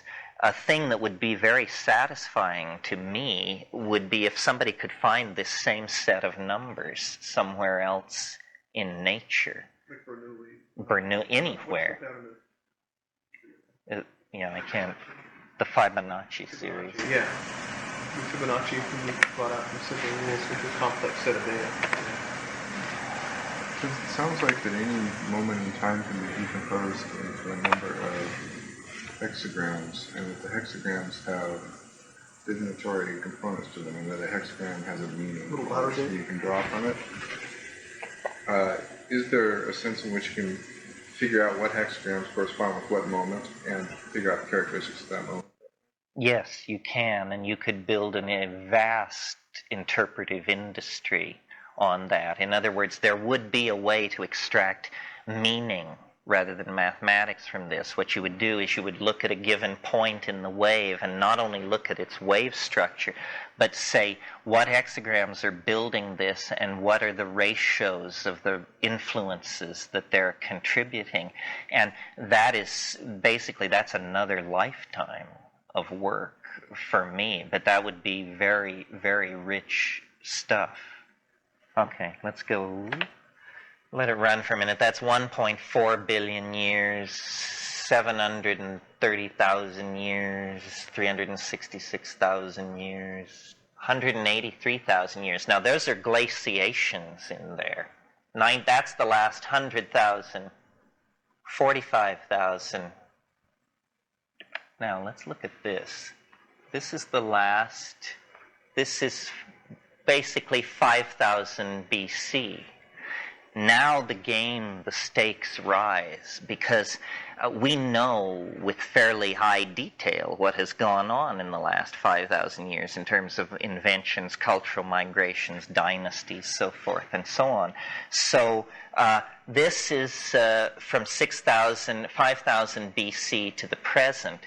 Well, along this descent into novelty here are the great ancient civilizations. Ur, Chaldea, Babylon, and down here in the bottom of the novelty trough, pre-dynastic Egypt, Old Kingdom Egypt. In other words, the great pyramids are built precisely at the most novel point of that trough, which sort of supports the theosophical faith that Egypt did learn something, that it took a long time to go past them. Not necessarily 1950. According to the time wave, they were the most novel thing that had ever come down the pike until roughly the foundation of the Roman Republic. And that's about right. That feels about right. On this upslope, this is all pretty ugly stuff here. The Hittites, the Mitanni, Assyria. We're really getting into male dominance, warfare as a way of life, empire building, slavery, huge building projects based on human agony. Ugly business, but it's punctuated by some real moments of progress, like the Phoenician alphabet and so forth and so on. And up here at the top of this thing, Homer sings his song. The Trojan Wars occur actually just slightly before that. What's happening there is that Mycenaean piracy is overwhelming the old Minoan Empire. This is just in a small part of the world, but it happens to have a lot of consequences. Let me say about that, some people say your theory is so Eurocentric. Have you noticed what kind of world you're living in? That's right. That's why the theory is Eurocentric. In other words, the Maya may have been wonderful, but what counts in the historical game is how much influence you have on the present. And the Maya have no influence on the present. I mean, other than some interesting shards in the museums and a respect for their architecture, they didn't pass it on. So, there isn't a man, woman, and child on this earth who wasn't deeply affected by what went on in Greece in the 5th century BC. Not a man, woman, or child on this planet. Now, what was going on in 5th century BC somewhere else, that river of influence may not have reached the present. Some did, some didn't. But something got loose at the eastern end of the Mediterranean, right in this time span. I think it's the phonetic alphabet. I think the phonetic alphabet empowers a distancing from the object of your concern that allows this eerie Faustian thing that is so typical of the Western mind. And I didn't originate that idea. Many people have commented that the Greek alphabet, it just carries you so far into abstraction that that thought style becomes inevitable. Yeah. Now, obviously, you've been describing events in Western culture. What are the correlatives to Indo-Asian? Yes, good question. In spite of the objection that the thing is culturally skewed toward European history, if you actually study world history, it's interesting. Great advances seem to occur simultaneously in different places. In and of itself, an argument for something like the time wave. So, while the Roman Empire is rising and establishing law and order and so forth and so on, the Han Dynasty is doing the same thing in China. As the Maya are reaching their cultural apex with their astronomy and their mathematics and so city building and so forth and so on, the Cordovan caliphates are doing the same thing. There's quite a bit of that sort of thing. Is there an antithesis here at all measurable? I mean, a contradiction? I don't understand. Well, in other words, where one series of events would describe homostasis, another series of events would describe a descent into novelty. In other words, have you located any contradiction within the prescribed system? No, because a descent into novelty, as it were, takes precedence. Equilibrium only counts if it completely pervades the system. You see what I mean? All right, let's go forward into this because I want you to see these later epochs. Oh, I guess I didn't enter the thing.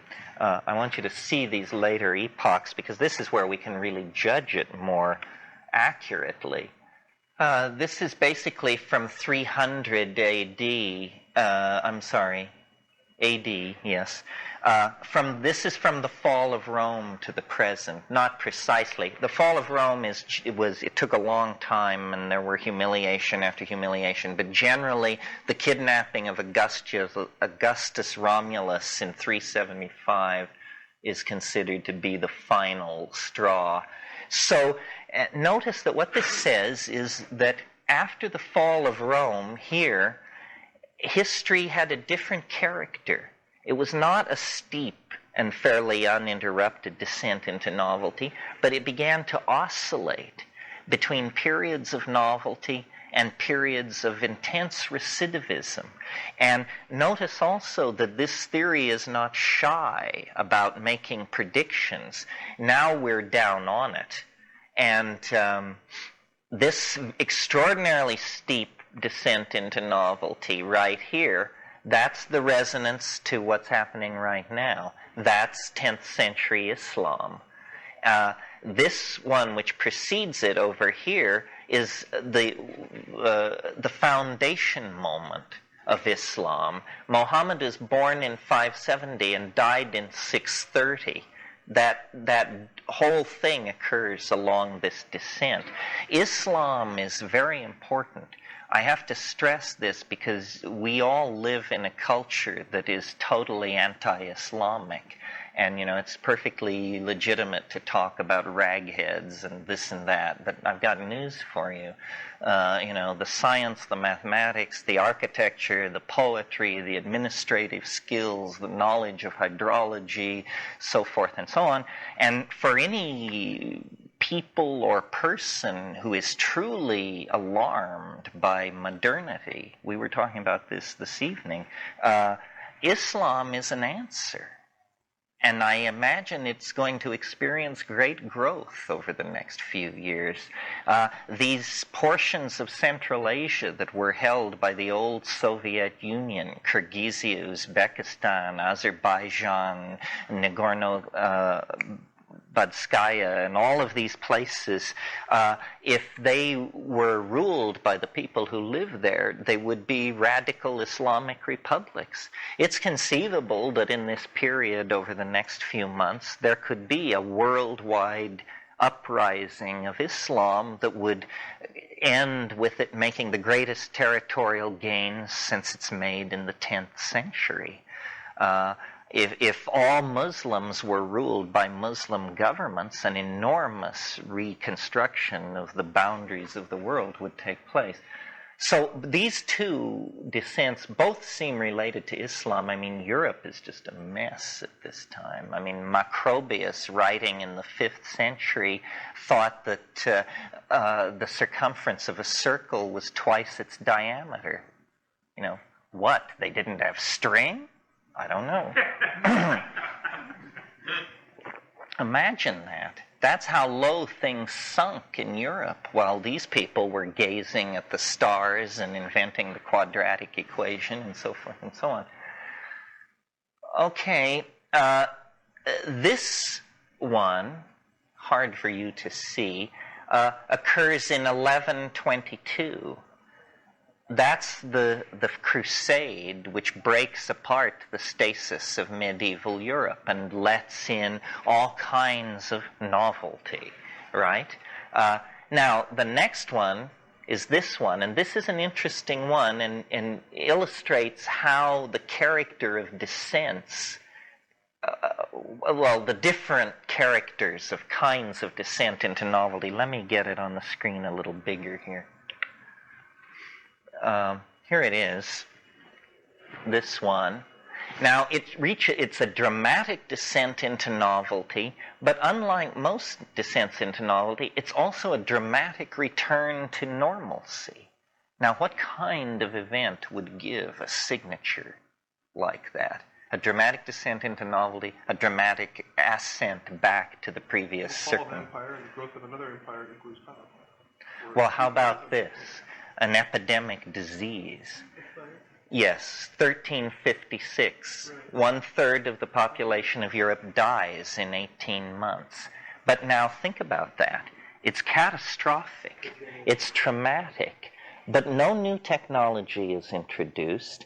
No boundaries are shifted. No new religion enters the area. And no genes cross frontiers. There is simply a demographic collapse. Everything comes to a halt, and then everybody who was in number 2, 3, and 4 position moves up, the wheels start turning again, and there's no thirst for innovation. The entire effort is just to get back where you were before the bad news hit, and so within a generation or two, you're back where you were. Very interesting that the correlation between what actually happened and the shape of the graph seems to support that conclusion. In contrast to that signature, notice what came next. An entirely different kind of descent into novelty. First of all, starting from greater recidivism and ending in greater novelty, such novelty that there is no recovery. There's a slight recovery, but this entire trough represents a lower level of novelty than had really ever been probed before. So what is this? Well, right up here at the top, it's 1440. No, that's in 1455, 15 years later, but that plays a role in it. No, 1440 in Mainz near Frankfurt, Johannes Gutenberg prints the first book. And if you think the internet was something, this was a biggie for information technology, for sure. And as you mentioned, very shortly thereafter, the Ottoman Turks seize Constantinople, and Europe's access to the East is strangled. And it's a total crisis for European civilization. So what is done is these incipient capitalists pool their money, and they finance new techniques in shipbuilding and navigation. So this is all technical innovation and novelty. And they build ships, and they sail around Africa. And they reconnect to the East. Meanwhile, what's going on, and they get rich. That's what I meant to say. They get rich beyond their wildest dreams. These agricultural hill towns in northern Italy that had been dealing each other wine for centuries suddenly find themselves the center of the largest aggregation of capital ever gathered on the planet to that point. And they just pour money back toward their benefactors, not only the scientists that had created the technological revolution that allowed this, but into the arts and into their palaces and into the planning of their cities. And they create the Italian Renaissance. And everybody who is anybody is positioned along this descent, beginning with the Proto-Renaissance, the Fra Angelico and all of that, and then coming down through Donatello, Donatello, Michelangelo, Leonardo da Vinci, Titian, Raphael, the whole bit, and the whole thing reaches culmination right down here at the bottom of the trough. They actually experience a kind of eschatonic event at the bottom of this novelty trough, which is they discover the other half of the planet. That's what they do 500 years ago, 1492, right down here. Well, that blew the door off its hinges. There has never been a return to normality in a certain sense. That did it. This trough, what this trough pictures, is a period that ends in 1619. 1619 is the beginning of the 30 Years' War. This period across the bottom of this trough has been called by art historians who have no knowledge of this theory the age of the marvelous. This is the age of the great Hermetic flowering. This is the age of Shakespeare and the Rudolphine court in Prague. This is the age of Arcimboldo and John Dee and Robert Flood and, that incredibly complex, psychedelic, manneristic mishmash that those late Renaissance people put together. But there's a certain ugliness in it. It's not an entirely flat trough of novelty. There is a recursion to old patterns, and I maintain what that is the beginning of the rape subjugation of the New World, and then the rise of gangster capitalism in that environment. Because, interestingly, Europe was somewhat strangled before the discovery of the New World. I mean, it required resource management and all that. I mean, if you've been to places like Portugal, and you say, these people ruled half the planet, this rocky, scrubby, storm-battered little country, how did they do it? Well, obviously by expropriating other people's resources. That's how they did it. So there was a period of normalcy where everybody was shipping, and it didn't change that much. There were just years of ship, go out, empty, come back full, go empty, come back full. Well, except that all this information was pouring into Europe. It was like as though they had landed on alien planets. Albrecht Dürer went to an exhibition of Toltec carving in Leiden, and his diary entries on this, I mean, for those people to gaze upon these artifacts, it was literally like science fiction to them, and plants and animals. And they were the center of the world, and all they knew was that, so it was like adding another Earth to the equation for them. Exactly. An incredibly exotic Earth. I mean, animals, plants, human beings, the largest river in the world, the highest waterfall in the world, and on and on and on. It just swam into their kin, literally, like an alien planet. 1619, the party's over. In America, this is called the Protestant Reformation out of some delicacy. It's not the Protestant Reformation, for God's sake. It's the 30 Years' War. It's when everybody in Europe just went nuts and slaughtered each other for 30 years until 1648. And, the Cromwellian thing happened in England, and it was a drag. It was wars of religion. That little clip that indicates a descent into novelty, I call Newton's notch. Newton was important enough that the entire, I mean, I'm teasing a little bit. There was other stuff going on, the foundation of the Royal Society and so forth and so on. But generally, this was a period of recovery from the age of the marvelous. And it's an era of powdered wigs and social mores, increasing class stratification, increasing assertion of the power of the Protestant churches in Northern Europe, and so forth and so on. And then up here, 1740, this is what's called the European Enlightenment. And a bunch of French people, Voltaire, Rousseau, philosophers, theoreticians of how human society should be run, produce these screeds, these theoretical texts, but wild men in the Americas take this up, and the conclusion of all the philosophizing that goes on up here is the American Revolution, which occurs on a downsweep into novelty, and I would argue was reasonably successful, followed by the French Revolution, precisely on an upswing, in other words, a movement back into habit.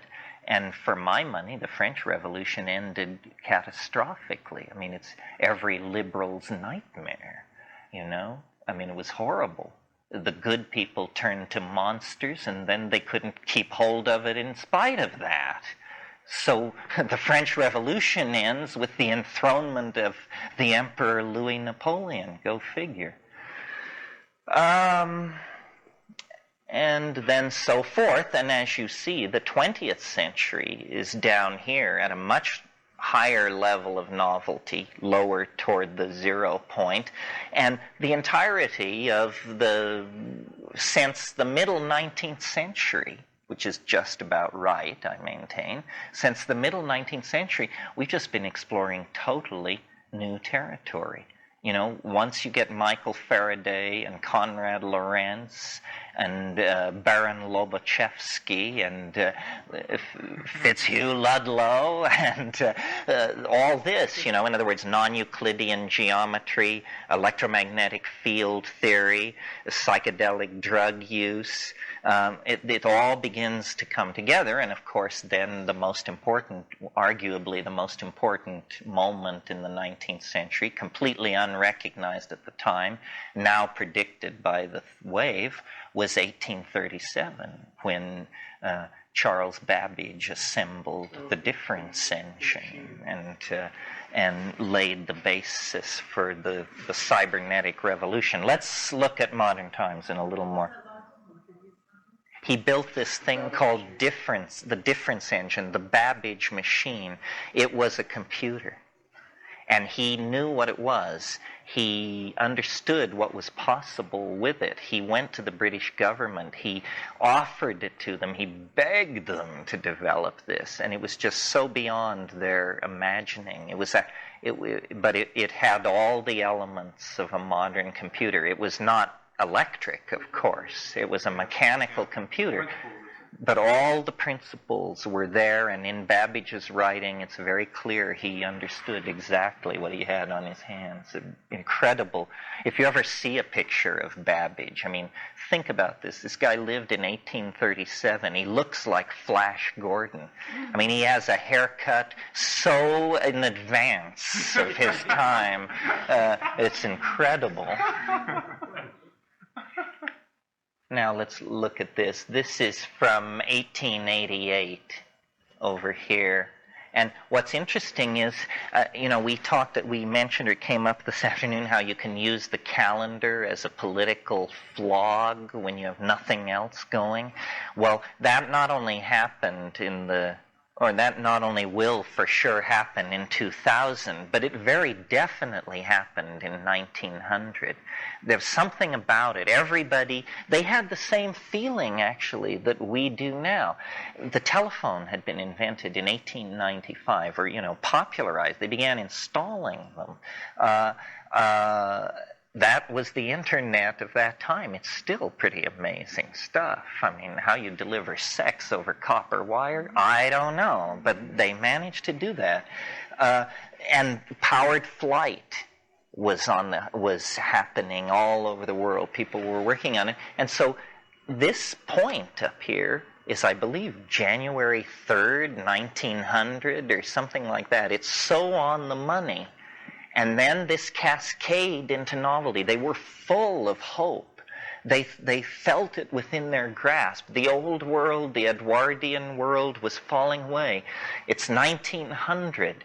Radio is ahead. Relativity is 5 years in the future. Planck's constant is filling the physics journals, and in art the pataphysics is happening, and there's this in Italy, futurism is beginning. The first futurist tracts are being published. Well, then. The First World War, quantum physics, all of these things, it gets weirder. It begins to get weirder. It becomes more than simply an object of optimism. It becomes hideously complex and novel and strange and bizarre. And it reaches an apex in 1933. And I don't have to tell you. So then, across the bottom of this thing, World War II is fought. And World War II was like a rehearse for the apocalypse. I mean, wars now are not particularly about anything. That was a war which was about something. And it was utterly surreal for the people who experienced it to live through. I mean, it was about eugenics. It was about rocket bombs. It was about the power of radio to move millions of people. It was about propaganda. It was all kinds of things. And of course, it ended with kicking open the nuclear doorway. Anybody who doesn't think World War II was a surreal extravaganza, I recommend Thomas Pynchon's novel Gravity's Rainbow, which is an incredible thing to read, an incredible work of literature, and you'll never see life again the same way. Okay, so then once that's all over and it reaches its apex in the destruction of the Axis powers and the use of the atom bomb on Japan and so forth, everybody has but one thought. Let's knock this off. Let's have some kids, crack a beer, have a barbecue. They even called it the return to normalcy. And there was all this uniform conformity culture, Norman Rockwell, American white culture, all racial, sexual, intellectual, and social aberrant phenomena was incredibly repressed. And there were some spills along the way, the JFK assassination, so forth and so on. And then it approaches the cusp, the symmetry break. And if you have an incredible memory, you may remember that a few minutes ago I said Homer sang his song here, one cycle back, one fractal scale up. So the analogy is, or the analogy to Homer singing his song and to the fall of Mycenae and all of that, the fall of Minoan culture to Mycenae, is the 1960s. The freak revolution, the Vietnam War, the age of LSD, the landing on the moon at this scale cannot be discerned from the top of that thing. That all comes together right there. 1968 to 69, that's where the cultural symmetry break occurs, and then the final descent into novelty at that scale begins. And I submit to you that's a pretty good rendition of the myth of the culture that the media reinforces and that many of us carry. I mean, we do believe that was the turning point, that once rock and roll, LSD, sexual permissiveness and all this stuff was unleashed, we've then just been refining and experimenting with those themes ever since. the 70s were a descent into novelty. The 80s, these were fairly steady descents into novelty, but they didn't surpass the madness of the middle 40s until, well, the early 80s, I guess. It's not at scale here. But, and then, you know, with the Reagan era, we enter into a kind of different kind of time. This bizarre oscillation business where there are surges of habit and then collapses into novelty, and then reassertions of orthodoxy, and then collapses into novelty. And this is what we're experiencing now. Here, I'll go in on this. But faster than we've seen previously. Like oscillations happen over 5 or 10 years, instead of oscillations happen.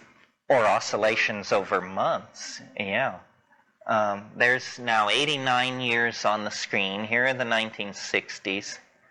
And now we're back to today. We're descending this thing. So basically what you're looking at is the 90s with the present year in the middle. And it shows that this is, by the way, predicted to be the most dramatic year in the decade.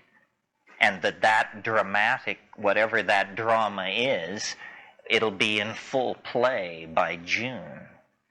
Wise grab at Taiwan by the Chinese. Or it could be an AIDS cure.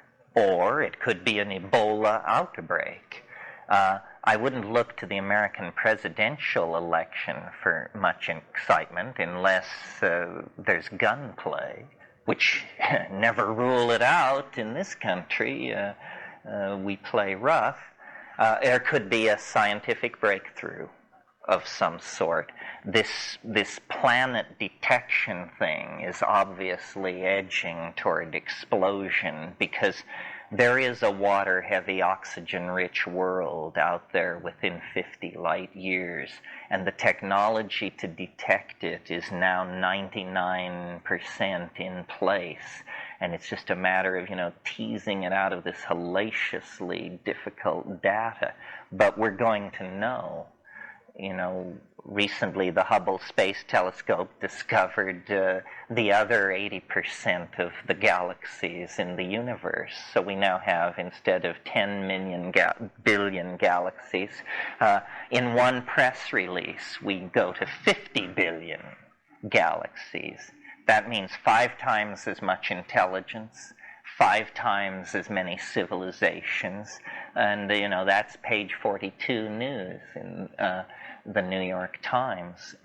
Projection just take... No, it's funny. People say, well, what will happen after 2012? Well, you haven't been listening. This theory doesn't say anything about what happens after 2012. This is a theory about what happens before 2012.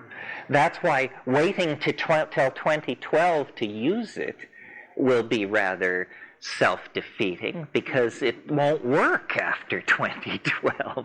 Of course, if there is an after 2012, it will be wrong, in which case we will have the curious task on our hands, some of us, of figuring out why it seemed right for so long. Yes. It became 67 years old. Yes.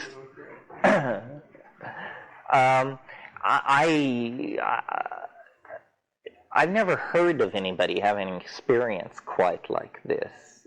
I mean, it's hard for you probably to appreciate who I am because I appear fully in command of this.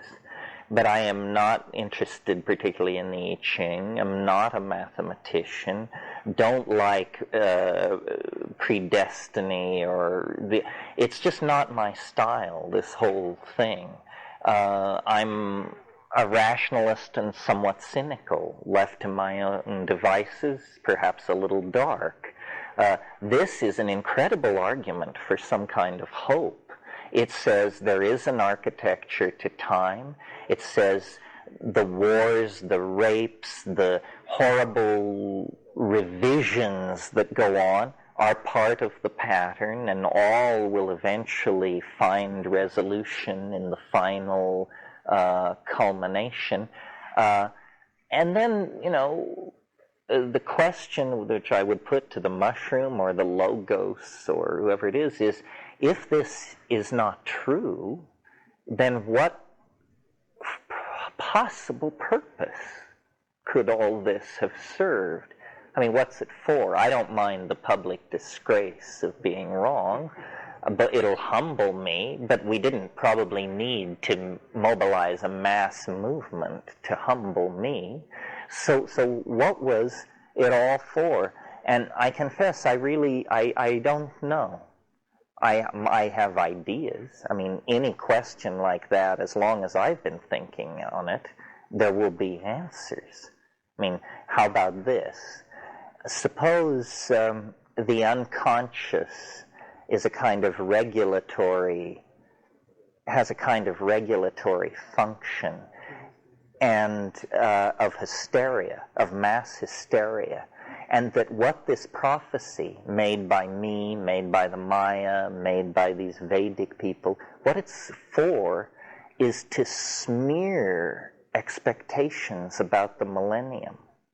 So that instead of having it all focus on January 1, 2000, there'll be dissenters.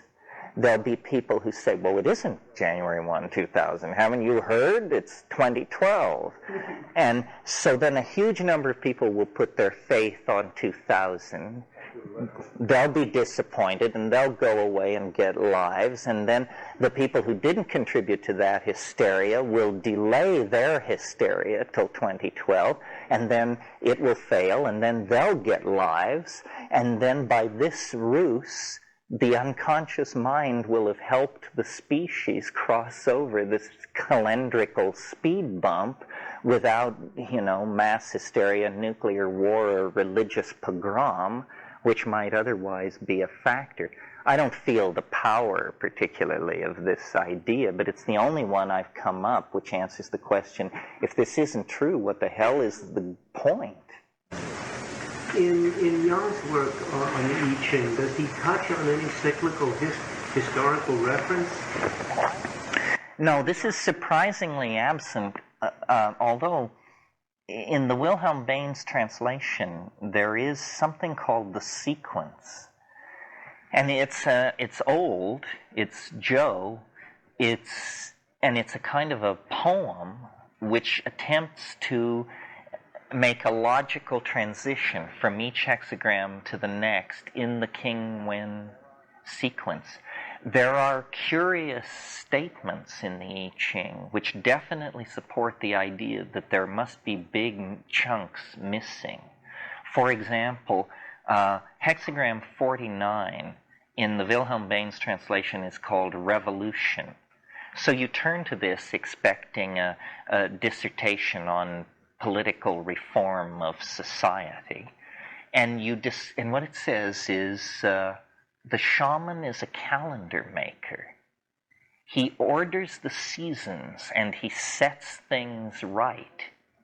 And it's a whole discussion about calendar making and as a way of creating political reform.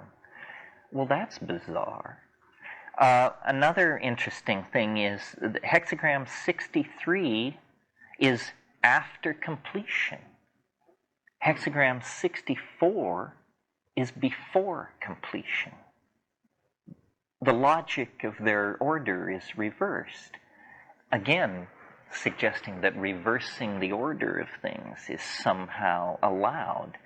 The middle hexagram, meaning the hexagram at the halfway point, if you believe that the sequence was designed as a structure, is number 32, is called duration. And the image is of a ridgepole. Well, obviously, the ridgepole is at the center, and the rafters move off of it. I can't remember which hexagram it is that says, he who correctly understands the import of this sacrifice can hold the universe in the palm of his hand like a spinning marble. That's a very alchemical redaction and so forth and so on. I mean, there are all kinds of textual clues to the fact, and of course this is coming through translation. It's very important to read many translations of the I Ching. The Wilhelm Baines is incredibly deep and poetic and wonderful and preferred by me because I grew up with it. But did you ever notice? It's not a translation of a Chinese book. It's a translation of a German book. It's the Carrie F. Baines translation of the German edition of the I Ching by Richard Wilhelm. There's recently been other translations of the I Ching, and they are, some bring one thing to it and some another. But I think we have been, for culturally biased reasons, as I said, incredibly naive about time. And this is the final thought that I'll leave you with this evening. Say this is true.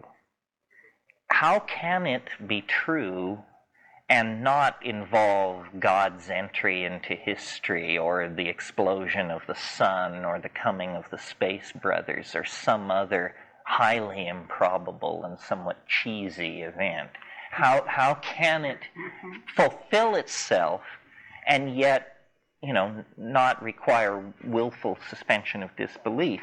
Well, one thought that's occurred to me, you touched on it, the wave doesn't seem to work after 2012, but I've noticed in analyzing all this history and stuff that what the wave, like people will always ask me, does it do the stock market? Only if the stock market moves hundreds of points. Otherwise, it's lost in the noise of everything else going on in the world. When I ask myself, what does this wave predict best? In other words, is it politics? Is it biological evolution? What is it that it really predicts well? The answer is technology. It seems to argue that technology and novelty are almost the same thing. And interesting that the DMT creatures are builders in light. And now we're on the verge through VRML of becoming builders in light. Well, if the wave describes technologies unfolding through time, and if the wave can't be propagated past 2012, then it must be because in 2012 a technology is invented which makes linear time and ends it. In other words, time travel. Time travel. Now, 10 years ago, only mad people talked about time travel. It was not a respectable subject. Recently, there have been articles in Physical Review letters, in Scientific American, in Nature. It's a very hot topic. There are many schemes for time travel. There are many notions about how time travel could be done. And actually, we should have been paying attention because Kurt Gödel in 1948 wrote a paper that advanced a scheme for time travel that was within the realm of possibility. Possibility. I'm not saying we're going to cobble one together tomorrow. I mean, in some of these schemes, you have to spin cylinders the size of the solar system and stuff like that. But any technology that can be imagined can be realized by somebody. Well, if time travel were invented in 2012, that would explain why there was no longer possible a Cartesian graphical linear description of time's unfolding, because at that point time becomes multivectored and can no longer be portrayed in this kind of a matrix. Now, and this is the last on this, but an objection to time travel is always the grandfather paradox, which seems to imply that if time travel is possible, it's only possible forward in time. Because if it were possible backward in time, you could come back and kill your own grandfather, and then you wouldn't exist. And so therefore nobody could kill him, and you get a logical paradox that is always trotted out to defeat time travel schemes. I have a different notion of how this works. Time travel is not what we think it is. If what we call time travel is an invention, which if ever invented, the moment the time machine was turned on, the rest of the history of the universe will happen instantly, because in order to avoid these temporal paradoxes, the entire system would have to undergo a kind of collapse. Here's an analogy which might make this clearer. If you release gas into a cylinder, the pressure equalizes on the walls of the cylinder. This is called Bernoulli's law. Well, so imagine that we suddenly become able to travel into the future. At first I imagined that what would happen is thousands and thousands of time machines would appear instantly, having traveled backward in time to witness the first flight forward into time. It would be as though you could fly your Piper Cub to Kitty Hawk, North Carolina, to that windy morning in 1905 when the brothers W pushed out the flyer and took off. But then I realized, this bears with it the implication of the grandfather paradox. So instead, I think what happens is the moment the first time machine is turned on, the most advanced state of evolution arrives instantly at the other side of the boundary. I call it the God whistle. A time machine is not really a time machine. It's a way of destroying the rest of the history of the universe. And so, in a sense, we're back to the big picture again. The invention of the time machine is a self-initiated annihilation of space and time. The technological device explains why technology is critical in the history of the way. Yes, absolutely. And interestingly enough, if you think they wouldn't risk this, I told you yesterday, nothing comes unannounced. There's a very interesting story about the first atom test at Trinity in 1945.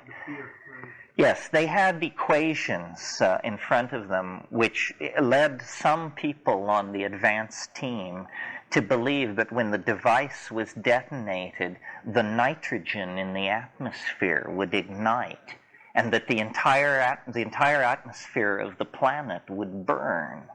And they figured it was a 1 in 10. And so they said, reasonable odds. Hitler's out there. I guess Hitler wasn't out there at that point, but those wily Japs were out there. So they said a 1 in 10 chance, and they threw the switch, and it turned out the chamber was empty. So we're here to tell the tale. But much closer to where you want to be than. Well, this reminds me of a wrinkle. Here's a possible scenario which makes use of this concept. There is a cosmological theory out there. It's not the top contender. It's mostly been developed by this guy Hans Alfvén, and it's called a vacuum fluctuation cosmology. Quantum physics allows these things called vacuum fluctuations. And what they are is particles literally appear out of nowhere. And this is allowed by quantum physics as long as parity is conserved. And what that means is that these particles must contact their antiparticle and annihilate themselves and restore the system to a net energy of 0. But there is this brief moment during the vacuum fluctuation when matter comes into being ex nihilo. Now, the interesting thing about the quantum description of the vacuum fluctuation is that the mathematics set no theoretical upper limit for the size of the fluctuation. It simply says the larger the fluctuation, the rarer it is. So Hans Alfvén suggests we are in a vacuum fluctuation of 10 high 22 particles. And what that means is that somewhere in the larger metaverse, our antimatter twin exists. And for the laws of physics to keep the accounts balanced, parity will have to be conserved. And what that might mean is a higher dimensional collision with our lost twin. And this would not be a collision in three-dimensional space. You wouldn't see it coming. It would occur instantaneously throughout the entire space-time continuum. All particles would annihilate their antiparticles, and there is only one particle that has no antiparticle. The photon there is no antiphoton. So if the universe were a vacuum fluctuation of this type, at the moment of the reconservation of parity, all matter in this universe would disappear. 100% it would disappear. And what would be left is all the light in the universe. And a universe filled entirely with photons, we have no idea what that is. That might be the mind of God.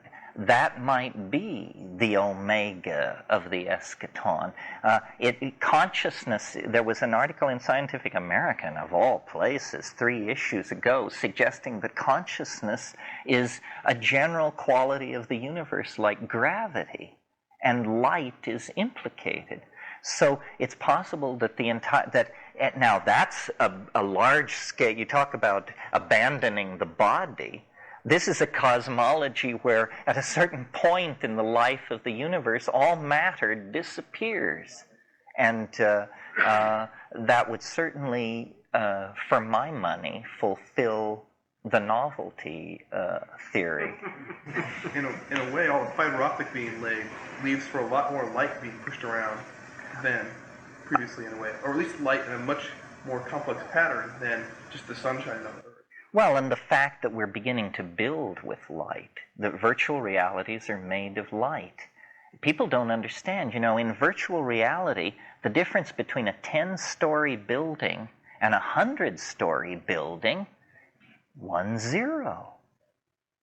You enter the code where it says make it 10 stories high, you add 1-0, it now makes it 100 stories high.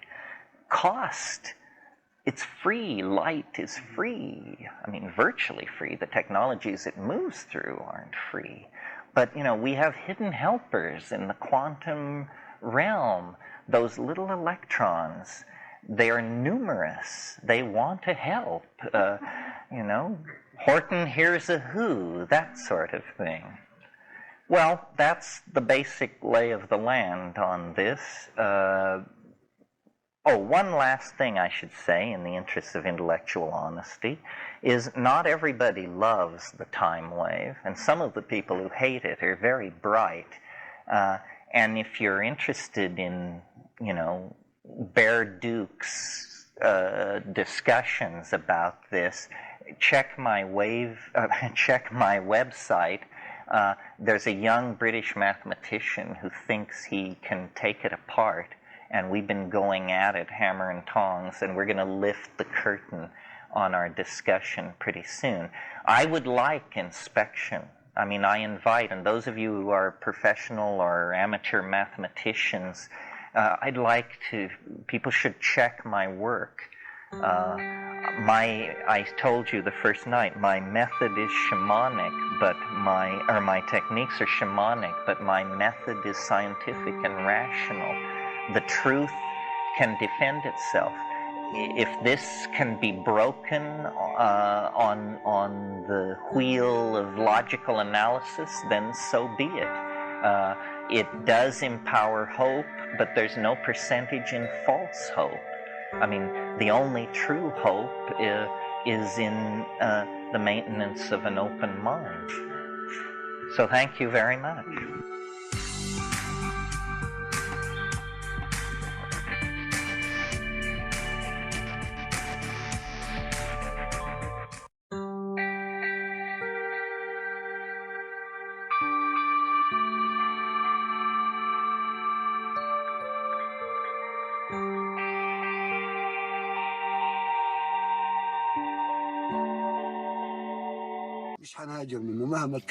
We will not immigrate from Gaza, no matter how difficult the circumstances, even if there's killings, even if there's bombings, if there's no medicine, no food, nothing to drink, no clothing, and no shelter.